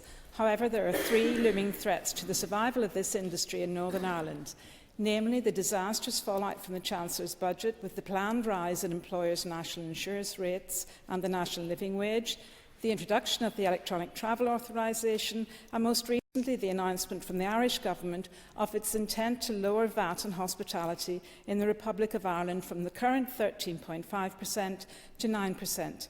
This VAT differential is the final straw for many within the hospitality trade who operate within close proximity of the border region, and it is to this topic that I wish to address this House. The planned reduction in the Republic of Ireland of hospitality VAT will mean a substantial differential of 11% between ROI rates and UK rates in hospitality, and this will present a huge threat to the confidence of operators in the hospitality and tourism industry in Northern Ireland. This has the potential to undo all the gains this sector and related industries have made in bolstering our economy by £1.9 million to date, and the feeling in the industry is that it is just the final nail in the coffin for those already struggling with higher input and operating costs. This leads many to question how the tourism strategy and its objectives can be achieved in the long term, when in the immediate situation businesses are facing increases in wages, running costs and now a more competitive VAT rate, in some cases only 5 miles from where they are located across the border in the Republic. Figures supplied by NISRA, broken down by council areas for 2023, show tourism in border areas is a significant driver for the local economy. For example, in my home patch, Fermanagh and Omagh, with attractions such as the Quilca Boardwalk and Marble Arch Caves and the beautiful Lakelands, it records 1.2 million night stays with a spend of just £83 million. For Newry, Mourne and Down and the majestic mountains of Mourne, over 1.6 million night stays, resulting in a spend of over £79 million, and for Derry City and Strabane, with the famous walls and Derry Girls' acclaim, 820,000 night stays with a spend of £63 million. A big part of the tourist experience is eating out in the many hospitality outlets at our tourist attractions. It is vital that these businesses are recognised for the role they play in attracting revenue to the economy, but also the role they play in providing essential flexible employment. and the opportunity for our young people especially to learn lifelong skills in public-facing roles. Unless action is taken to reduce hospitality VAT now, the ramifications for growth and job creation will be hard felt, with some businesses having to close their doors for good, and the knock-on effect this will have on the local supply chain will be devastating. There is precedent in the request for VAT reduction. In the UK, VAT was temporarily reduced to 5% on most tourist and hospitality-related activities in July 2020 until September 2021. This rate was replaced by a 12.5% rate until March 2022 and later increased to the standard 20% from April 2022, which now applies. The application of this reduction in VAT spearheaded hospitality growth in the UK and also helped stabilise the sector following the pandemic. And as my good friend, the member for Strangford, Mr Nesbitt, has told the House before, derogation of VAT was applied before to another jurisdiction, the Isle of Man, to help resolve a construction crisis with much added benefits to their economy. That was then, and this is now, and we must argue the special case that exists in Northern Ireland. I know there will be members in the House who would be more than happy to advocate for a UK-wide reduction in VAT on hospitality. In principle, I would support this, but given the tax direction of this Labour government, which has betrayed farmers and the elderly, the case for Northern Ireland is much stronger than UK-wide. I'm sure many of you heard Michael Cadden, who owns Lusty Beg Resort in my constituency, telling BBC Northern Ireland last week that the reduced rate in Ireland will make it harder to attract people over the border. He said the disadvantage would have greater impact in border counties. As post-Good Friday Agreement, Ireland is marketed as one island for tourism, but has to compete on a different base price. He added the cost of a hotel bedroom without VAT in Fermanagh is virtually the same as in Donegal, at about £130 on average. When we add VAT, we are charging £158, but in the Republic it's €148, £123. This has particular significance when scale is applied in the form of wedding or conference bookings. Once again, in my constituency, a hotel such as the Killyheaven Hotel faces the prospect of competing with another hotel just across the border, 23 miles away, who will be able to offer a VAT saving of 11%. Their price offering will be a much more attractive proposition for cost-conscious customers. Based on 150 wedding guests, the savings on meals alone could be as much as £1,500, and for conferences hosting 300 plus delegates, £3,000 to £4,000. In the current economic climate, you cannot blame customers for looking for the most price-competitive proposition, and clearly, as a result of this differential, our hospitality providers will be hit hardest, leading to job losses, reduced trading hours and potential closures. It is important to note also that this industry is cross-cutting. It provides opportunities to showcase Northern Ireland's agri-food sector with locally procured products served in restaurants and hotels. Tourism, of which the hospitality sector represents 40% plus of the region's direct tourism jobs, contributes significantly to the economy as the fourth largest private sector in the province, overall attracting £1.2 billion expenditure up to March 2024. Therefore, this differential affects many parts of our local assembly's programme for government and subsequently our economy. As someone who is passionate about the hospitality sector in Northern Ireland, I know that by lowering taxes we can deliver growth and safeguards for this sector. Our neighbours have demonstrated that this is possible through careful government support packages through Tourism Ireland and Fáilte Ireland, and reduction in VAT will bolster the industry and promote employment. Reducing hospitality VAT to ROI expected levels would help generate higher levels of employment with increased wage levels and training across Northern Ireland. A level playing field in hospitality VAT with our nearest neighbours would also create the opportunity for hospitality providers to invest in the industry, improve overall quality and pass down savings to customers. It would feed through to higher expenditure in other sectors of the economy, which in turn will generate further tax receipts through the tourism multiplier. Many hospitality businesses across Northern Ireland have been pleading for help to weather the storm of the increased national insurance contributions and the rise of the national living wage in April 25. Now is the time when the respective departments should be exploring every possible avenue to identify support mechanisms to ensure delivery of interim financial support. For the Executive The reality is that there is £60 million coming in April 2025 of Barnett consequentials as a result of rate support given to GB hospitality. And it would be good to see if this could be given the same support for the hospitality sector here in Northern Ireland. Therefore, this is a call to the Minister for the Economy and the Minister for Finance to work jointly to engage with HM Treasury to put forward the case for a harmonisation of hospitality VAT directly to the Chancellor of the Exchequer. In addition, a delegation comprising of ministers and industry stakeholders should meet the Chancellor so that this important sector of the tourism industry can survive and play its role in the Northern Ireland economy and for the future vision of tourism. In closing, hospitality and tourism and all those who work in it need urgent assistance to ensure the survival of the many hospitality businesses in Northern Ireland. And I ask members in the House to support my call and commend to you this motion. Thank you, Madam Speaker. Thank you, Diana. I call Emma Sheeran. And I welcome the opportunity to speak on this motion today, something that I think is very sensible, and thank the proposer of the motion for outlining the rationale for putting it forward. Obviously, we heard the phrase an awful lot of times during the COVID pandemic that Ireland is one epidemiological unit, and in my mind Ireland is one unit in every sense, but in terms of the tourism in the country, it's very clear that particularly when appealing to international visitors that they deem the island as one unit, and thus any divergence between north and south does us no favours, either in the north or the south.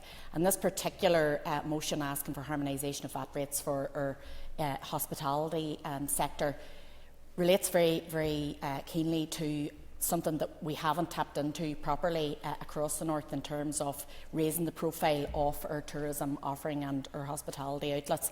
I know that in Mid-Ulster, speaking to hoteliers and people engaged in different types of hospitality, they're very frustrated given that we are a constituency that runs alongside the border with the already very competitive rates that they have to deal with, and being at a very clear financial disadvantage with hotel owners just 20 miles over the road is going to leave them at an even further disadvantage. This is something that they're really concerned about. I know a lot of our hotels rely very heavily on weddings and on corporate guests, but they want to move further into the international visitor experience, and given that any increase in footfall into any region in the northwest will lead to an increase then in the moving inwards and heading towards Belfast.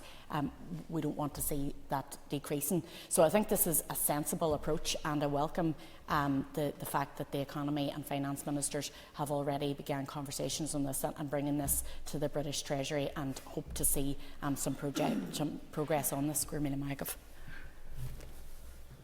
Thank you, Emma. I call Philip Brett. Deputy Speaker, and can I firstly thank the member for Fermanagh South Tyrone for bringing forward this debate. Since the Minister for the Economy has taken up office less than a week, she's now answered 2 debates on hospitality and on tourism. But I think that's because, Madam Principal Deputy Speaker, members from all sides of this House recognise the vital importance of our tourism sector and the job creation that has been vital to the growth of our economy in the sector of hospitality. As has been articulated already, there are tens of thousands of jobs in every corner and community of Northern Ireland that rely on the hospitality sector. And I suppose the context in which they currently operate in is important for this House to recognise, not just recovering from the COVID pandemic and the cost of impact that had upon them, but the impact that the announced changes by the Chancellor had upon our hospitality sector have been simply devastating. Members will have read newspaper articles or watched the news as hotelier after hotelier, publican after publican have paused plans for expansion or future job creation because the increase of national insurance contributions and the changes applied to what the living wage are going to be is simply for them going to be completely unsustainable. I think it's important that we recognise the importance of the sector for our economy here in Northern Ireland, as I made clear in my debate last week and as the member for Fermanagh South Tyrone has made clear today. It is the welcome that our people are given in our pubs, in our restaurants, that actually makes Northern Ireland a special place. It is that warm offering that they receive that makes people want to come back again and again.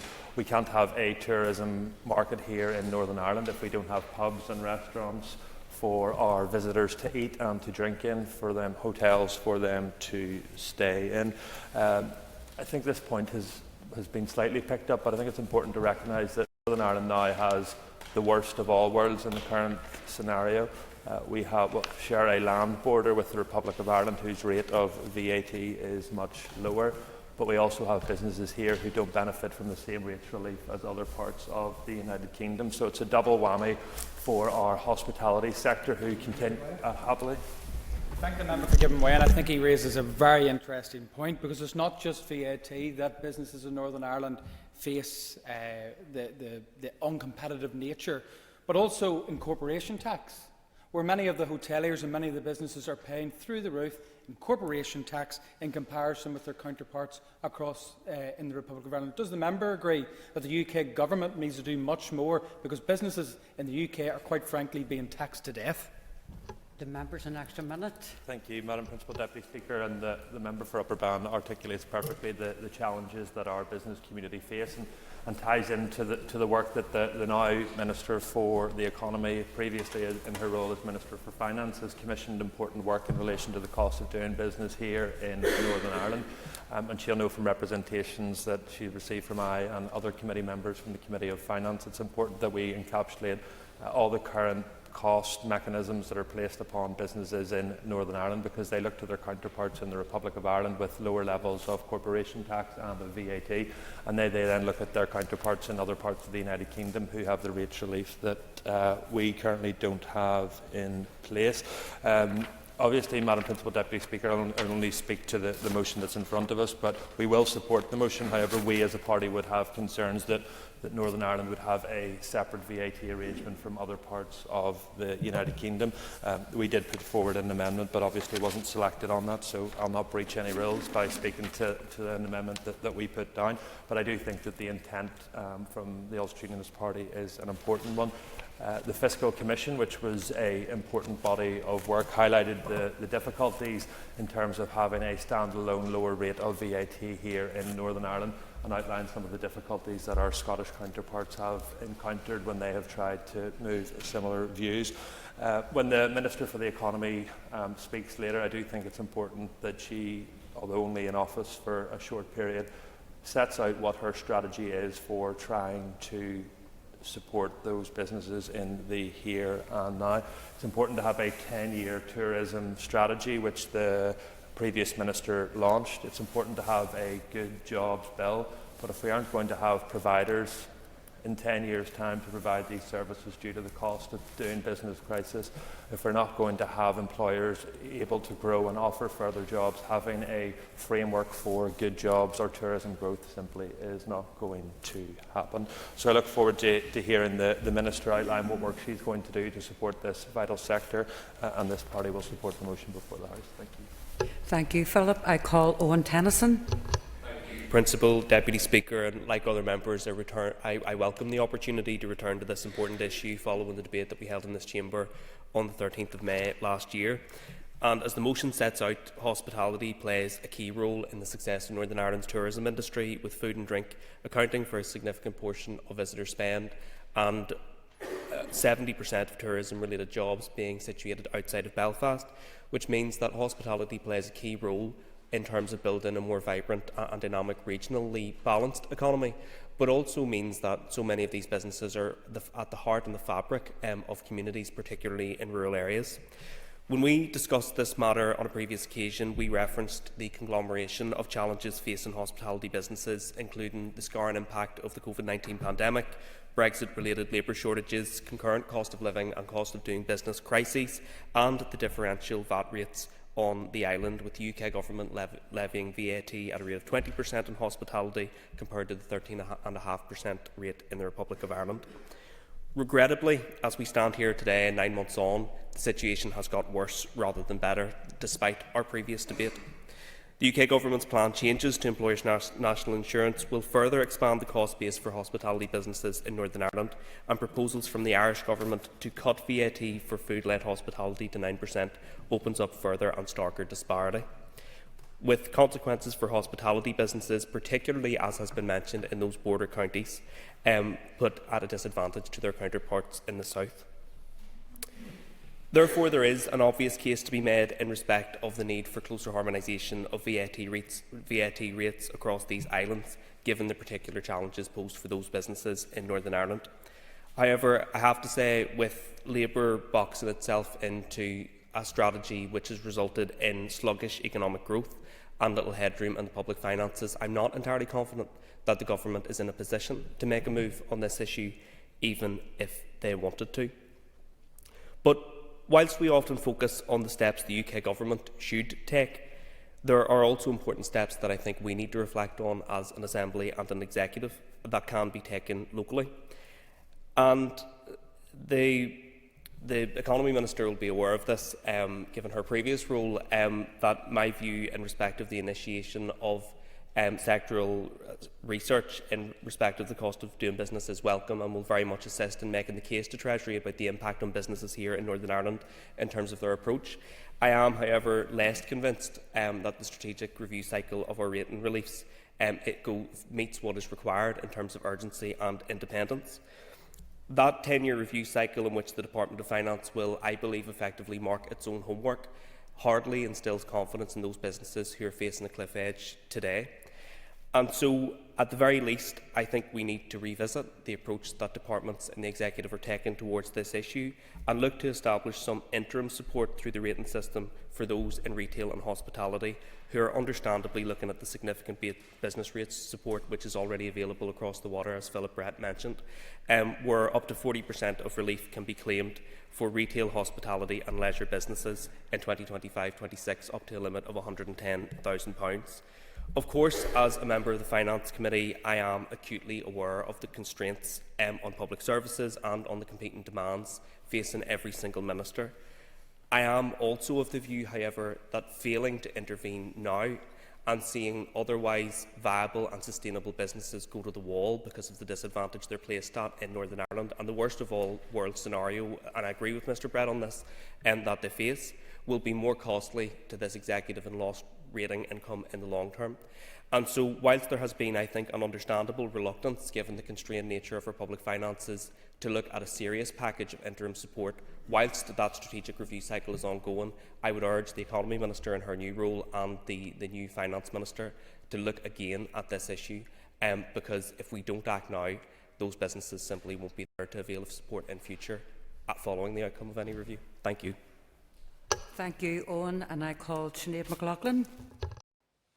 Thank you, Speaker. And I'd like to thank the member from Fermanagh South Tyrone for bringing forward this motion. The reality, Mr Speaker, is that our hospitality sector is the cornerstone of our local economy and accounts for 4 out of 5 of every tourism-related jobs. As a representative from the Foyle constituency, I know first-hand how essential a strong hospitality is for our tourism offering and the economic infrastructure, given how central hospitality offering is to Derry City and the wider North West City region. With a strong hospitality sector, footfall in our town centres will rise, economic activity will be boosted, and our local suppliers, such as farmers, brewers and entertainment providers, will be better off. Unfortunately, this is not the reality the sector is experiencing. The hospitality sector is currently and clearly suffering. Many are pressed hard to keep their doors open, and in fact many are actually forced to close or close their doors or reduce their working weeks. There are many restaurants in my city that do not open their doors on a Monday, Tuesday and Wednesday. It can be a desert when it comes to trying to get a food offering in the city centre in the early part of the week, and that's just not good for business and not good for our tourism industry at all. Yes, certainly. Okay. Thank the member for giving way. I think it's a really important point, because also what we've seen post-lockdown is the tendency also for a lot of our civil servants, for example, in Belfast city centre, working from home, and therefore actually meaning many of these businesses feel unviable for many days during the week. Does the member agree with that assessment? The member's an extra minute. The vibrancy of our town centres is paramount, and we need to actually work collectively with many departments to find out how we can support our town centres throughout the whole of the working week. Rising costs, including energy, wages and supply chain pressures, often to make it impossible and difficult to compete. The cost of living crisis, which has reduced consumer spending, has left many people simply unable to take advantage of the hospitality sector, and it has only worsened the crisis. In a city like my city as well, disposable income often plays a key factor on people being able to go out and enjoy themselves in the city centre. It would also be remiss of me not to mention the damage Brexit has done to the ability of the sector to recruit staff and deal with supply costs. The introduction of the ETA and the lack of an exemption is also set to worsen an already difficult situation, and yet businesses' rates and VAT levels still remain high compared to other regions. As the motion points out, the Government in the South is set to reduce VAT rate for food-led hospitality down to 9%, therefore widening the gap between the North and the South to 11%. The damage this difference will do for cross-border areas like my own cannot be understated. Businesses in these areas, which were already vulnerable, will now be left in an even worse situation as customers choose cheaper options a few miles across the border. The reality is a hotel in Derry will be charged a 20% VAT rate, while a hotel 2 miles away in Bridgend, for example, will be paying a 9% VAT rate. Unfortunately, we're very used to the border creating economic disruptions. If the Minister wants tourism growth, then this must be done through introducing measures which support the sector rather than make it harder for them to compete. The problems in our tourism industry faces are not merely limited to the economy and finance departments, as we have said across the House today. Business rates, tax policy, skills shortages, licensing laws and town centre regeneration all play a pivotal role in the survival of this sector. Action must be delivered as a collective government. The case for a lower VAT rate for the sector is clear. It would create a level playing field with the South and provide breathing space for businesses, allowing them to remain competitive and retain jobs. Other European countries have permanently lower VAT rates for hospitality, recognising the sector's importance in economic growth. I agree that the Finance Minister should work with Hospitality Ulster and other business organisations and with the Treasury to ensure that Northern Ireland is treated as a special case when it comes to VAT rates. But we cannot afford to wait for Westminster to agree to a VAT reduction. We need action now. These actions could be any of the following: business rates relief targeted at hospitality businesses, a temporary grant to offset VAT disparities, a review of licensing and planning laws to encourage growth in the sector. The motion asserts that the Department for the Economy and of Finance cannot plan for growth in tourism, but such planning is actually essential for our tourism and hospitality sectors. Speaker, hospitality is more than just a business sector. It's part of our social and economic factor of our communities. It's part of our culture. A thriving hospitality sector means jobs, means investment, means tourism and economic growth right across Northern Ireland. It is about regional balance as well, and the hospitality sector does this quite significantly. We may be a small island, but we have so much to offer. We cannot let our businesses down and lose out because of government inaction. Thank you, Speaker. Thank you, Sinead. I call Gemma Dolan. And I thank my constituency colleague for bringing this motion forward. And as she has said, as we are both MLAs for Border constituency, the tourism and hospitality sector plays a significant role in our local economy, and therefore I am acutely aware of the detrimental impact that different VAT rates can have on businesses. Every year, thousands of visitors make their way to sites such as the Marble Arch Caves, take a boat trip to the historic ruins at Devonish Island, tour the world-famous Blake Pottery, or go for a hike on the Culca Boardwalk Trail, aptly named the Stairway to Heaven. Local hotels, restaurants and cafes all benefit from the footfall that the natural beauty spots of Fermanagh generate. However, there is no doubt that the higher VAT rates in the north mean businesses in my constituency who have this additional financial burden are at a competitive disadvantage to those in neighbouring counties, meaning people may visit our numerous tourist attractions but may choose accommodation in hotels that are just a short distance away in Donegal, Cavan, Monaghan, Sligo or Leitrim. Tourism is one of the 6 areas of North-South cooperation under the Good Friday Agreement. The sector is already concerned about the impact the British Government's decision to introduce the electronic tourism authorisation scheme may have on all-Ireland tourism, and the growing gap in VAT rates is a further tool which acts as a barrier to marketing all parts of the island on an equal basis. This also has a knock-on effect on attracting tourists to the North West region as a whole, and I noted the comments of one hotelier in Donegal who said he would also welcome a VAT reduction for other northern counties, as it would increase the overall package on offer for visitors. Currently, this part of the country is not receiving its market share of tourists who arrive to our shores on an annual basis, with 70% of international tourists who arrive to Dublin heading southwards. VAT harmonisation, therefore, will be another positive step in developing the all-island economy and ensuring an equal playing field for hospitality businesses. Of course, it will not just impact on attracting tourists, but local people and organisations will have the option to travel short distances and choose venues in neighbouring counties for events such as conferences and weddings that are likely to be offering more value due to lower taxation. As a major employer, the hospitality sector makes a significant contribution to the local economy, with many livelihoods depending on it. We need to see action from the British Government which supports our hotels, restaurants, pubs and cafes who have all struggled in recent years with increasing costs. And I welcome the commitment from the new Finance Minister to highlight this issue with the British Treasury later this month. As the important work of strengthening our all-island economy continues, a harmonised VAT rate would represent a positive step forward and ensure a level playing field for all hospitality businesses in Ireland. Thank you, Gemma. I call Diane Forsyth. Thank you, Madam Principal Deputy Speaker, and I thank the members for bringing this motion to give us the opportunity to discuss this really important issue.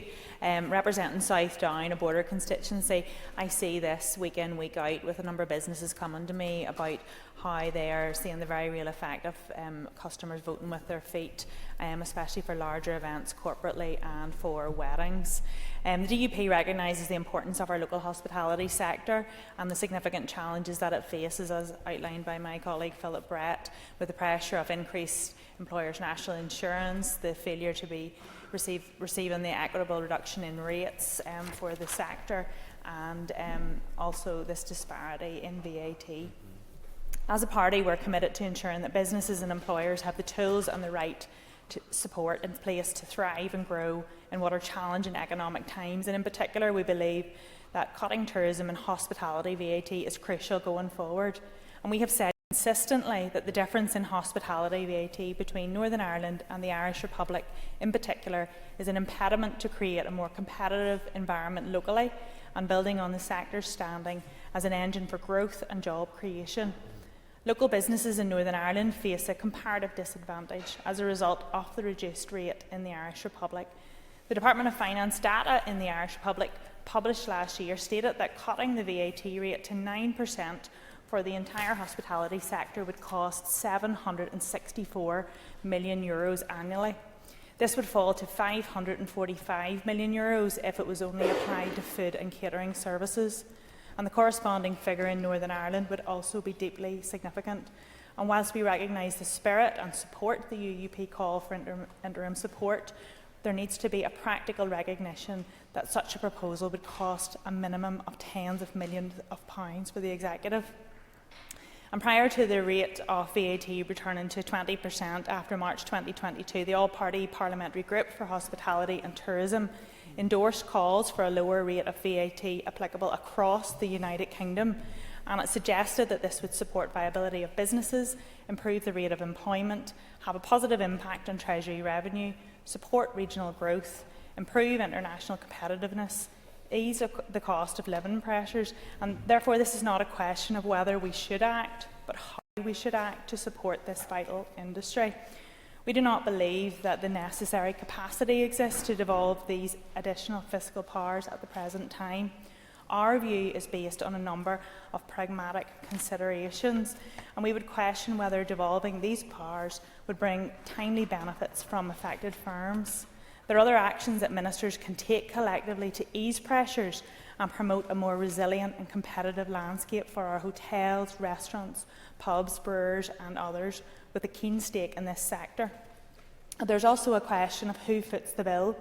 The devolution of VAT is presumably viewed by the authors of the motion as a means to an end, the end being the ability to vary and reduce the hospitality VAT rate compared to other UK regions. How would that impact the Executive's ability to fund, deliver and improve vital public services? How would that shortfall impact our block grant? And where's the evidence or plan that medium or long-term growth would outweigh the short-term cost of devolving these powers?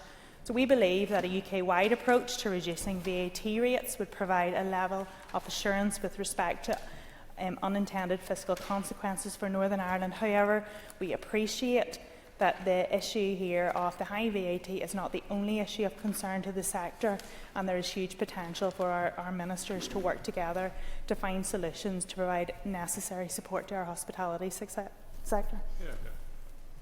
Thank you, Diane. I call David Honeyford.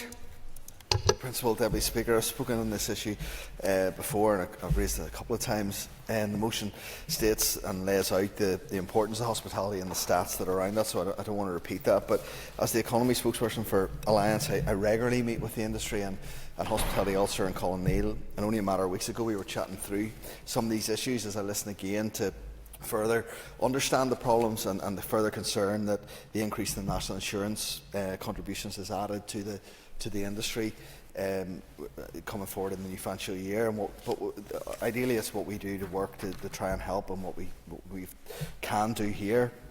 It's been recognised that compared to GB, we have a unique demographic of hospitality businesses where most of our operators are local, where we don't have the national chains trading here, and so most of our businesses are small and in terms of turnover and in jobs. Now that can be viewed as a risk for the industry, but it should be seen as a real positive, and it should be seen as a strength for us here, as each business is offering an experience that is unique and expresses the community that's around them, that we don't have the default repeated chain offering in each of our towns and villages, but we have some cracking local businesses. We have some cracking pubs that produce high quality food and drinks that are actually part of our community in which they trade. It's local people we are talking here, and local people that we're talking about bringing support. And it's these businesses we should be thanking, and we should be celebrating what they do and what they've achieved. But this does mean that taxation, whether that's VAT, whether it's rates, whether it's corporation tax, that burden falls heavily onto our local hospitality business, and they don't have the buffer of the economies of scale that the larger chains would have in GB, and the lower costs that would come from purchasing powers.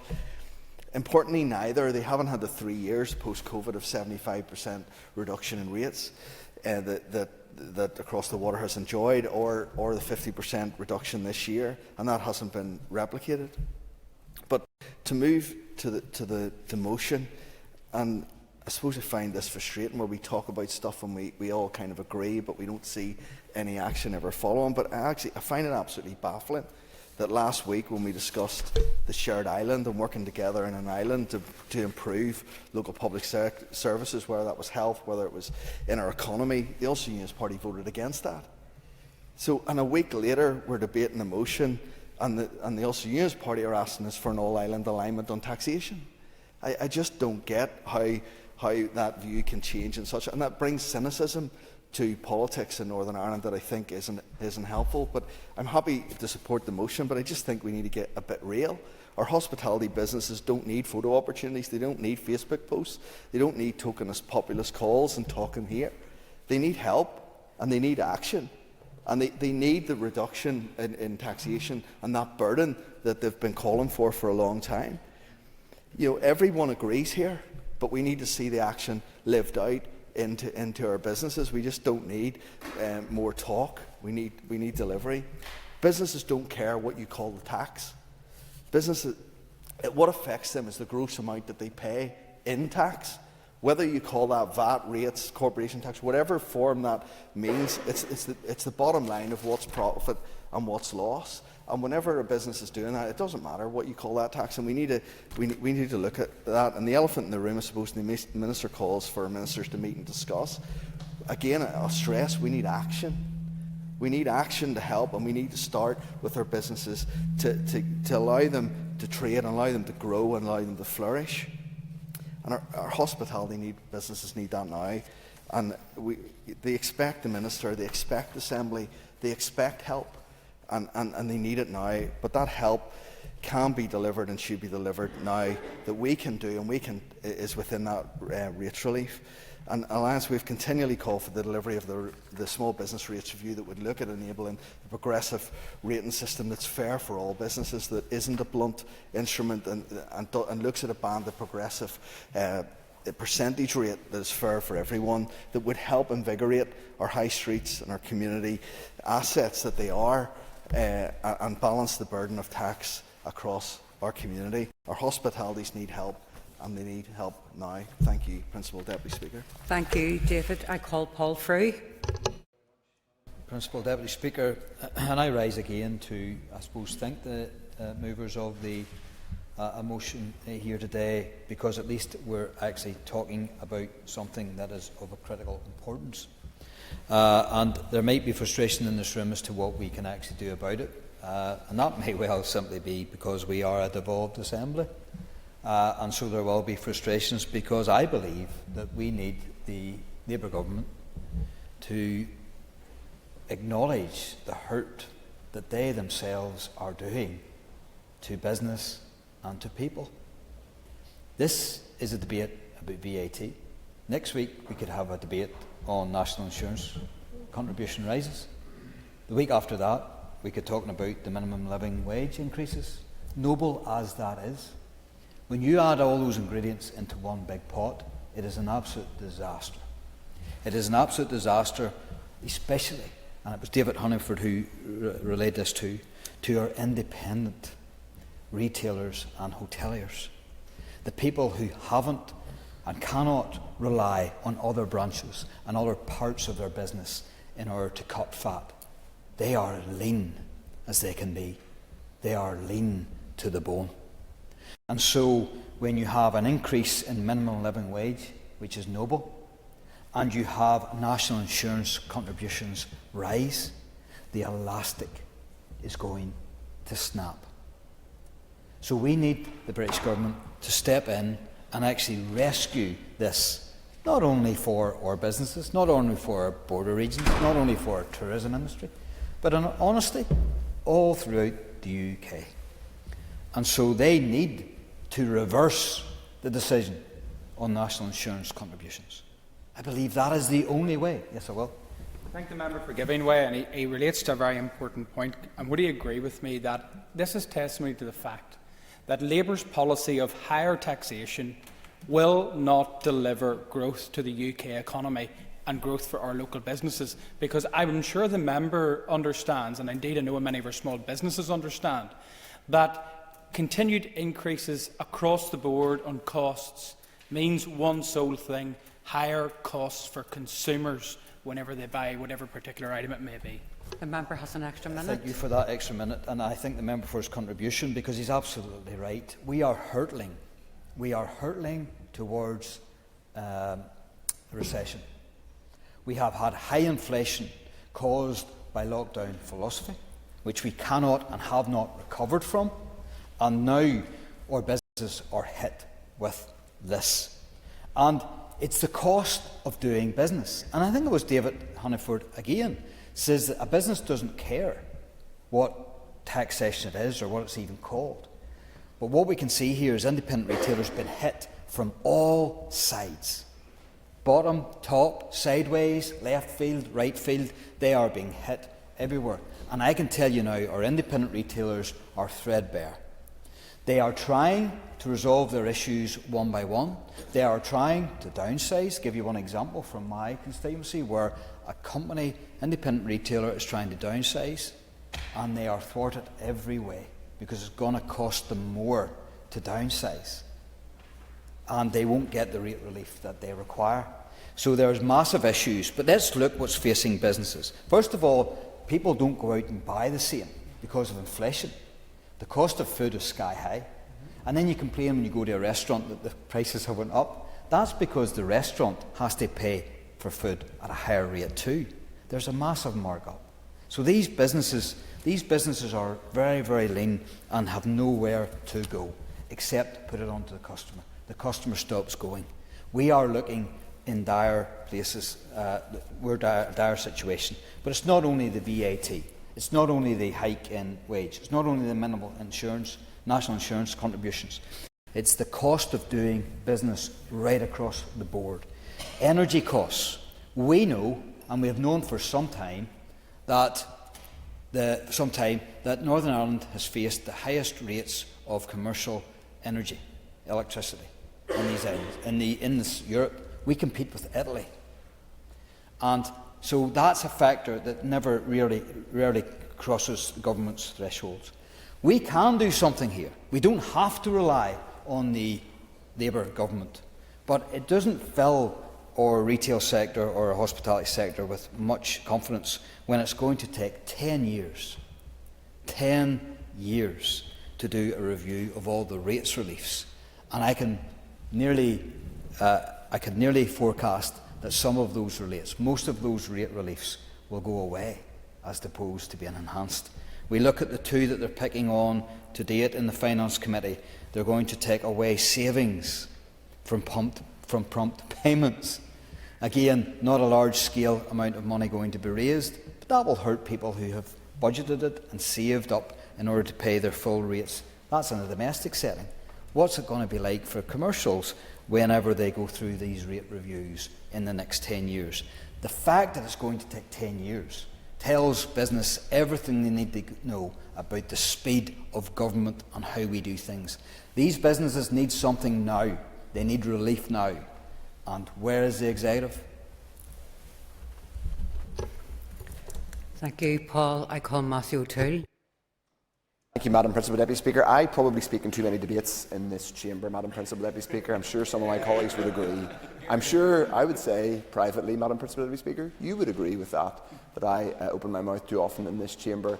And I wasn't planning to speak in this debate, but I am going to speak on it because, first of all, it's an important topic, but secondly, it's important that we are honest and consistent in this chamber about what we do.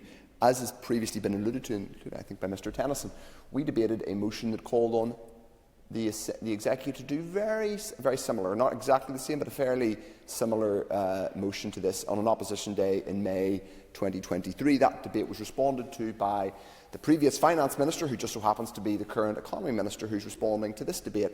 Her party didn't divide on it. In fact, there wasn't a division. It was supported effectively by acclamation. That was 9 months ago. I would expect, and I think people who are watching that debate would expect to see some meaningful follow-through. People in the hospitality industry who are facing huge, real pressures, independent publicans, cafe owners, hoteliers, restaurateurs are facing extraordinary pressure. We talk about it, we rhetoricise about it in this chamber, but they are struggling to make payroll and they are providing something that is hugely important. The tens of thousands of jobs have been mentioned, the extraordinary GVA they add to this region. But they would rightly expect that we, having already committed to look at this and to bring forward a package of proposals, that the Executive, the Finance and Economy Minister, would have done so, not least because things have got worse since we debated it. But they haven't. We haven't seen that yet. Now, I know there's a cost of doing business review, which came after the new costs that were created by the UK Government's autumn budget, but we have no clear policy intent, and I presume this motion is going to go through today. I would be surprised if it didn't. But I want to talk about a couple of things, because listening to today's debate, there's been much to agree with, and of course we will probably all end up agreeing with this motion, or largely agreeing with this motion, but it's a bit like the Twilight Zone, pointing out some of the inconsistencies that happen in this chamber.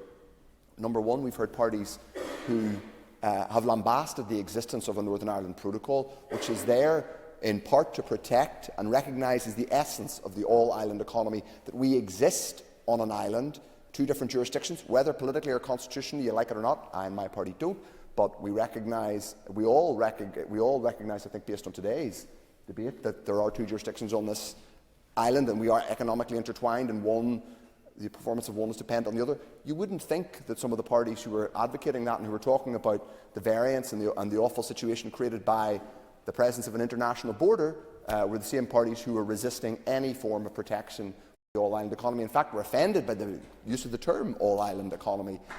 It is true to say that Ireland is a single unit when it comes to an offering for tourists. Many tourists aren't aware of political boundaries, and they simply come to the island of Ireland. That's why Tourism Ireland exists. It's why we and others have called for greater alignment in terms of the branding. And yes, the alignment in terms of VAT would be welcome. Of course, we do already have certain other types of tax alignment that are theoretically in existence but have not been enacted by executive ministers. So I do want to just point out that inconsistency. It's all well and good to, on a Monday, talk about how we need to have greater all-island alignment economically, and then the Tuesday rail against something in international law which is designed to protect economic, not just economic partnership, but protect economic entities, businesses that operate, that are affected by the presence of a border.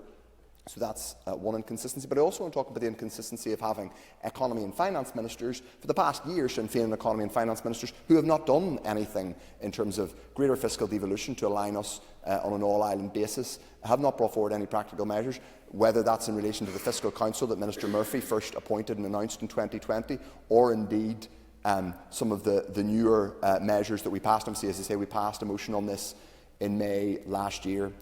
I am someone who has the hospitality industry in my blood. Principal Deputy Speaker, I grew up working in pubs. I still have that on both sides of my family. I care deeply about our tourism offer. I represent in South Belfast a large part of the city centre of Belfast, our amazing hospitality offer here in this city, which is intimately connected because, as we know, the significant majority of our visitors in Northern Ireland arrive in, shock horror, Dublin Airport, because we are viewed as one small island to come and visit. So you will never find our party wanting, in terms of championing the all-island economy, standing against the awful electronic, the ETA, the electronic travel authorisation, and all of those things. We brought a motion saying basically the same thing last May. Parties supported it, including parties that hold the Economic Ministry and the Finance Ministry. Nothing thus far has been done. Nothing. So by all means, let's pass this motion. I support it, but let's get real. Let's do our jobs and stop passing motions without doing anything about it. Thank you, Madam Principal Deputy Speaker. Okay, thank you.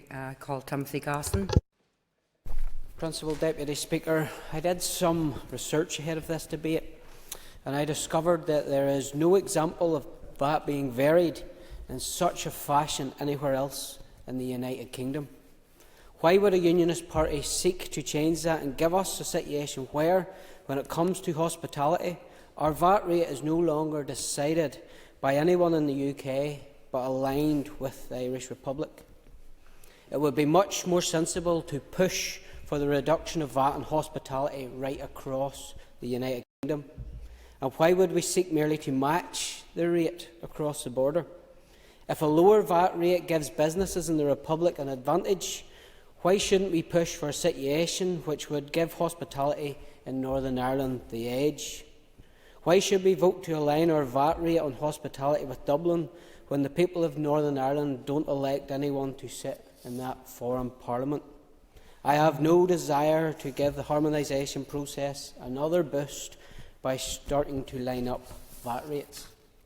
Furthermore, I note that because of the protocol, which is so beloved by some in this House, there are aspects of our VAT regime which neither this place nor Westminster controls. Under the protocol, Northern Ireland continues to follow EU rules around VAT and goods. As a result, goods in Northern Ireland are overseen by EU VAT rules.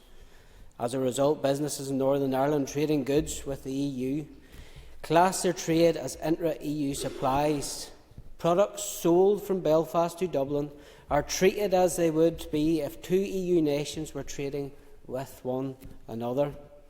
Goods crossing the Northern Ireland to and from Great Britain are treated as imports and exports, triggering more extensive documentation and compliance. Why? because goods moving from here to Great Britain are treated as exports with 0 rating of VAT. Goods moving from Great Britain to Northern Ireland are treated as imports from a foreign country.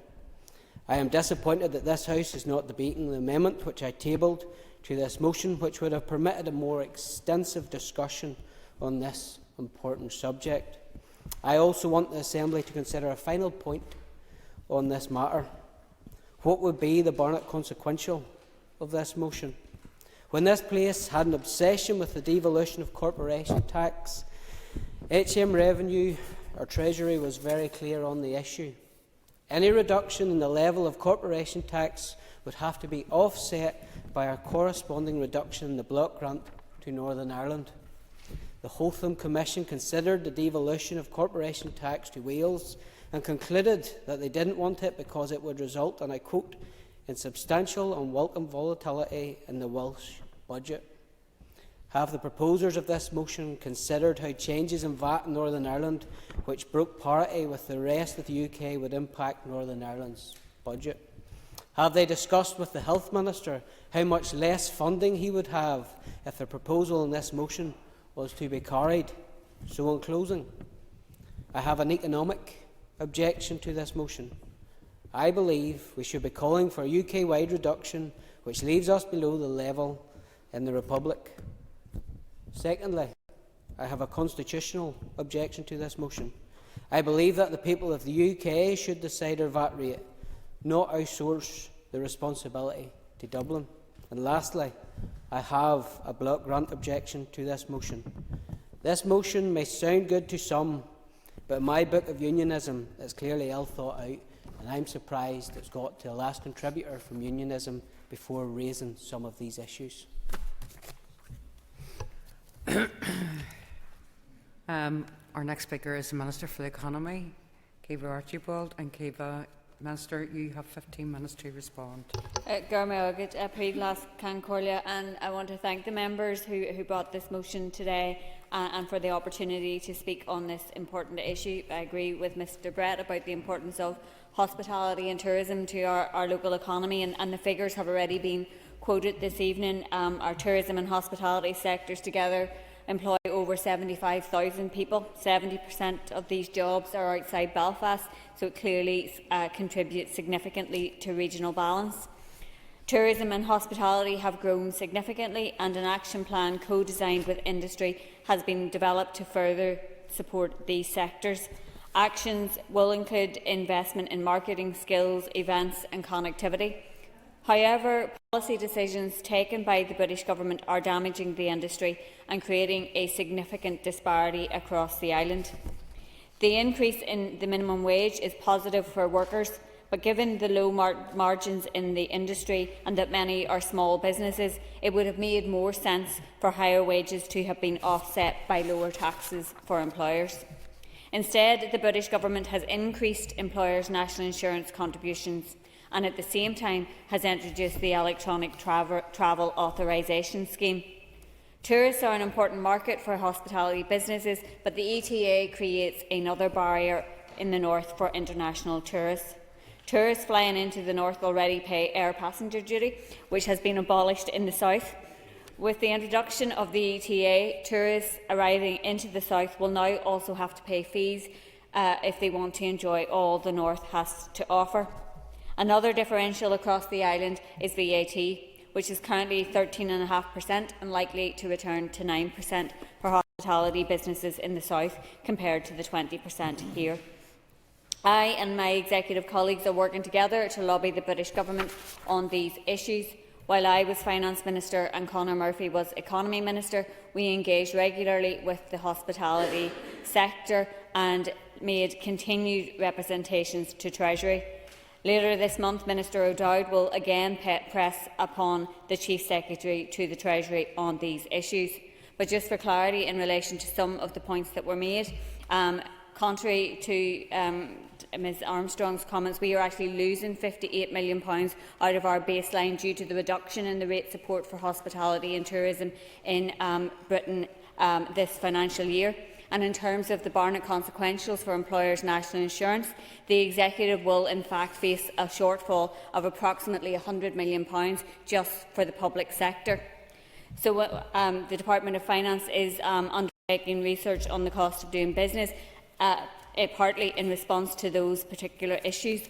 And Philip, in his comments, asked about the issues that will be considered as part of that, and the differentials will be considered, but there will also be opportunities for businesses and business representatives to make or to engage with the Economic Policy Centre, which will obviously help give coverage to some of those issues.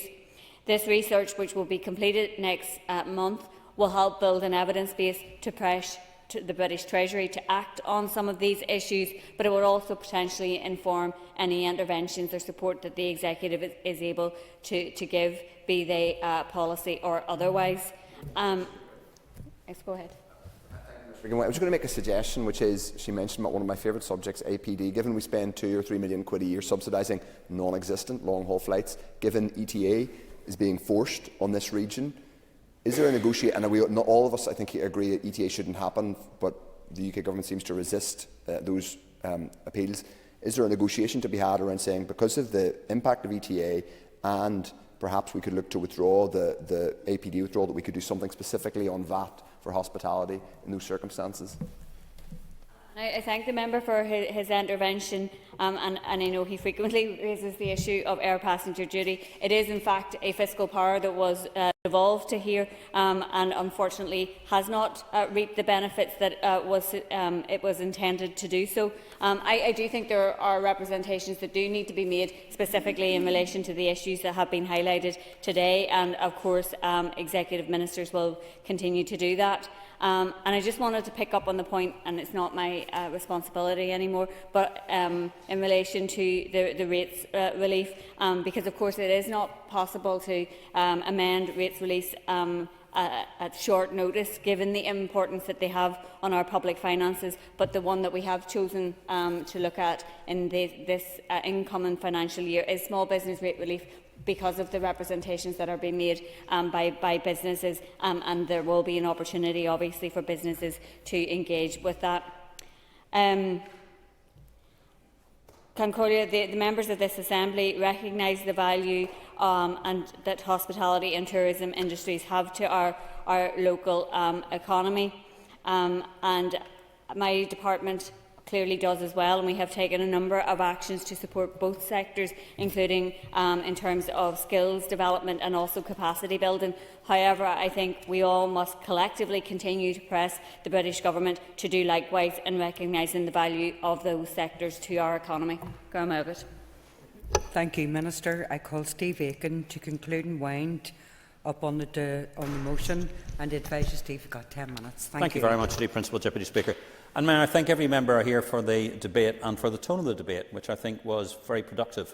And I think it was important because we recognise both the central importance of the hospitality industry in Northern Ireland, the fact that it has potential to grow and grow considerably, and the fact that it needs support to be able to do that. I think, and as we go through this, I'm not going to repeat what everybody else said, because actually you made all your points very clearly and eloquently as you go through. But there are a couple of sort of key themes that are running through this, and there are three key themes. And if I actually, Minister, if I address the remarks to you, because I think this is going to be quite germane to it, you'll be aware under Article 8 of the Northern Ireland Protocol, where it gives, I think it's in subparagraph 3, where it talks about VAT, derogations of VAT, and the importance of where that sits within the sort of all-islands economy. And I use the word all islands very clearly. If we look specifically at where we look at VAT and where the VAT things are, it is quite clear that there are issues there that could be raised and should be raised with the Joint Committee. And I don't believe that this is an area that the Joint Committee has engaged itself with. I don't believe it's engaged itself seriously. Now, the Minister, and I mean some of us, and I know the Leader of the Opposition is here and other people are here, are fully aware of the protocol and some of the issues within the protocol. But particularly when you look at sort of Article 10, when it talks about state aid and the implications of state aid, which has been used previously as a reason why we wouldn't look at changes in APD or other issues as well. But actually, when you look at the protocol fairly clearly, that's not what it says. And I think the issue here is being able, if we look at Article 11 of the protocol, how we engage with the Joint Committee. And it talks about making sure necessary areas of cooperation specifically are mentioned. And one of those is tourism, on the north-south issues to do with it as well. There is no doubt that a VAT rate, currently at 15% of going down to 9.5%, is anti-competitive. And indeed, if it was the other way round, we would be looking at taking a case, indeed, through the various structures to be able to engage on that as well. Other nations, the Norwegians, for instance, have done similar things as well. So there is an area here that we specifically should be looking at through the Joint Committee. And that's what we refer to in our motion, Minister. This is about the question of using, for much of we like or dislike, and I know Mr Gaston has sort of raised those issues as well, and I have real concerns about the protocol and the rest of it. But here is an instance within the protocol.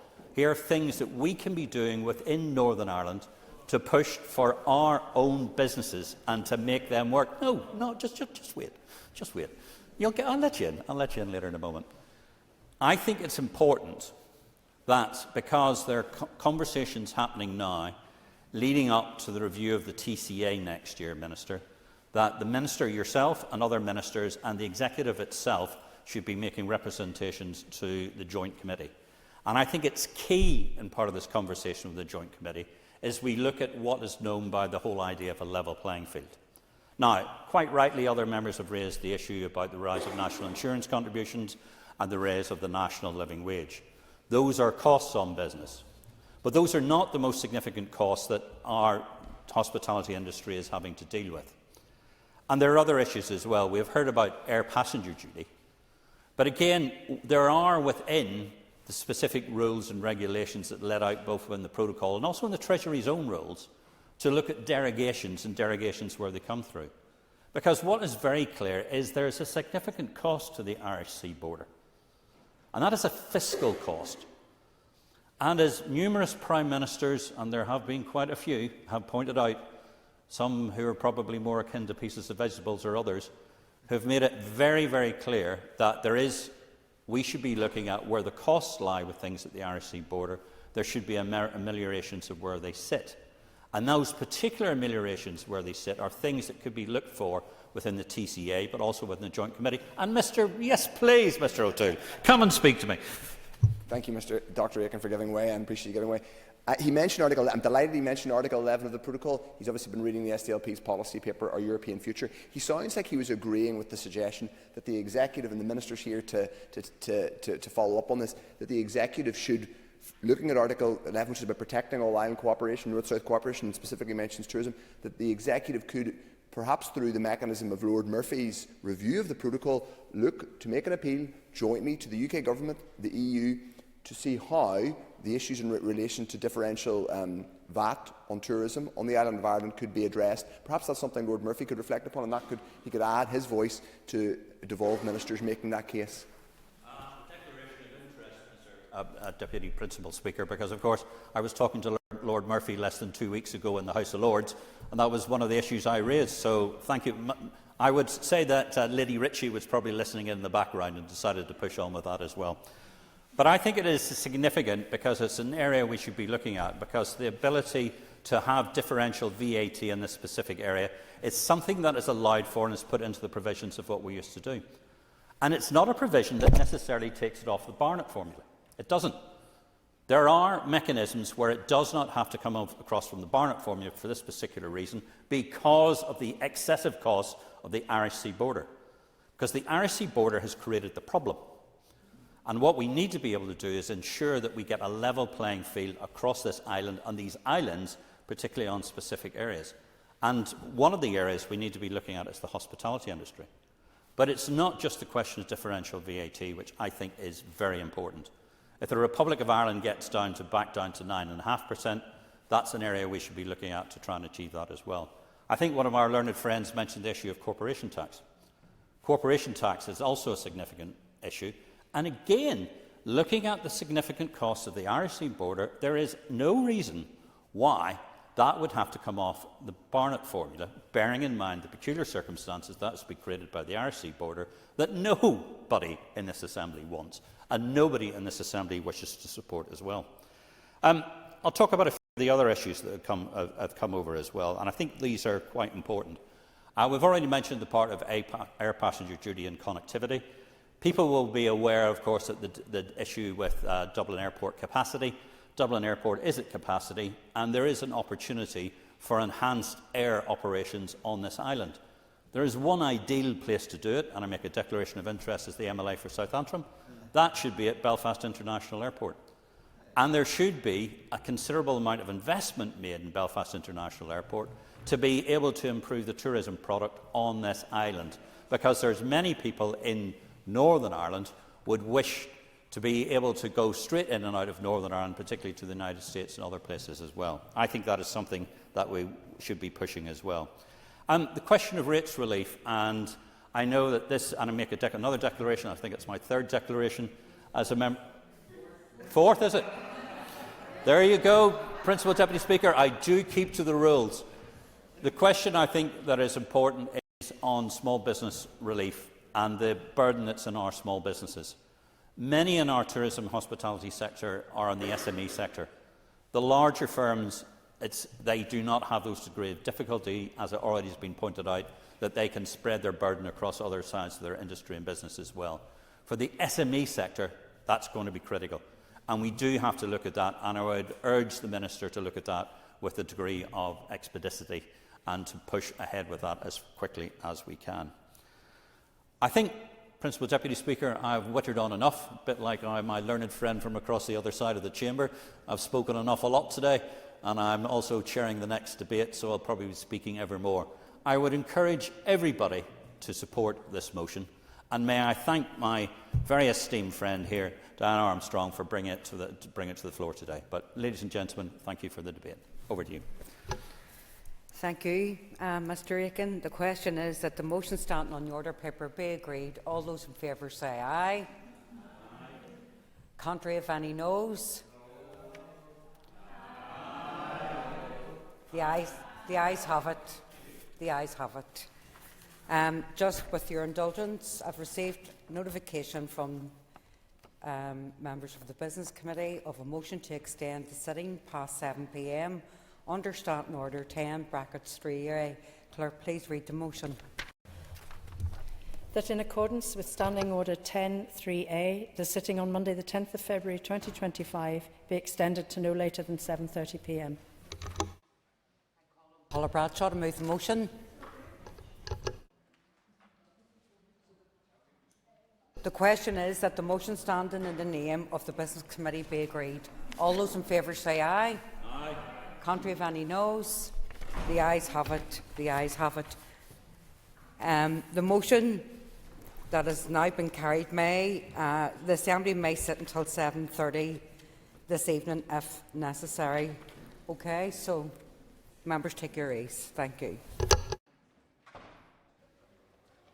Order, ladies and gentlemen. The next item of business is a motion on support for carers. Clerk, could you please read the motion? That this Assembly recognises the invaluable contribution of unpaid carers to society, including parents caring for children with additional needs. Notes with regret that carers have been badly let down by inadequate social security support, leaving many living in poverty whilst caring for a loved one. Further notes that many carers struggle to combine paid work with unpaid care, and calls on the Minister for Communities to introduce a carers allowance supplement scheme, as recommended by the Carer Poverty Commission NI, to provide vital financial support to carers across Northern Ireland. I call on Jerry Carroll to move the motion. Okay. Thank you. The Business Committee has agreed to allow up to 1 hour 30 minutes for this debate. The proposer of the motion will have 10 minutes to propose and 10 minutes to wind. As an amendment has been selected and is published on the marshalled list, the Business Committee has agreed that 15 minutes will be added to the total time for the debate. Jerry, please open the debate on the motion. Thank you, Deputy Speaker. And from the outset, I want to make it clear that the motion call for a carers allowance supplement support scheme or carers recognition payment is simply a token. It's a token of society's appreciation for the work that carers do each and every single day. What's needed in addition to a CARES recognition payment is wider support for unpaid CARES that includes appropriate services and respite care as well as paid CARES leave. And for that reason I support the amendment in the Alliance Party's name, and I thank them for tabling it today. Unpaid CARES, Deputy Speaker, are the invisible hand that keeps the economy going. The economic contribution of unpaid CARES in the North is £5.8 billion per year, and that equates to around 75% of the Department of Health's entire budget, to put it into context. But the non-economic value of the work of unpaid CARES is even greater. Last week and today, I had the privilege of hearing from carers and those who work with carers about their experiences, and some are in the gallery here today, and I welcome them. I heard from Barbara, a parent carer for her 2 children. Deputy Speaker, she had to give up her job after her employer, the Civil Service, refused to allow her to reduce her hours. And in the end, Barbara's request for just a 2-hour reduction in her working hours was denied this. And now the only form of employment that works for her is self-employment. She struggles to afford heating, petrol for 40-mile round trips to the hospital, and shopping for her children's specific dietary requirements. And in her own words, she feels completely forgotten about and ignored, and that's true for many, many carers out there. But it's also the case that there are some carers, especially those caring for an adult child with complex needs, or for older people with dementia, whose care and responsibilities are so onerous that employment is completely out of the question. These are the carers who have to provide 24/7, 365 days and nights of the year care, and respite does not exist for these people. Their loved ones' complex needs mean that they often provide what is essentially nursing care, yet they work far longer hours than any nurse, often just to keep their loved one alive. I also, Deputy Speaker, heard from Deborah, a single parent caring for an adult child with complex mental health needs, as well as her mother, who has dementia. Deborah had to give up her full-time job as a nurse in order to care full-time for her family. And Karen has left her physically and mentally unwell. She's been diagnosed with PTSD and anxiety, and unfortunately there's a high level of PTSD amongst many carers. Some have said it's on par with people who have been involved in fighting wars. She said she looks at the post every day to see if there's anything else coming in apart from bills looking money from her.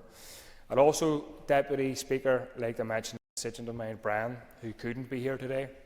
He's a carer for his mum, and his part-time job offered him a lifeline, gave him a sense of independence and purpose outside of his current role. And when he lost that job, his mental health suffered massively, and he's now a full-time carer, struggling to cope financially and mentally. His universal credit overpayment deductions are absolutely crippling him. Universal credit insists he's well enough to work, but his GP, the clinical expert who knows him best, says otherwise. I also want to mention, Deputy Speaker, the young carers who I met today, and the many young carers out there across our society who are doing Trojan work, but are often patronised, dismissed, and have to jump through hoops and hurdles just to get basic information, and in some cases services, although that they don't always get. And we've seen the number of carers providing more than 50 hours of care per week increase dramatically, Deputy Speaker, from over 56,300 in 2011 to almost 69,000 in 2021. The state depends on these carers, yet does next to nothing to protect their physical and mental health in reality. As our health and social care system, Deputy Speaker, slowly collapses as waiting lists spiral and access to primary and community care is increasingly limited, the state relies on unpaid carers to shoulder the burden. We know, and I think the state knows, that these carers won't walk away from their current responsibilities. I would say the state exploits the bonds that unpaid carers have with their loved ones, and they pay them a pittance in return. Deputy Speaker, 1 of 4 unpaid carers in the North are living in poverty. For those in receipt of carers allowance, the poverty rate is a shocking 46%, almost 1 in 2. 64% of people on carers allowance struggle to afford electric and gas. 60% struggle to afford clothes and shoes. You couldn't make this stuff up. And it's really no surprise when we consider that the carers allowance provides just £81.90 per week, and that's only for those who provide unpaid care for at least 35 hours per week. This means in reality, carers allowance is paid at a rate of £2.34 per hour. £2.34 per hour for a full-time job. Is this what we really think carers are worth? A single penny earned over the earnings threshold of £151 per week means that a person will lose their entire carers allowance payment. This is how this executive treats people who are propping up our NHS, our economy and our society. This should be a source of shame for every politician, every executive party that has continually let carers down year on year on year. Deputy Speaker, a carers allowance supplementary scheme or recognition payment has been recommended by both the Independent Review of Welfare Mitigations and the Carer Poverty Commission for the North. This would provide a payment of around £270 every 6 months, mirroring what's already in place in Scotland. It's critical this payment is disregarded as income for means-tested benefits so people aren't penalised. A carers allowance supplement would immediately lift 3,400 carers out of poverty and 2,500 out of deep poverty. And for that reason alone, it's worth supporting such a small cost to the centre, to the government and to the department. The Independent Review of Welfare Mitigations concluded that a supplement would effectively target low-income households, women and families with a disabled child, and especially families with a disabled adult. And the cost, Deputy Speaker, of implementing a carers allowance supplement would be around £26 million per year. £26 million per year. My message to the Minister and the Executive, Deputy Speaker, is to get on with this scheme and to implement it. But we also need to see more than just a token of recognition. What's urgently and desperately needed for is proper investment in services for carers and people being cared for. For decades, carers have been asking for more respite services and for day services that are appropriate and safe for their loved ones. For those caring for adult children, when their child was in school, that school was able to safely care for them during the day, giving their parent a much-needed break, a chance to get a few hours sleep, do the shopping, have a coffee with a friend. But once a child with complex needs turns 19, chances are that they will transition from school to being stuck at home, dependent on their parent, usually their mother, for care, for company 24/7, 365 days a year. This is unfair and totally unacceptable for the carer, but also for the disabled person who has a right to be part of society and to have a break from their carer, just as the carer might need a break from them. But rather than increasing respite placements and day services, Deputy Speaker, for those with complex needs, we have seen the number of respite beds being cut and cut again. And while day opportunities rather than day centres may be best for many disabled people, for those with complex needs, specialist day centres are the only way to ensure they have a social outlet, a place to meet people outside their immediate family, and something everybody needs and deserves. Without provision, Deputy Speaker, of these essential services, a carers recognition payment will just be a drop in the ocean of what's really needed. And in conclusion, I'd like to pay tribute to the organisations who support and advocate for unpaid carers. Organisations like Carers NI, Action for Children, Bernardo's, the Colony Review Partnership, Young Lives vs Cancer, the Women's Support Network, Alzheimer's NI, Cause Action Mental Health, and many, many, many more organisations and individuals. Finally, I'd like to thank the 222,000 unpaid carers across the North. Without your unseen and undervalued work, society couldn't function. It would absolutely collapse. It's time your work was recognised, appreciated and valued, and it's time you have had the support you deserve. And I hope members will support the motion and the amendment. Thank you. Thank you, Jerry. Colin Shanmulholland to move the amendment. Moved. Okay. Thank you. You will have 10 minutes to propose and 5 minutes to whine. All other speakers will have 5 minutes. Over to you, Shan. Thank you very much, Deputy Speaker, and I want to extend my thanks to Jerry Carroll for bringing forward this motion.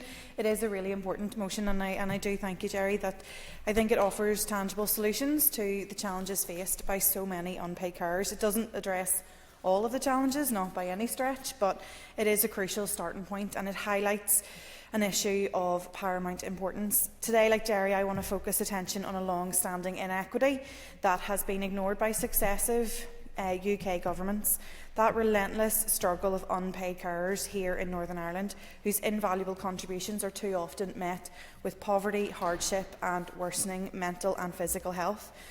Mr Deputy Speaker, I believe our amendment to the motion adds an important dimension, another solution, by emphasising the need for a cross-departmental approach to tackling this issue.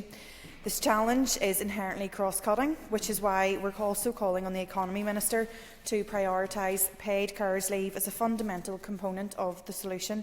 Additionally, the amendment broadens the scope by urging the Department for Health to consider adequate access to respite services.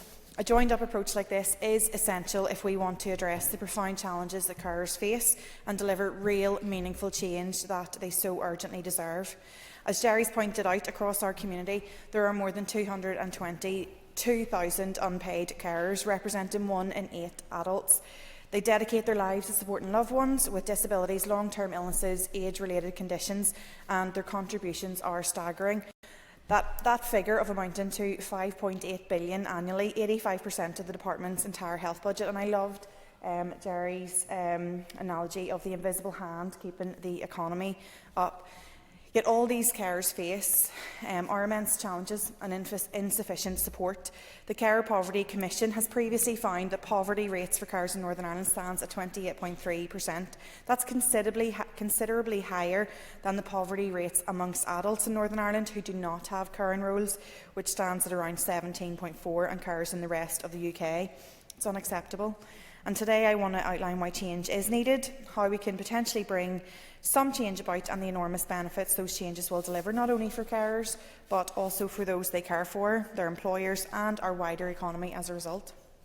Recently, I spoke with a woman who provides full-time care for her mother, who has advanced dementia. She described how her savings have now all but disappeared. She's relying on credit cards to cover her everyday essentials. The stress of mounting debt keeps her awake at night, and she constantly fears the bill that will come in that she just won't be able to pay. But despite all this, she told me that her biggest concern is ensuring, first of all, that her mum has no idea about these mounting debts, and that she has everything to make her feel safe and comfortable. Tragically, her story is not unique, as others have, as Jerry has shared. We know from the State of Caring survey dated in January of this year by Carers NI, 28% of carers struggle to make ends meet, and that figure rises to 44% for those who are receiving carers allowance. 63% worry about their living costs, and 15% report being in debt because of their caring responsibilities. This is a system that punishes people for stepping up and stepping in for those who need them most, and it has to change. Carers are not only grappling with the long-term financial insecurity, many are enduring hardship. In that same survey, 58% of carers struggle to afford their electricity and their gas, and 34% cannot afford food. Of those who are struggling with food costs, 62% have skipped meals to ensure that the person they care for has enough to eat. And a young carer told me, "I've had to turn down job opportunities because they just don't fit around my caring responsibilities. I miss out on so many other things that people my age take for granted, like spending time with my friends or saving for going to university, but my dad depends on me and I wouldn't want it any other way." Too many carers are suffering in silence, though, concealing their struggles to avoid burdening or feeling like they're burdening those that they're caring for, and that shouldn't be the reality of caregiving in our developed society, and I just want to change that narrative. Carers do want to work, barriers stand in their way. Our current system forces them to choose, sometimes between caregiving and earning an income, and many workplaces lack the flexibility that carers need. And Minister, I know that that is not your responsibility, hence our amendment to make this a cross-departmental approach. Even with the increase in earnings limit last year and recently announced uplift, carers allowance is so restrictive that many carers are forced to choose or reduce their hours or leave their jobs altogether, which is why we want to see that cross-departmental solution and why we have been calling for a tapered approach to carers allowance like other welfare benefits, just to give people that flexibility. From the survey that I've mentioned before, 55% of carers are in employment, but 75% find that balancing work and care is really stressful, and nearly a third have had to leave their jobs, saying that caring responsibilities have impacted their ability to save for retirement, impacting their futures as well. This is not just a personal inconvenience, it's a massive loss to our workforce and to our economy, and making those changes isn't simply about fairness, it's about unlocking immense benefits for carers, who they care for, employers and the wider economy. When we support carers, the ripple effects are profound. For carers, there's financial security, peace of mind and improved quality of life. For the people being cared for, happier and healthier carers mean better quality care. For employers, retaining skilled employees, reducing staff turnover and improving workplace wellbeing. And for the economy, supporting carers to remain in employment could save millions, increase productivity and boost tax receipts. Mr Deputy Speaker, we have to focus on practical solutions, and one such solution, as highlighted in the policy measures to tackle poverty among unpaid carers in Northern Ireland dated in October 2023, is the Carers Allowance Supplement.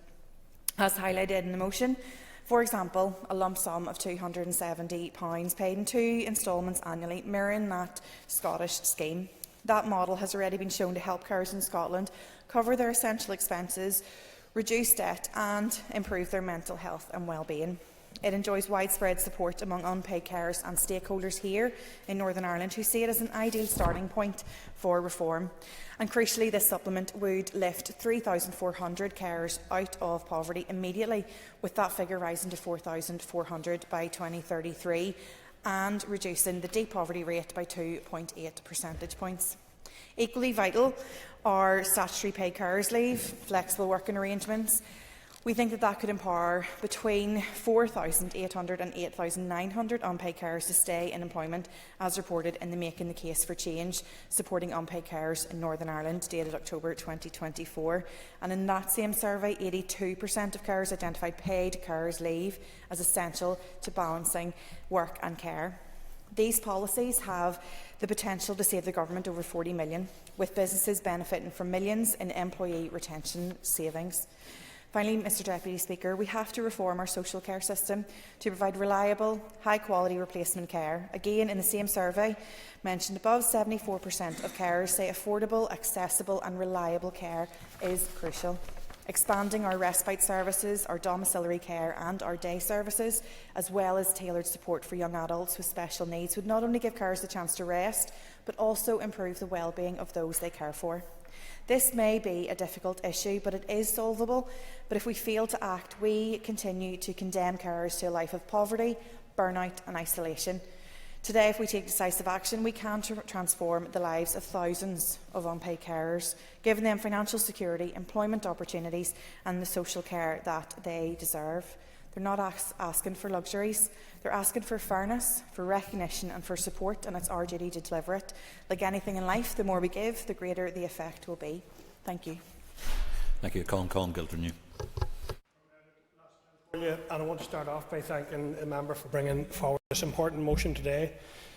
Concordia, carers play an absolutely vital role in our society, yet it's fair to say they do not get the recognition nor the support they deserve. I have worked as a social worker with carers who have had to fight for every minute and every penny of support they receive. Providing care for family members who are elderly, disabled or suffering from chronic illness can be a time and labour-intensive responsibility, which can and indeed could be thrust upon any one of us at any given moment. However, caring for loved ones comes at a personal cost, physically, emotionally and financially. Many of our carers sacrifice their own well-being to provide around-the-clock care, which does and can lead to burnout and isolation. As we have heard previously, there are roughly 220,000 unpaid carers here in the north, providing essential care to those in need, supporting our economy and health service through their unstinting commitment and dedication. The service that carers provide alleviates massively the pressures on our health service and on, for example, domiciliary care workers trying in difficult circumstances to provide the same service in the community. Unpaid, informal family carers are often forced to take time off work or reduce their hours to look after family members, which can often lead to financial hardship. The current rate of carers allowance members is £81.90 per week, and there is an earnings limit of £151 per week, so it is not difficult to see why so many carers are struggling financially. The British Government needs to do more to support carers financially and ensure that they are fairly compensated for the work. One of the things which could be a game changer in supporting uncared carers would be paid carers leave. This would allow carers at least some of the time they need to focus on their loved ones without the added financial stress which so often accompanies this role. It would be a step toward recognising the value of their work acknowledging that caring for others is not just a personal responsibility, but is indeed a societal responsibility. Another essential support to carers are respite care services. These services are absolutely vital for many carers in ensuring they are able to take a very occasional break, allowing them to recharge while ensuring that their loved ones are still receiving the care that they need. These services are vital for preventing carer burnout, offering much needed relief and maintaining their own mental and physical health to some degree.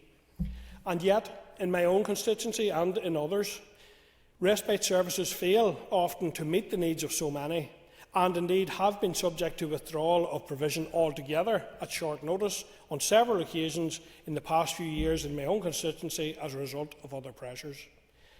Without respite care, carers risk becoming overwhelmed, which ultimately impacts the quality of care they are able to provide. The Minister of Health needs to prioritise these services going forward and ensure that there is adequate provision of respite services right across the North.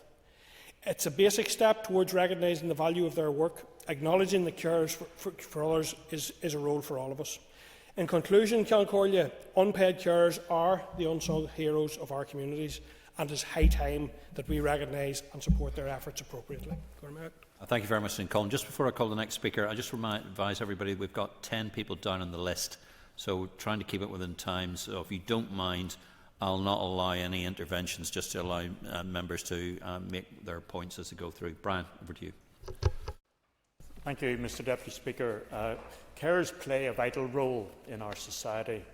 We recognise how challenging that role is for full-time carers and for carers who are also working or trying to gain employment. Across Northern Ireland, we have more than 220,000 people providing unpaid care for a sick or disabled family member, neighbour or friend. Carers do tremendous work caring for others. It is work that would otherwise need to be covered from the public purse.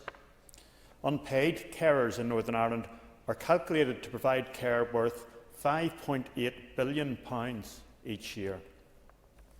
This takes a huge pressure off public resources, and we need to properly support them.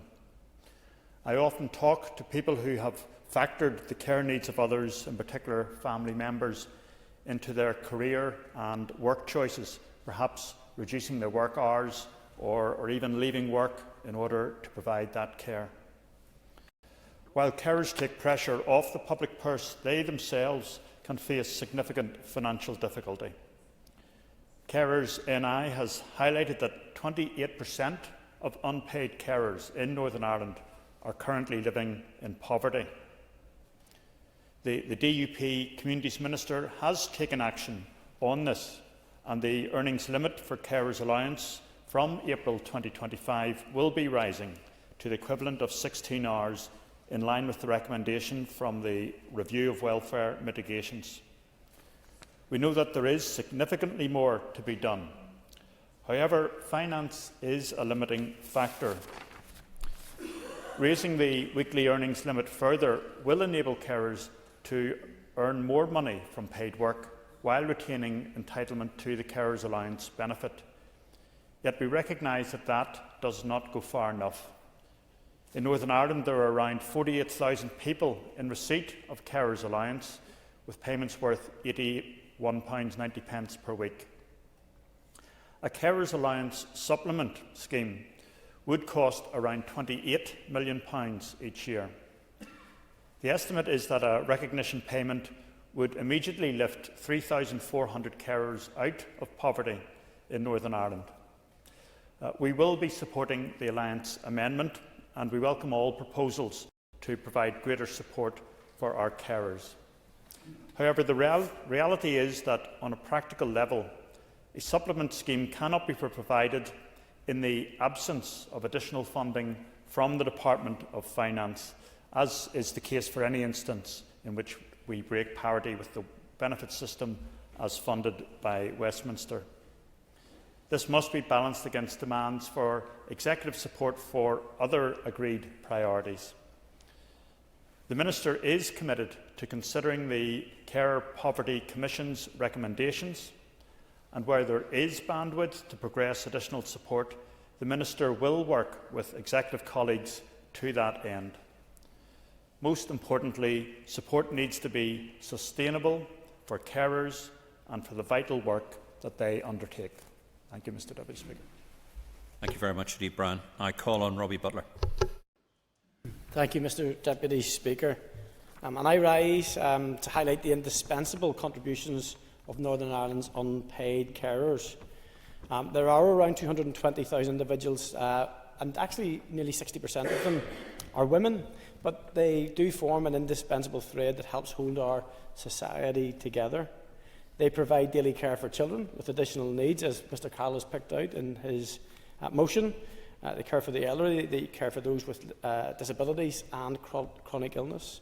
And without them, as the member for Strangford, Kelly Armstrong, actually stated in an article very aptly, that without the 220,000 unpaid carers in Northern Ireland, our health service would collapse. The government simply could not afford to replace the billions of pounds worth of care that carers provide every single day, and for that we do absolutely thank them. Yet despite the monumental role they play, our carers face significant challenges.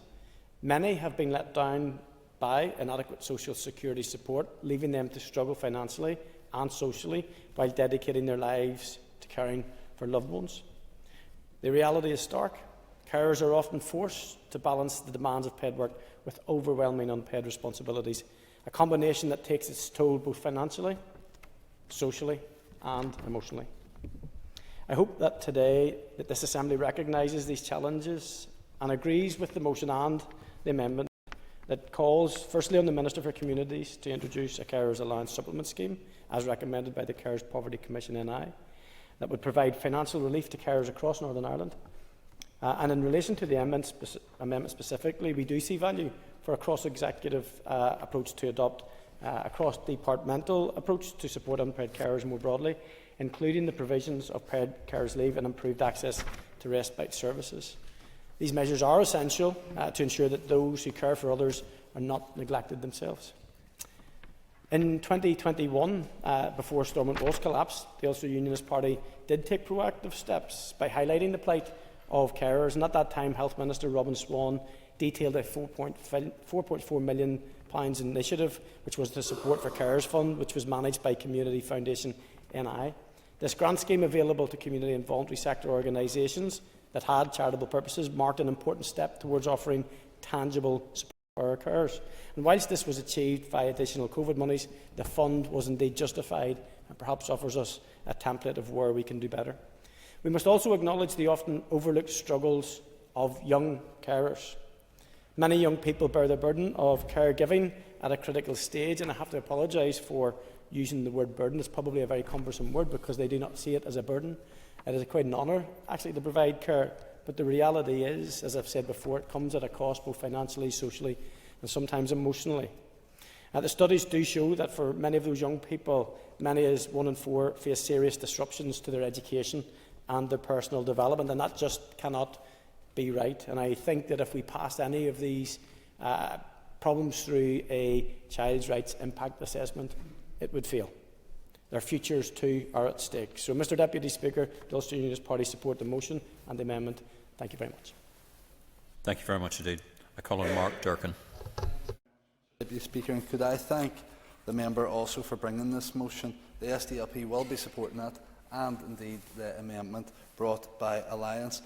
Both could go further, but not every motion can do everything. My colleague Daniel McCrossan had been working on an amendment that doesn't seem to have made the cut, and in that we called for a carers charter, similar to the one proposed by Carers NI, which would have gone further than the motion and amendment today.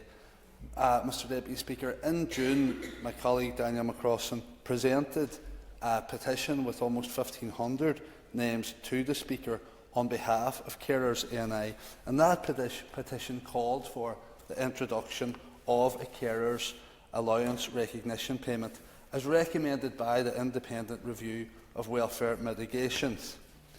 This affects 48,000 people here in the North who are struggling to make ends meet on Carers Allowance. Carers Allowance is the main social security benefit for people providing unpaid care for sick or disabled family members or friends. It's only available to those who care for a loved one for a minimum of 35 hours per week, although for a significant number of recipients, and others have alluded to this, their caring role is around the clock, 24 hours a day, 7 days a week, 365 days a year. Other members have mentioned the lack of respite opportunities as well, and that's something that the Health Minister and we as an Assembly really need to get addressed. People need to recharge, they need that opportunity to do so. In exchange for their Herculean effort, carers receive a weekly payment, as Mr Carroll reminded us, of £81.90 per week.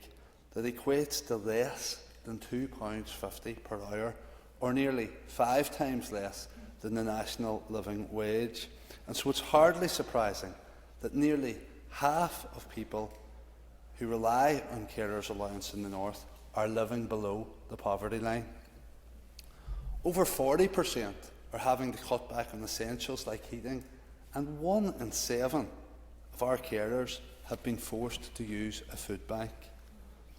The shocking rate at which carers' allowance is paid represents nothing less than the exploitation of the love, devotion and dedication of those carers. You can't put a price on that love, but look, as others have said, at the pressure that they are taking off and at the money they are saving our health and social care system for one. And the recognition payment won't fix the carers' allowance payment for everyone, but it is a crucial starting point in delivering the financial support that unpaid carers need. Carers need more than money, though. They need a charter of rights and more support. The right to live free of poverty, the right to regular breaks, the right to be treated as equal and valued partners in the health and social care system, the right to have access to education and employment opportunities, the right to proper and timely information and support.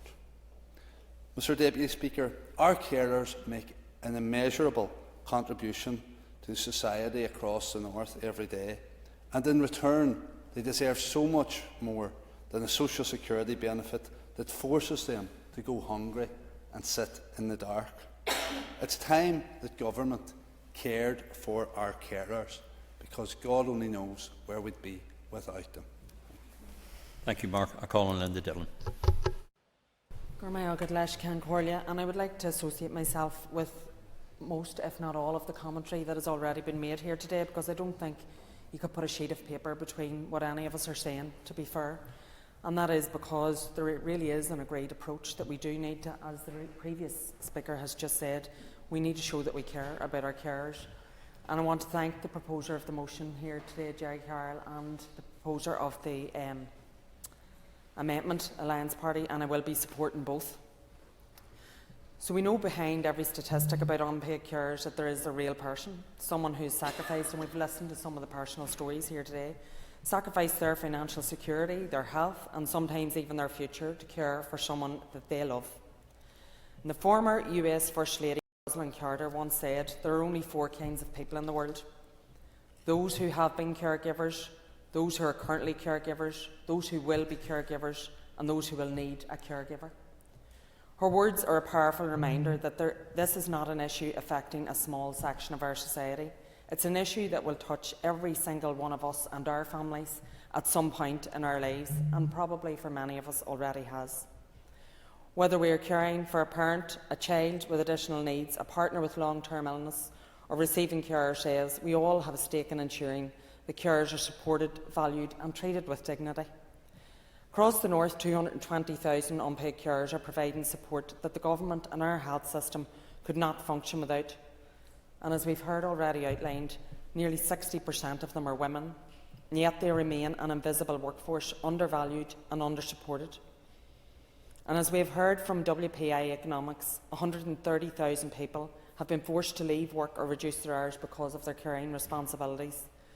The evidence is clear. Unpaid caring is one of the biggest drivers of poverty, especially for women. And the reality is stark. The current system forces carers into a financial trap. If they work too many hours, they risk losing their carers allowance, yet if they do not work, they face poverty. This is why a carers allowance supplement is so important. It would provide a financial lifeline to carers who are currently being penalised simply for caring. We have seen from economic modelling that when carers are supported to remain in work, it reduces poverty, improves economic growth and leads to long-term savings for the government. That means long-term savings for everybody who lives here. While all unpaid carers face hardship, those in rural communities like my own constituency of Mid-Ulster suffer even more. Rural carers are isolated, often living miles from hospitals, GP surgeries and support services. Public transport is unreliable or non-existent in many areas, and broadband black spots mean carers are often locked out of the digital services that could provide support. They have higher costs, greater travel burdens and fewer opportunities for respite care. If we are serious about supporting unpaid carers, we must address rural inequalities. We also need to rethink employment policy for carers. Paid carers leave and flexible working policies could transform lives, allowing carers to stay in work while continuing to support the people that they love. As we all know, there is an inextricable link between support for carers and the failure to address the massive gaps in provision of social care. Studies have shown that increasing access to paid social care services would help carers to return to employment, boosting household incomes and reducing the risk of long-term dependency on benefits. Yet we continue to expect carers to simply cope. Without these essential supports, it's just not fair. It is economically short-sighted. I would like to commend my colleague Dr. Keeve Archibald for her instrumental role in introducing the Civil Service Guide supporting carers. This initiative is a significant step toward acknowledging and supporting carers within our workforce. We need a cross-departmental approach to carer support. We must ensure that rural carers are not left behind. Integral to that is the focused piece of work by the Health Minister to address recruitment and retention of those who provide social care in our communities. We must also ensure that women do not continue to bear the financial and career cost of caring, that no one is forced into poverty simply because they care for someone who they love. Let this be the day that we stop failing our carers and start delivering the support that they deserve by working cross-departmentally in a genuinely joined-up approach to support the people who need us most. Thank you, Linda. I call on Maurice Bradley. Thank you, Mr. Deputy Speaker. And I'd like to thank the proposer of the motion for bringing it before the House. I will be supporting both the motion and the amendment. Mr. Speaker, a recent report highlighted growing evidence that the demands of caring are increasingly impacting carers' own physical and mental health, with a further survey showing that lack of support and recognition from healthcare services was taking its toll on unpaid carers. Providing the support that carers need will require input from across the executive in areas of welfare, respite and employment. Unpaid carers dedicate themselves to looking after others, providing valuable care, often at great personal sacrifice and personal cost. They cannot do this alone. They need regular and reliable respite. Remember, without the support of unpaid carers, our health and social care system would collapse. Northern Ireland is predicted to have one of the largest increases in dementia prevalence in the UK, and expected to rise by 51% to over 43,000 by 2040. The largest cost associated with dementia is the cost of unpaid care. Carers need more of a holistic support to continue in that role. Support for carers must therefore be sustainable. For years to come, and our population demographics continue to change, it will get worse. The common sense approach ought to be a UK-wide approach for carers, which will safeguard Northern Ireland's budget for public services and provide equity and cohesion across the United Kingdom. That is where the focus must be. Mr. Speaker, on a personal note, I know a lady who cares, lovingly cares for her mother, 24 hours a day, 7 days a week, no family support, and the things that we take for granted, she cannot avail of, i.e. she can't work 24 hours a day, 7 days a week, 365 days a year. No family support, all meals cooked and pureed and lovingly hand-fed. This means no trips to the hairdresser, no trips to the shops for clothes, reliant on friends to get groceries, reliant on friends to order and pay heating oil, reliant on anyone to get emergency medical attention when it's needed. She has medical needs herself but can't get to see a doctor. These are just a few of the things that we take for granted, and it's only a tip of the iceberg that carers have to endure with, especially carers of elderly people 24 hours a day, 7 days a week. Mr. Speaker, that is why I intend to support both the motion and the amendment. Kate Nicholl. Thank you, Deputy Speaker. And thank you to Jerry for bringing this motion. Support for carers, including children who are caring for parents or siblings, is absolutely vital. And actually, it was an issue I first became aware of when I was Lord Mayor of Belfast, and one of my charities for the year was Action for Children, and they do amazing work with young carers. And I had the privilege of meeting with the support group, and there's one case study that keeps coming into my head, and it was a family, two kids, 13 and 15 years old, who are caring for their parent who is very sick, receiving cancer treatment. And they're 13, they're 15, they do all the cooking, they do all the cleaning, they budget, they help their parent get dressed, they try to manage as things are getting increasingly more expensive, and they're living with so much anxiety. And then I thought of a friend of mine who over Christmas made the difficult decision to leave her job, and she has been an unpaid carer for her child who has very complex additional needs, and the time and energy required to provide the care was just too great to juggle with her work, and she wanted to do that. She wanted to look after her child. It was right for her, but she just didn't have the support to continue doing more. And every day there are people who are weighing up these decisions of how they look after their family, how they provide for their family, and with over 220,000 people providing unpaid care for their family and friends in Northern Ireland, every person in this chamber will know someone in that position. And the more I speak to carers, the more I become convinced that as a society we need to change how we value care. Something I have often said about people who work in childcare and early years education, and that is absolutely true of unpaid carers, is they're doing some of the most valuable work in our economy, but are not valued enough for it. And what do we mean by value? How can we ascribe value to the work of unpaid carers? I thought what Mark H. Durkin said about the love and devotion, you can't put a price on that. It's not just about economics, but there are real and practical policy solutions at our disposal that must be implemented to show how we value our carers. Providing paid carers leave, improving flexible working practices, and supplying adequate respite services are practical policy solutions that can help us square the circle of balancing care and work and deliver a fairer deal for unpaid carers. The modelling from Carers NI highlights that flexible working and paid carers leave could together increase the number of unpaid carers in employment by between 6,800 to 14,700, help more carers who work part-time move to full-time work and to take on additional overtime. Whenever I've talked about unpaid care in the Economy Committee, people always come back to me and say, I've just made that decision. I've just had to take that decision to leave work. Highly skilled people who are having to leave the workforce because they just don't have the flexibility that is required. The significant role for communities, economy and health highlights that this is a cross-departmental approach.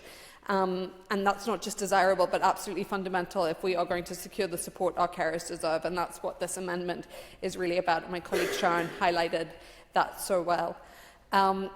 So many of the points have already been made, but I suppose I just want to close by saying that care is so often described as invisible labour, but it's not invisible. We just haven't learnt to see it properly. And so I think having this conversation in the chamber today is really important. Unpaid carers are doing work that would otherwise have been taken by our already overstretched social care system, but more than that, they are providing dignity, attention and value to those who really need it. And what we need to see is the communities, economy and health ministers setting up their approach and delivering on things that they have control over to better deliver for our carers. Thank you. Thank you, Kate. I call on Sinead McLaughlin.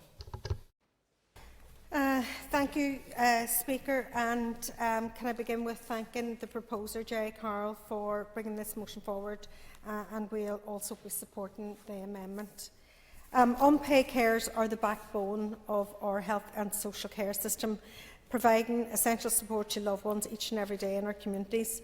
Our health care system, our health system in general, is on its knees, but if our carers were not doing the work and the job that they do with love and giving dignity to those that they look after, we would be in complete chaos. There would be collapse and failure at every level of the health system. So essentially they are supporting the system as it currently stands. They care for elderly parents, disabled children, partners with long-term illnesses and those with complex needs. I heard firsthand about the sacrifices these carers make when I recently attended the Carers NI 60th anniversary event here in Stormont. Not only was it a moment actually to celebrate the work that Carers NI do and those that go above and beyond in looking after their loved ones, but it was also a moment of reflection. I personally reflected about how our system would simply collapse if these uncared carers disappeared, and just how far we have to go to support uncared carers despite that contribution. The reality is their work saves the public purse billions of pounds every year, yet they receive little recognition or financial support. As the motion rightly states, many carers are experiencing acute poverty due to the lack of support, and many are forced to take on more and more debt in order to make ends meet. And many have said here that the burden of responsibility falls on women predominantly, not exclusively. But I know many women who are providing cares for their loved one, and this will be a cost to them when they reach pension age as well. And so we're perpetuating that poverty of women right through their lives. With the burden particularly, as I said, and disproportionately fallen on women, too often government have chosen to turn a blind eye to those financial challenges that they have taken on board. Financial support is limited, with carers allowance standing, as we've said, at £81.90 per week, making it one of the lowest benefits of its kind in the UK. Not only are carers unable to work due to their responsibilities, they are doubly prevented from doing so due to earnings threshold, which caps their ability to earn money at £151 per week when claiming carers allowance. It's just the whole system is tilted against them, and it's the policy of governments that has tilted that system against them. I welcome the fact that the Minister plans to increase the Cairns Lawyers' weekly allowance limit to the equivalent of 16 hours at the national living wage. This is a step in the right direction, but it must be accompanied by a full review of the carers allowance to ensure that it's fit for purpose. As the motion points out, many parents of children with additional needs cannot access childcare that meets their child's requirement. Again, this is another policy failure that is put in place by governments. This often leads to parents having to give up their careers in order to provide their child with the support that they need.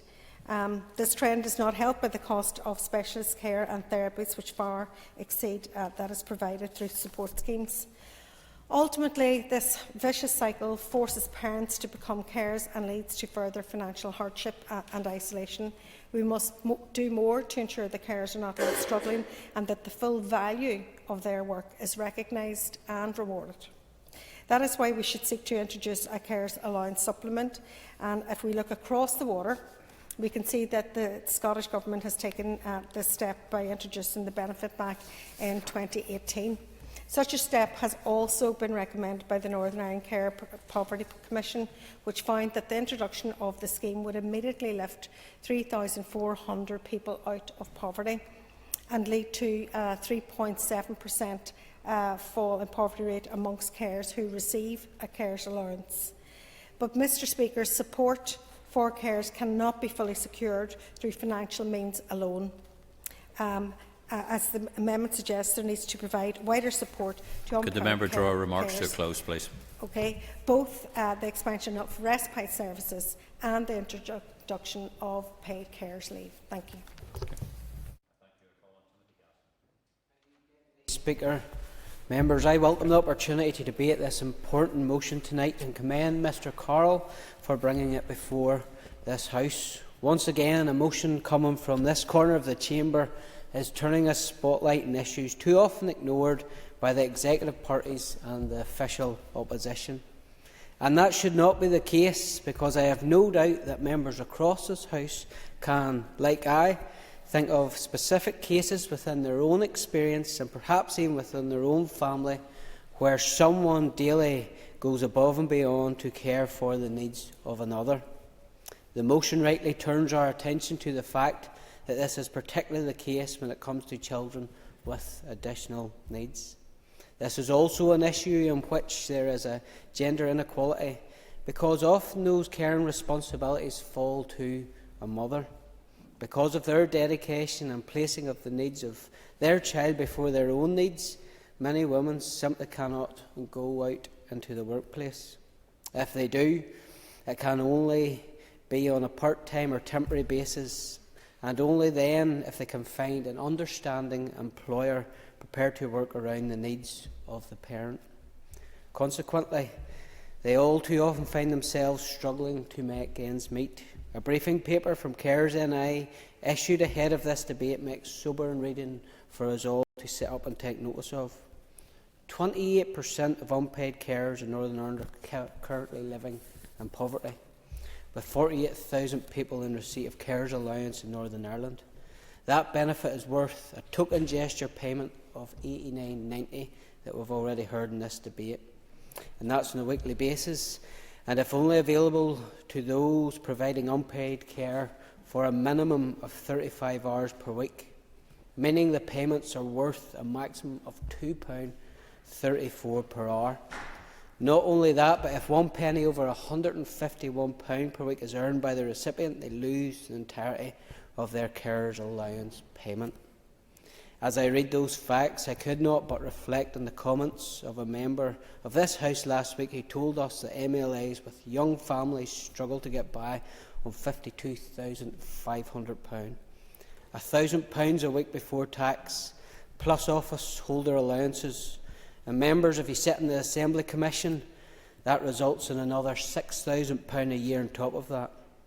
A member of the Assembly Commission earns almost as much on top of their MLA salary Mr. Gaston. as someone on Mr. carers Gaston. allowance. I'm making a comparison, Mr. Gaston. Deputy Speaker, making a comparison.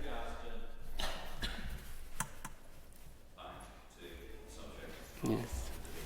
As I was saying, Deputy Speaker is making a comparison. Thank you very much. Is that strike one? So, as I was making the comparison, a member on the Assembly Commission earns as much as a carer gets in a year. My goodness, it's obscene that that's the reality.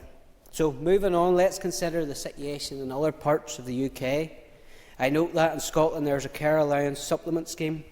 When a petition calling for a similar scheme was presented to the Communities Minister last June, he said that such a scheme would require support and funding from the Executive. Members, if this Assembly can find the money to propose that MLAs get paid in parity with members of the Scottish Parliament, then there is money indeed in the coffers to meet that modest request. Mr. Gaston, can you resume your seat? I support this motion and the amendment. Well done. You've sat down just before I told you we were going to sit down. There we go.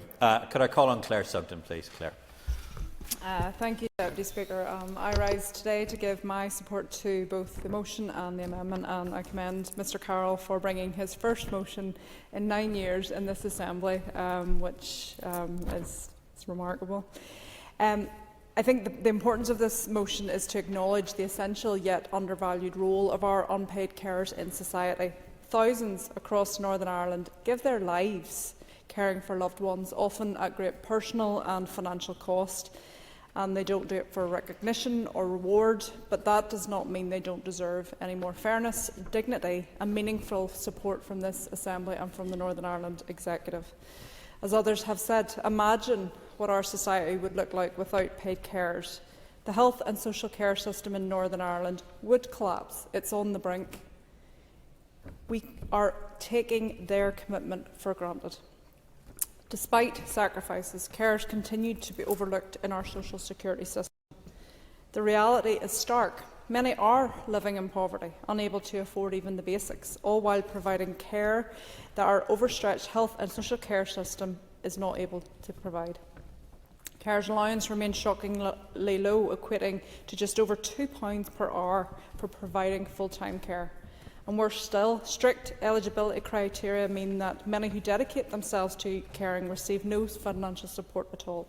And this cannot continue. This is not a financial issue, but a moral one. If it was a financial issue, we'd be asking for more.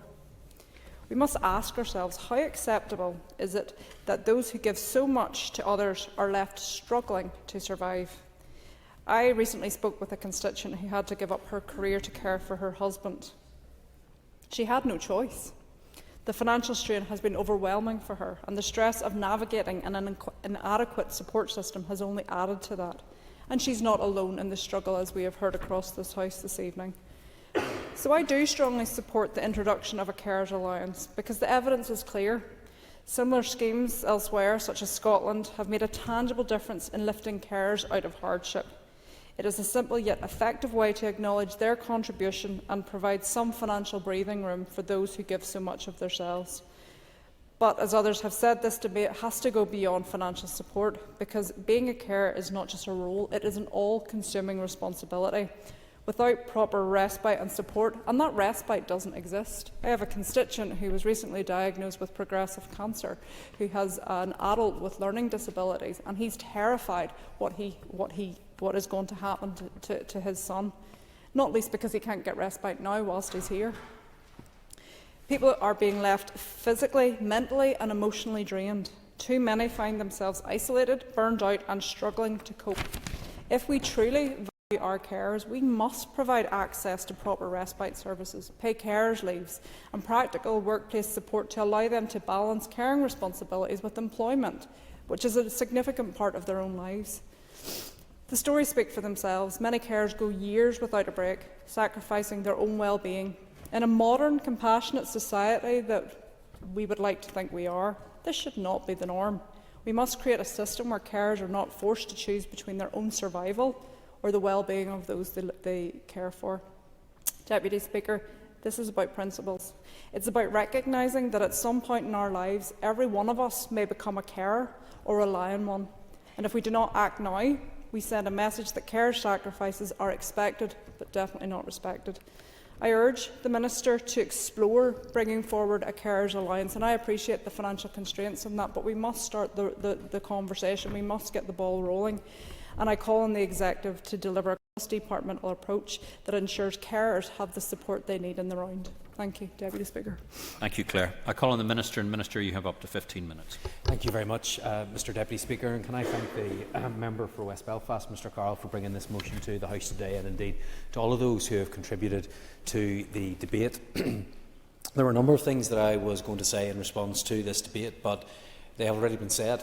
They have been said by many members across this House, and I think that we are united in this place this evening in recognising the value, the effort, the sacrifices that are brought and made by those carers right across Northern Ireland. But I do want to add my tributes to those who play such a vital role in our local community. They give so much to others, and I want to sincerely thank them for the enormous contribution that they make to those who are living with severe health conditions and disabilities. It's evident that there are many root causes to the challenges faced by unpaid carers, and support for this group is a matter that cuts across the remit of many government departments here. But in terms of my own department, it has responsibility for carers allowance, the principal benefit in the social security system targeted towards unpaid carers. We all know what the primary purpose of carers allowance is: to provide a measure of financial support for people who give up the opportunity of full-time employment in order to provide regular and substantial care of at least 35 hours per week to a severely disabled person who is in receipt of certain disability benefits. But it is not, and it was never intended to be, a carer's wage, nor is it a payment for the services of caring. How could it be? It doesn't come close. Now, since taking up my ministerial post 12 months ago, I have received a high volume of correspondence and assembly questions around care issues and calls for carers' allowance to be reformed. I've heard many calls for the eligibility criteria and main rules in the benefit to be reviewed, as well as the requests for the weekly rate to be increased significantly or top-up payments to be provided. It's therefore important for me to highlight the parameters in which the social security system here operates. We are aware of the legislative framework, which places a duty on myself and the Secretary of State for Work and Pensions to seek to maintain a single system of social security between the two jurisdictions. And this legislative framework, combined with the Statement of Funding Policy, means that we are fully funded by the UK Government for benefit costs as long as parity is maintained. Any deviation which has additional expenditure needs to be met by the Northern Ireland Block Grant and compete with other executive priorities. Carers allowance has been one of the most complex interactions with other benefits in the social security system, and any decision to diverge from parity could have significant financial and other administrative implications. However, I want to assure members that I recognise the challenges faced by many unpaid carers, for example those who are balancing employment with caring responsibilities. And as has been mentioned, the Government announced in the recent budget that from April the weekly earnings limit in carers allowance will be linked to a formula equivalent to 16 times the rate of the national living wage. That means that from April the weekly earnings threshold will increase from £151 to £196. It's the largest increase in the earning limit since the benefit was introduced in 1976, and will enable carers to earn more money from paid work while still remaining eligible for the benefit. And I can confirm that my department will shortly bring forward legislation to ensure carers in Northern Ireland benefit from this important change to carers allowance. It's estimated that around 2,500 more carers here will be able to access carers allowance by 2029-2030 as a result of this change. Carers allowance, of course, is not the only financial support available to unpaid carers. Depending on individual circumstances, a carer may be eligible for a range of help in the welfare system. Those carers on a low income may be able to access additional financial support through income-related benefits such as UC, which also include extra premiums and elements for caring. It's also important that unpaid carers are aware of my department's Make the Call service, which can carry out an entitlement check to ensure a person is accessing all the benefits, supports and services available to them. Can I please ask that members in this House are aware of that service and use that service, because we've been able to leverage tens of millions of additional support for people right across Northern Ireland through this service. Now, recommendations relating to additional support for carers in Northern Ireland were made in the Independent Advisory Panel's report into the future of welfare mitigations that was published in October 2022. These measures include the introduction of carer recognition payments paid twice per year, similar to the carers allowance supplement paid in Scotland. The latest estimated cost for a carer recognition payment is £90.18 million over a 3-year period from 25-26.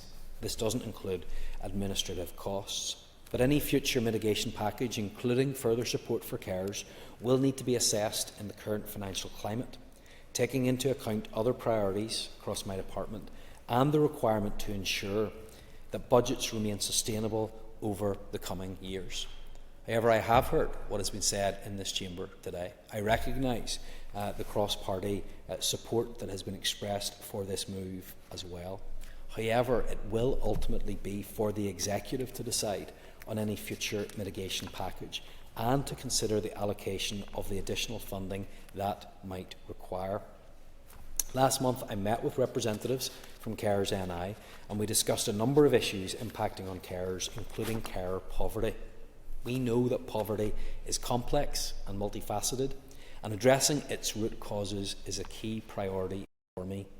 Given that responsibility for supporting carers is a cross-cutting matter, I agree that a better coordinated approach is needed across departments, whether that's through the anti-poverty strategy or strategies specific to the needs of unpaid carers. My department is already involved with the cross-departmental senior officials group for unpaid carers established by the Department of Health, which provides a forum for an integrated cross-government approach to supporting unpaid carers. And that group will identify opportunities for collaboration and develop a work plan to meet cross-departmental objectives.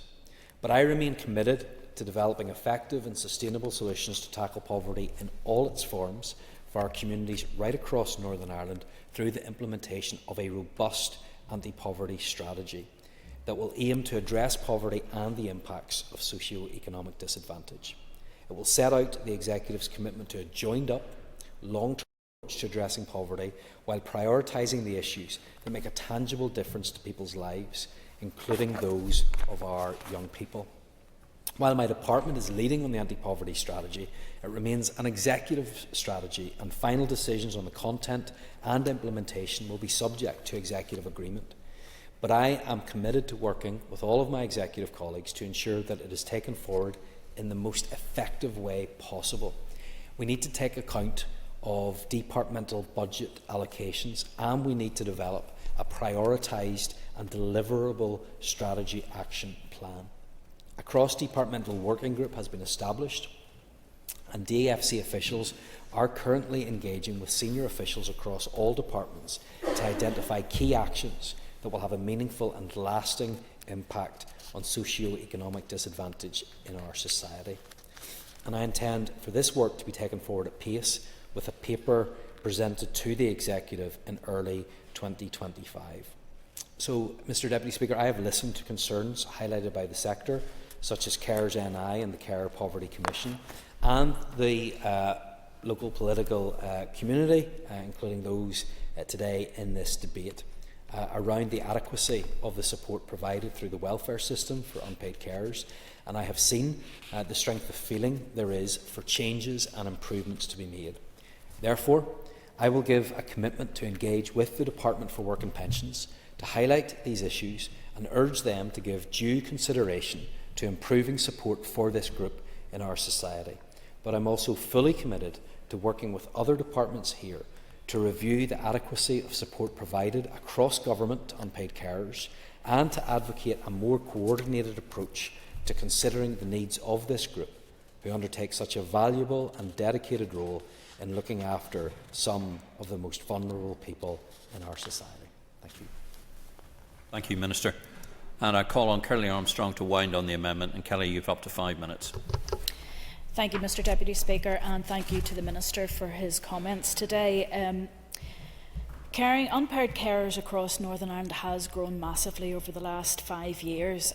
Just looking at the benefit claimants by extract from your own department, Minister, we're currently sitting at 77,400, and that's taken from December, 77,400 people who are in receipt of carers allowance.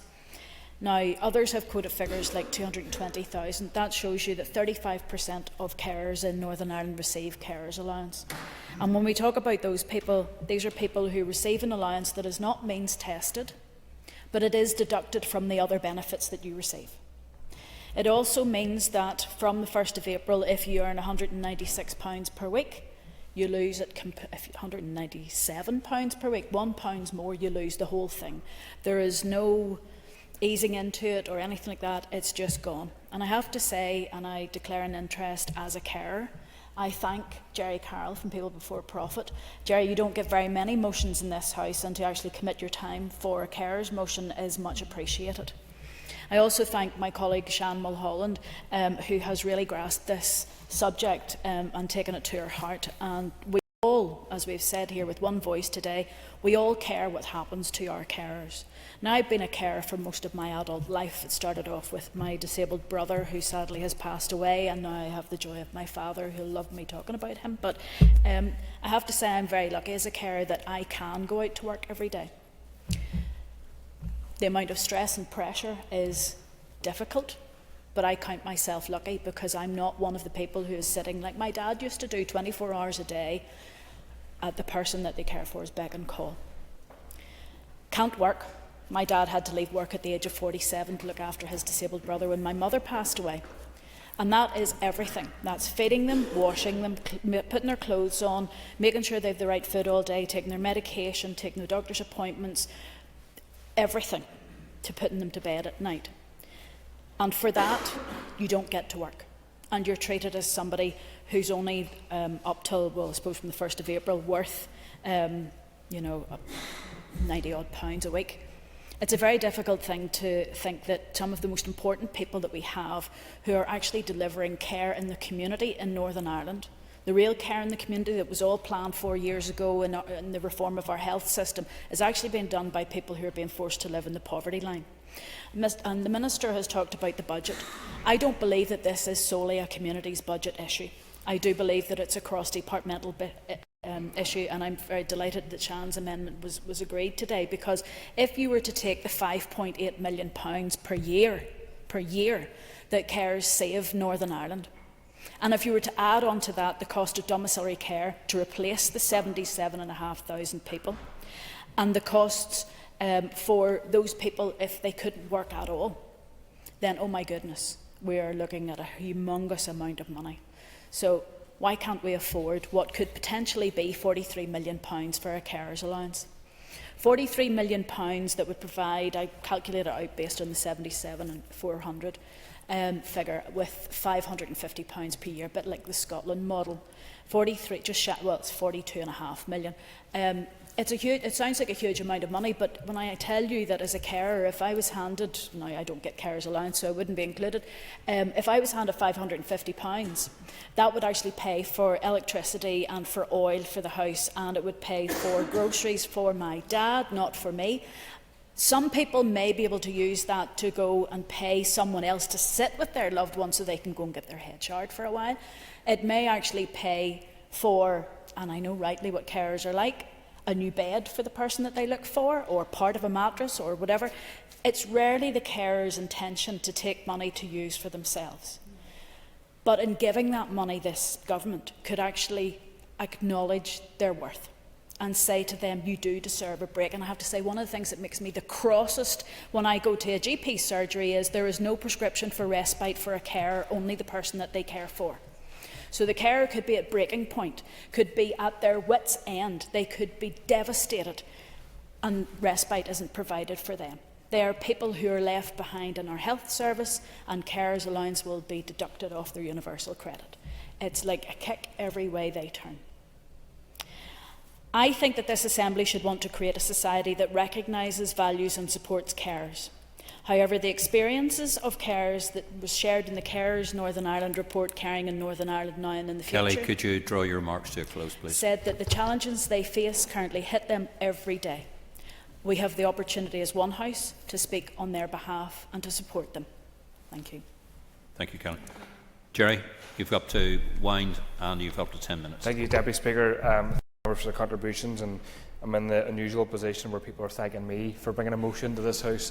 Happy to do it more regular if people want to, but it's been an honour for me to fight for carers with this motion. Hopefully we have, as Shan said, tangible solutions. The motions and amendments don't resolve all the problems, but obviously there's important aspects that have been raised by all members, including the paid carers leave, financial difficulties faced by carers, mentioned by Shan and many others. She mentioned also carers being forced to leave jobs, as was mentioned by Linda Dillon as well, something that I've heard even the last few days. A huge number of people impacted by that. Colm Gildernew also mentioned, Deputy Speaker, that carers work saves the health service large sums of money and resource. Robbie Butler echoed that sentiment as well. And Colm advocated for better paid leave arrangements for loved ones and said it's should be a societal responsibility, not individuals. Brian Kingston said that carers play a vital role in society, but he said finance is a limiting factor, kind of echoing some of what the Minister said. And Brian said he supported the amendment. I assume he supports the motion as well, and happy for his party to do so if that's the case. It seems to be. Robbie Butler also mentioned support for departments working together in a cross-departmental way, and the amendment obviously teased that out, and I think that's important for the debate and for a strategy going forward. Mark Durgan said he supported both the motion and the amendment, and talked about the Herculean effort by carers, which obviously is the case, and talked about carers and the poverty level faced by carers, and said that the government needs to care for carers, as Linda Dillon echoed that point as well, which is absolutely true. Linda Dillon talked about the sacrifice made by carers and talked about it touches all our families in here, which it does, or if not, has done, will do in the future. And she also talked about, Deputy Speaker, the welfare system not supporting, doesn't support carers, and hopefully this is the day that we stop failing carers. I hope so as well. Maurice Bradley indicated his support, Deputy Speaker, and talked about the sacrifice of carers and how services would collapse without them, and I thank him for his support, and he referenced the 24/7, 365-day a year care in his constituency. Kate Niggle talked about the 2 young carers she came across, I think, a number of years ago, caring for their parent with cancer, and obviously, which is the work done by young carers is just completely a Trojan effort, and under-recognised and undervalued, and she also mentioned a unpaid carer who had to leave her job as well. Sinead McLaughlin said unpaid carers are the backbone of our society, and the health system is already on its knees, would be worse without carers, and that's absolutely true. She also mentioned childcare, Deputy Speaker, and I note that a provider today announced an increase of the cost of childcare to an extra £8 per day, and already I've been messaged by a health worker who's considering her job in the health service leaving it because of the cost of childcare. Another issue, obviously connected as well. Timothy Gaston talked about the issues coming from this corner, shedding light on issues not being addressed by the executive or opposition, and I tend to agree with that position, and obviously talked about the inadequacy of benefits and support for carers allowance whilst MLA pay is increased. I would agree with that also. Claire Sugden talked about people giving their lives for caring, doing the caring responsibility and role, and they don't look for recognition or reward, but they deserve it, which I concur with as well. And she talked about the health and social care system being overstretched. The Minister said a lot, Deputy Speaker, I can't go through it all obviously, but he said that he supported carers, which is obviously welcome, and that support was expressed across the House by members, and it's welcome by myself, by my party, and welcome by carers, I'd assume, I hope. But the reality is, I think there's a lack of support services, especially respite, and it would suggest the support so far is only rhetorical. The Minister also talked about the difficulty of divergence on welfare support and welfare payments, and I'd say there's already divergence in place. Divergence exists already. There's more support available. There's financial support available for carers in Scotland that's not available here, with this motion proposes. In England, as carers say, and people working in the sector say, there's more support and services in England and not available for carers here. So there is already divergence, but divergence which doesn't suit people and carers here. And I would also ask, Deputy Speaker, what's the point of devolution if the executive isn't willing to break with a broken welfare system that already breaks and punishes the poor? And there was talk about finance from the Minister as well, and I'd say we can't afford not to do this, implement this scheme. A few other comments just before I close. We heard a lot of good words and warm words from MLAs and executive parties about the invaluable work that carers do. But over the decades, we haven't seen much action from the executive. The carer strategy, for example, is almost 20 years old. The Support for Carers Fund helped many organisations run projects that provided vital support for carers, but the fourth and final funding round was made 2 years ago, shockingly. Short-term injections of funding to the community and voluntary sector won't cut it. Carers, Deputy Speaker, need long-term, sustainable services to meet their needs across the community and voluntary sector and the statutory sector. In June last year, as was referred to, with over 1,300 petitions, signatures signed on a petition calling for a carers recognition payment, was handed to this Minister, and at the time he said that delivery would be dependent on supportive funding from the executive. He said something similar today. If all executive parties vote for the motion, which seems to be the case, I hope this can be considered support for a recognition payment, who is going to oppose it, as well as the young carers recognition payment also. And if cross-party support does exist, logic would follow that funding would come from the motion as well. As has been mentioned, the cost of implementing the carers allowance supplement would be around £26 million per year, but I think the department updated its estimated costs of that additional welfare mitigations, of all the additional welfare mitigations recommended by the independent review, and including the cost of the recognition payment. So the Minister should commit to publishing these updated costs. And assuming that the cost is somewhere around the 26 million figure, Deputy Speaker, the Executive could find it in various avenues already. 3.4 million spent on temporary accommodation, largely going into the hands and pockets of landlords and hotel owners. Invest NI spending some £20 million on companies with questionable human rights practices, to put it mildly. Executive parties handing over £73 million last year in rates relief to big companies like Coca-Cola, Moy Park, Kingspan and many, many more. Updates to the relevant IT systems shouldn't be cost prohibitive or complicated either. The changes have already been made in Scotland as well, and I welcome the Minister's commitment to engage with DWP, but I would suggest we need to move at speed with this issue. And I would ask, and many other people, Deputy Speaker, would ask, if the Executive is able to find cash for landlords, big businesses and arms companies, then why can't the money be found for carers? A fairly reasonable question. And members also raised the issue of the gender dimension of unpaid care, absolutely vital and important.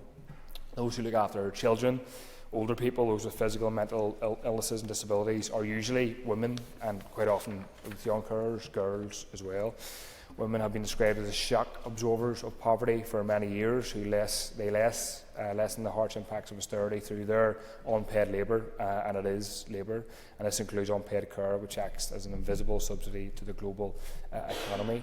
So I commend the motion to the House and urge the Minister to operate at speed implement a care recognition payment, and I welcome his engagement, commitment to engage with the DWP, but I think he needs to set up a scheme urgently. This is a too important issue to leave carers behind. Thank you. Thank you, Jerry, and thank you everybody for the debate this evening. The question is that the amendment standing in the name of Shan Mulholland, Kelly Armstrong, Kate Nicholl and Michelle Guy be made. All those in favour say aye. Aye. Any contraries? The ayes have it. The ayes have it. Therefore, the question is that the motion as amended be agreed. All those in favour say aye. Aye. Any contraries? The ayes have it. The ayes have it. Item 7 on the order paper, the adjournment. The question is, the Assembly do now adjourn. The Assembly is adjourned. Thank you very much indeed. Thank you. Right.